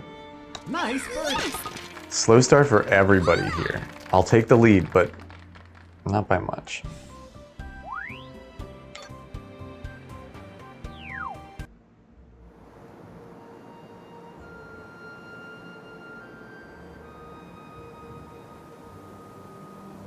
Ready?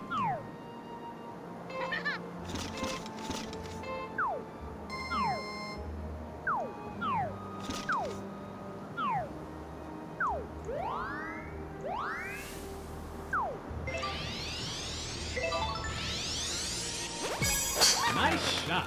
Over the macaroni and cheese, dude. Is that like real epic music suddenly in strange places tonight? The mac and cheese, dude, yeah. Oh, this is gonna be terrible. Oh my gosh, this chip is gonna really be. Oh, look at, oh my gosh. Ah, oh my gosh! I'm clipping that.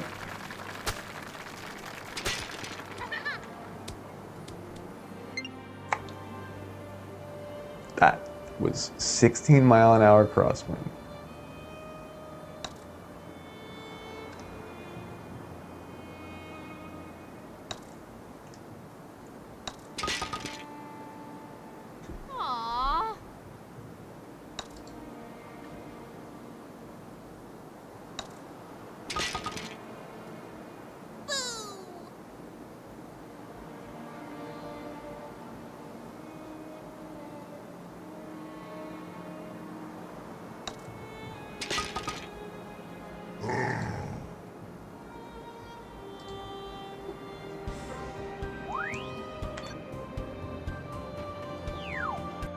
Well, there's always room for improvement.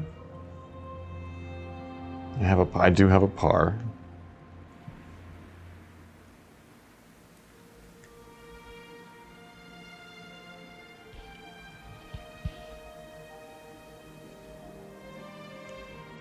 Ready?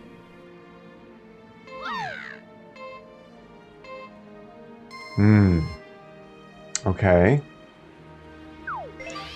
Over here. Oop. Nice. Got that out a little bit.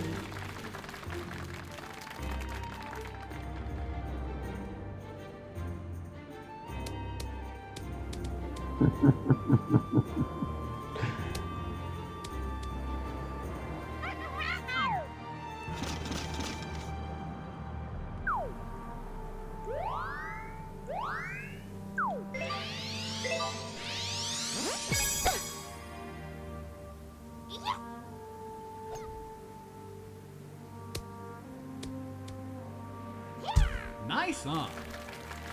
Birdie putt.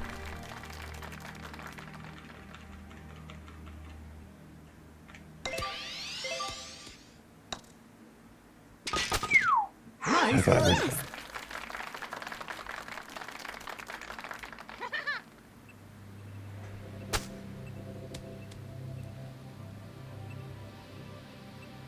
Eight minutes left to bet on your favorites. The golfers don't look bad. I've had quite a few matches to shake off the rust, and I'm still pretty rusty. But this is my best lead of the night, so we'll take of that what we will.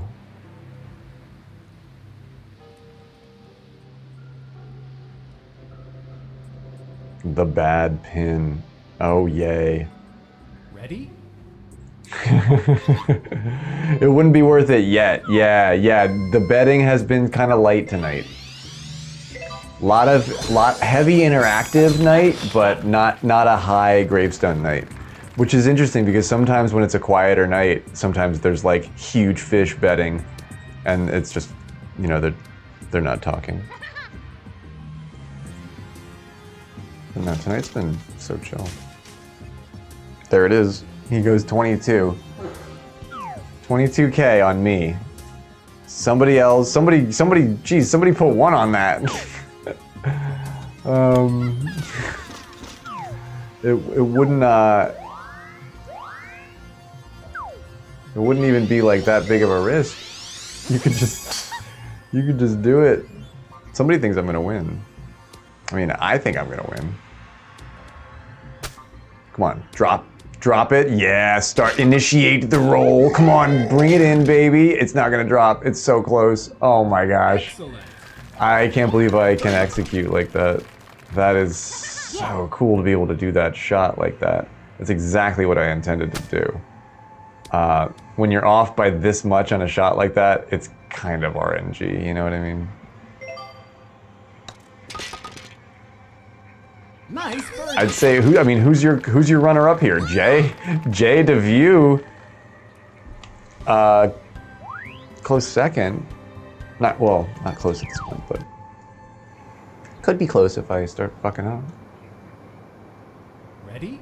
I haven't been fucking up. I've just been hitting birdies where I should hit eagles, and occasionally par 2, which you've already seen one from me here. I'm not playing A-list golf, that's for sure.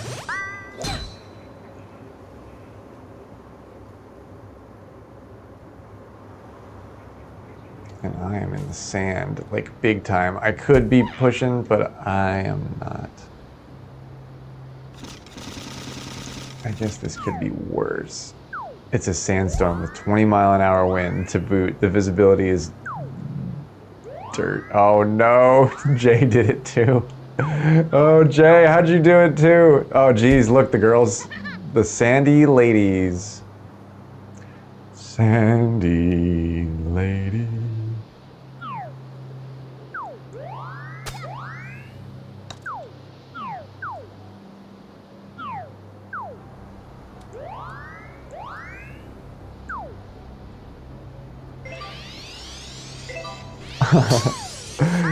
Jay is feeling it. Wow, look at that left shift. Oh my gosh. I'm still short. Oh man, I just didn't get the turn on it right. Now playing Sandy Ladies on 104.2. Hot 104 brings you the Sandy Ladies of tomorrow, today.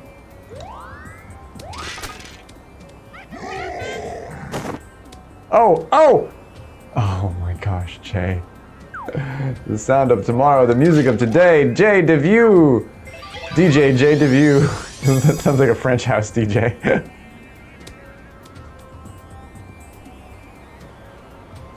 Nice approach. Birdie putt.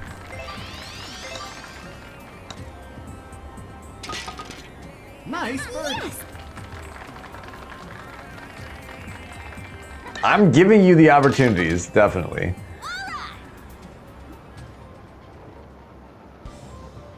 Jay DeView. Oh, it's Deja Vu. Is he in the server? Do I just not recognize his name? I feel terrible if that's true.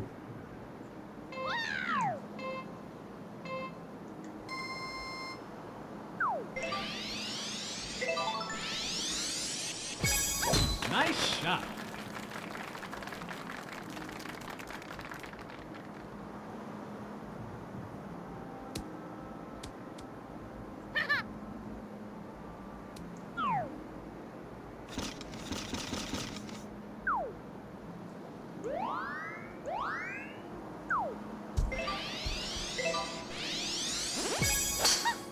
Probably gonna want that super backspin there. The wind is just not kicking in the way that I'm thinking it's gonna. I'll probably stop in a flat here. Nice on. Birdie. That's not flat. That's not really that flat. And it's got tailwind too, so kind of a pain in the ass. Oh, just gonna green chip it, and we're not gonna let Dirty see.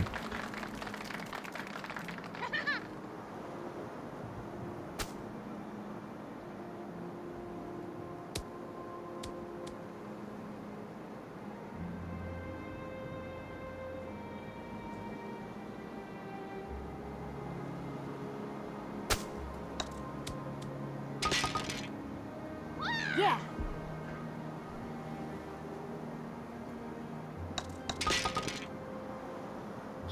Ooh, tough putt. Daisy kicked that. You saw when she turned. You asked her about it. She said, whatever. She kicked that.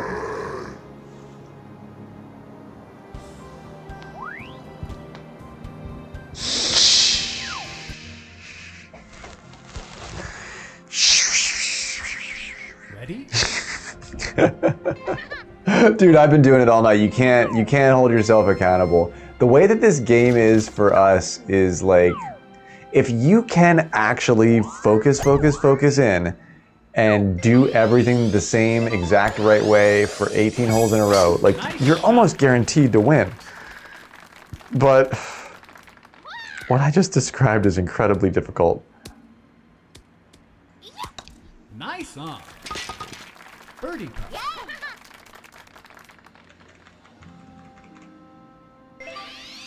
And I enjoy playing so much that I don't even care if I lose focus, and that's why I lose matches.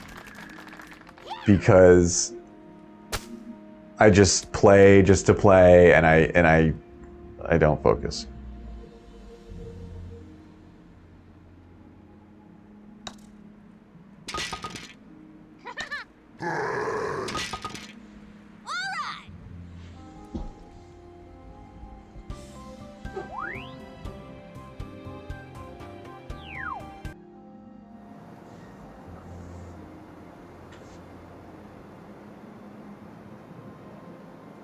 Ready?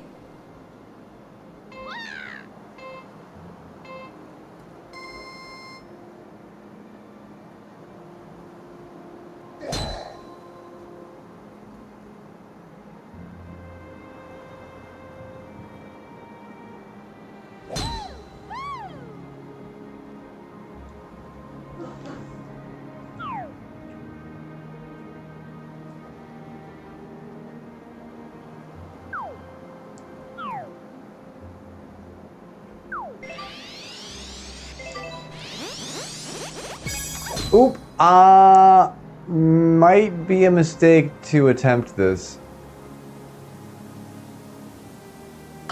Okay, yeah, that I knew better than to do that.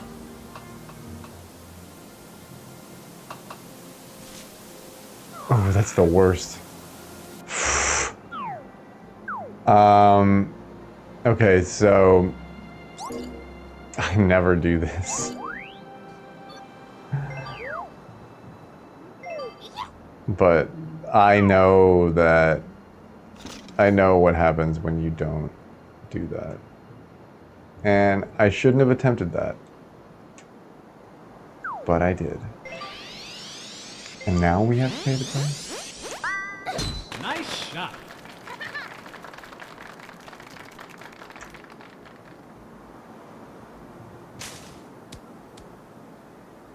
If you've never seen a golfer get stuck in that spot, if they take that shot, they lose their ability to declare unplayable and re-hit from the previous location, because that's your previous location is going to be this shot right there. And that's actually true in real golf too, I think.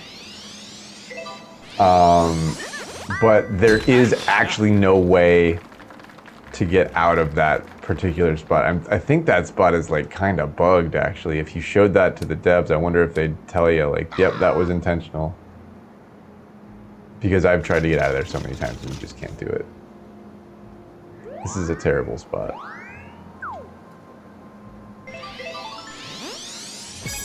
The wind, bad. Oh, I pushed it because of the wind. It's also bad.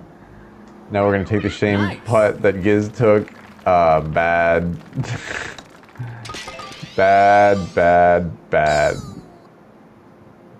Oh, then I did the same thing that Giz did. But it's okay. I actually, I don't know if the island would have worked for Peach here in 11-mile-an-hour headwind. Double bogey.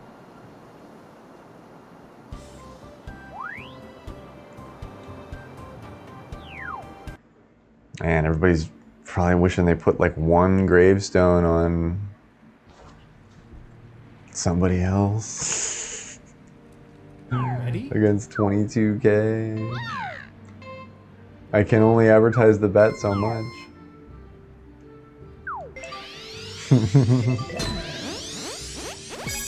Nice shot. It worked when I went 3 down for Bowser. True, but in that headwind, Peach is... uh-oh, what happened to Bowser there?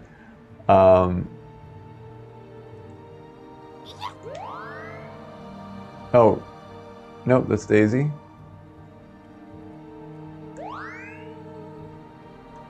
I think they both hit the, oh man, Jay's in a terrible spot. He's in the garden between, between those two. Nice save, X. Damn, Jay's going up and over. Wow. Looks like he almost makes the green. Oh no, Giz fucking slams into that fucking Bam Margera gymnast post, whatever the fuck that thing's called. The arch. Yeah, the arch.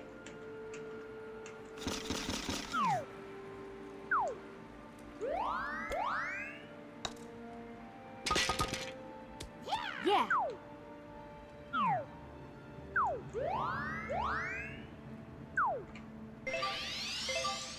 I'm gonna standard spin this. I know that sounds crazy.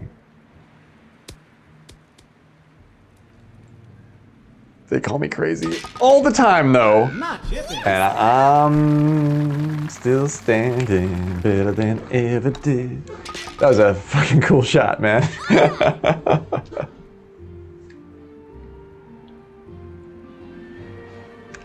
That's not a scam, that's just a legit play. Whew.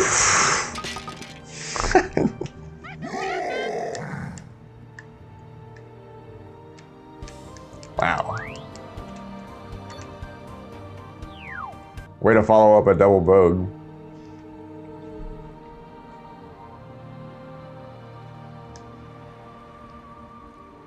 Ready?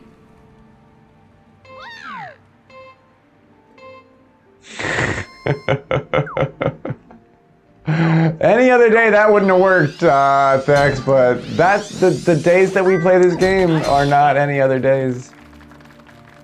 They are our days. We are the King Dragon Bowser Turtle Man, and you are in control of your destiny. Thank God I have some energy drinks. I'm up way past my bedtime. Yeah, me too.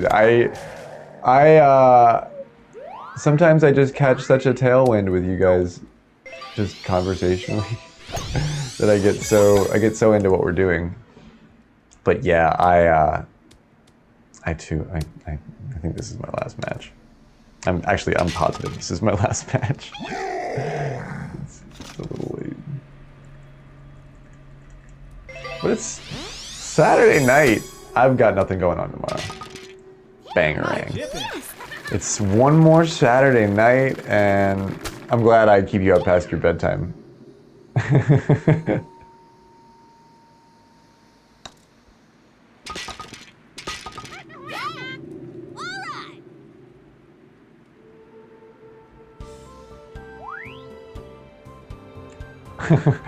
Oh man, she's like, I'm catching the end of this thing.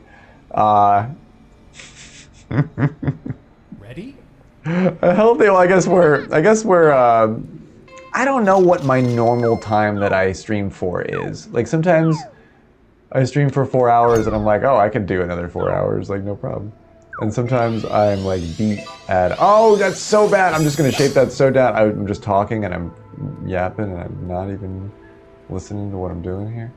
It's way overpowered. These guys did it too.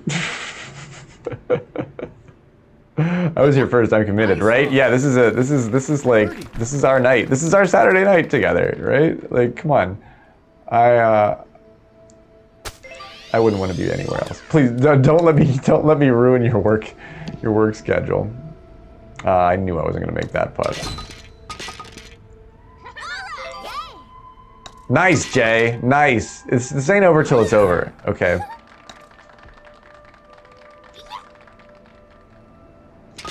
Boom.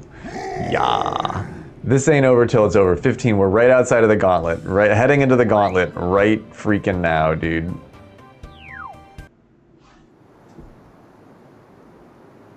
Only 91-foot putt. Just a 91-foot putt. Ready? Yeah, the X chases those putt records. And did anybody knock you off that pedestal, or do you've got some records still, right?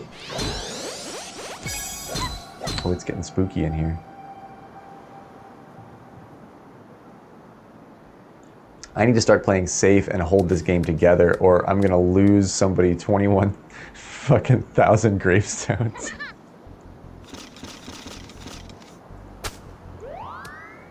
No, it's that pin too. I hate that pin. You get a drive on that pin. Standard spin in place. Are we lined up? Sort of. Come on. Break. Left. No! Nice on. Birdie putt. You still do have the Balmy Dunes record? No kidding. That's impressive, dude. Nice birdie.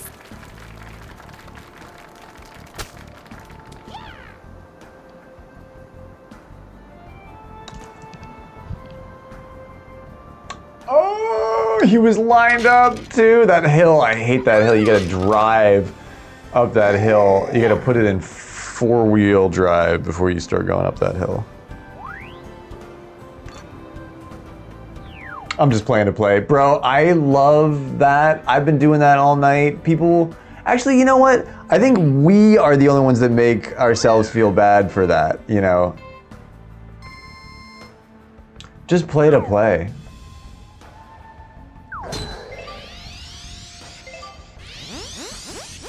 How else do you learn things, you know what I mean? I think it's, I think making mistakes and doing dumb shit is really important, because then you learn when the shit's on the line that maybe you don't do that.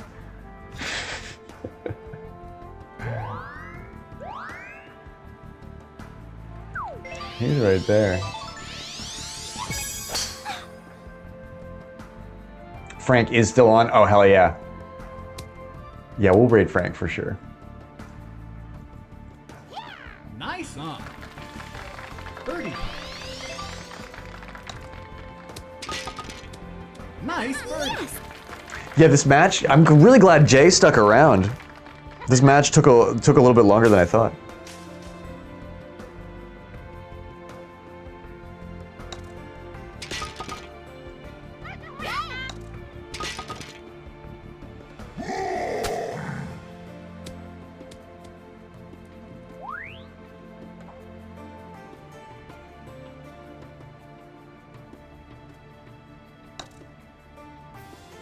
Filthy Frank, yeah, I've got Filthy Frank clips that we can throw at him.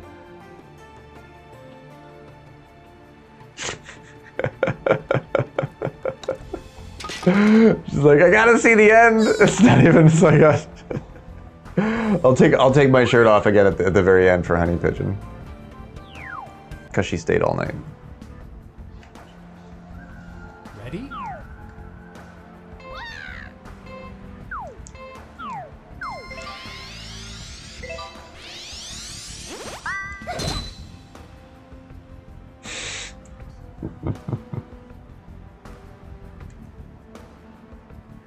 You gonna put it down early too? Yeah.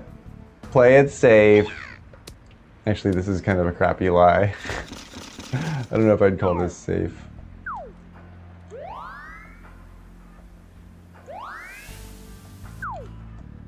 Okay. 4 down. Just one up to maintain, and actually to lose a little bit of speed there. That might be long. Yeah. Might be really long. Oh, tailwind. I didn't really look at the wind. Ugh.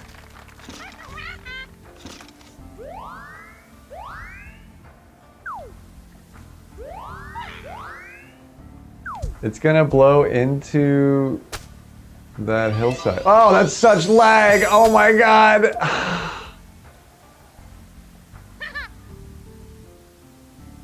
Birdie putt. So unfortunate. Because I saved my 14 under on Dunes. It's such a magical score.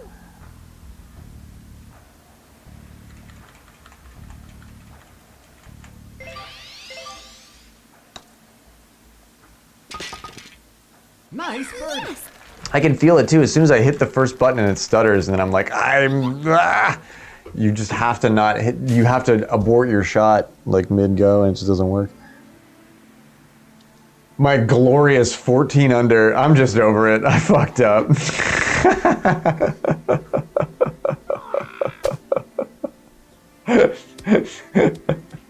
You can't let yourself feel bad for that. Oh no, Jay's in deep shit. Oh no. Jay's like, get the camera off me, please. Don't watch. Oh no. We all did something stupid on one hole.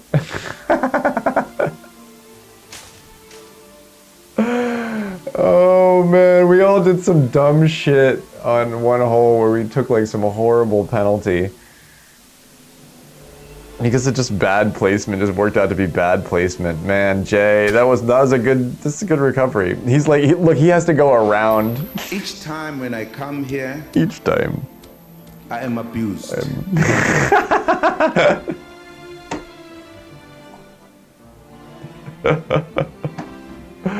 Oh man, he's trying his best. Like, no, you're doing the Lord's work by letting him finish here, because he's like, I shouldn't have drank that flaming Dr. Pepper on, what was that, hole 15? What the fuck? Oh god.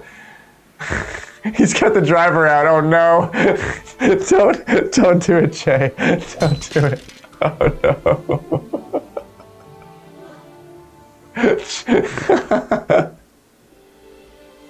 He's stroking out. He's greening out. No. He's right there. He's like a turtle. He's like a turtle that's had its eyes glued shut. He's right there, but he can't tell, and he's like giving up. And oh god. He wanted to turn it up to 11. 11.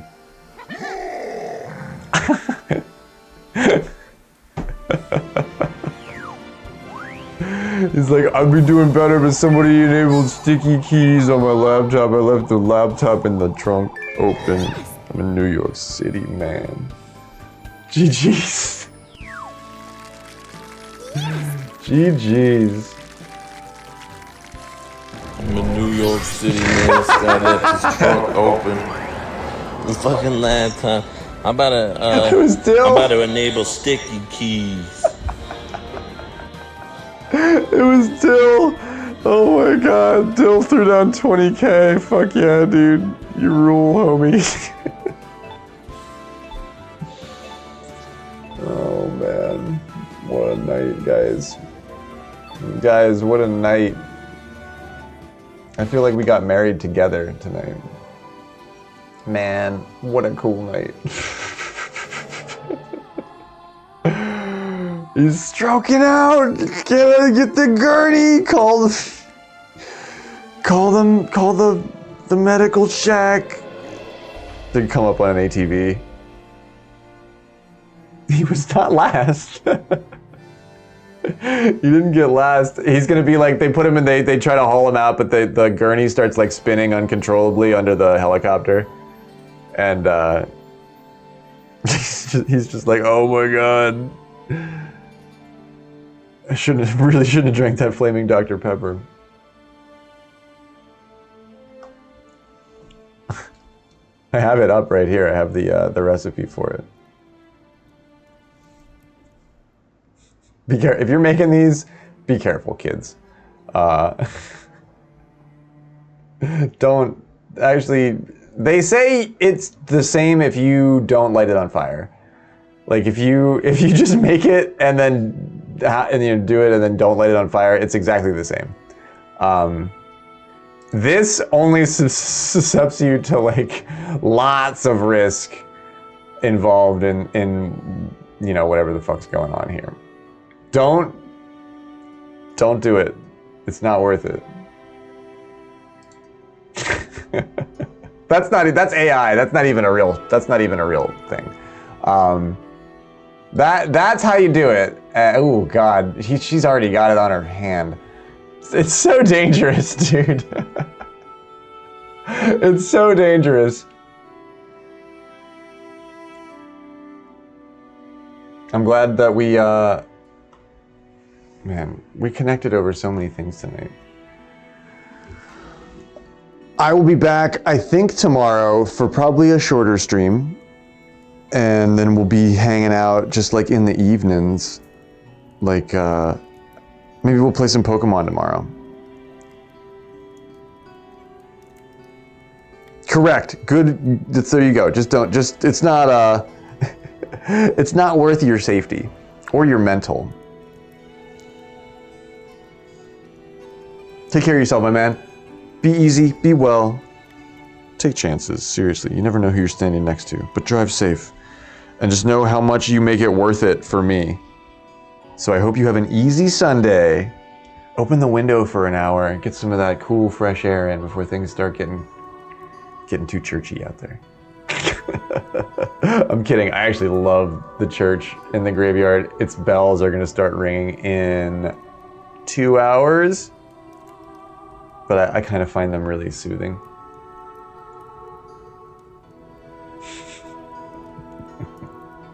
Thanks for being here, everyone. Thanks for so much support. The hype train, the emotes, your friendship. Please just know that just being here is more than enough. And you all mean like so very much to me.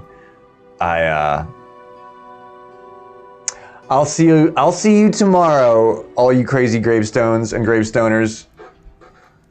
All you creams of the crops and flaming Dr. Peppers. Be good to yourself. Have a snack.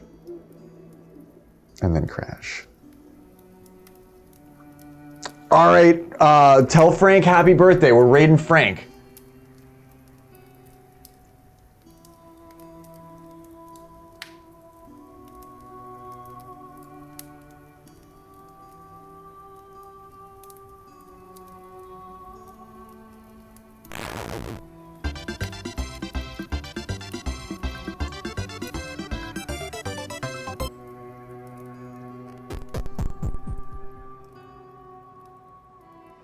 Oh my god, we fucking got a full room of randos, like, right now. Oh my god. Did I miss Frank? Is he still on?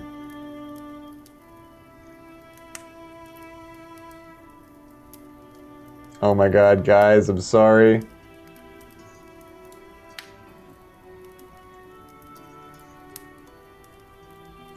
My thingy doesn't want it shown to me, Fido. Fido.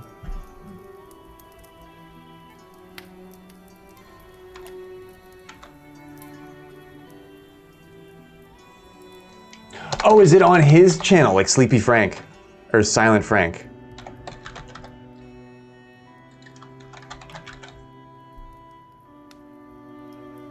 Silent Frank is playing Deep Rock Galactic. Silent Frank is a good friend of ours. I'm gonna exit out of this because these poor guys do not deserve to be led down a dead-end road. Filthy Frank is or Silent Frank. Filthy Frank is another friend of mine. Silent Frank is, he's playing Deep Rock Galactic. That's not Deep Rock Galactic. You can give him a hard time about how he's in the wrong category. When we go over there.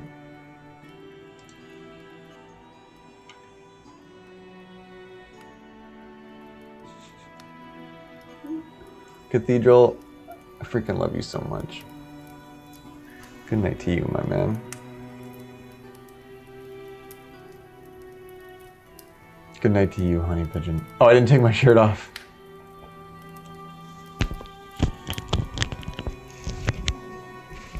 Hang on, I'll do it. Okay, ready? Ready, set, raid.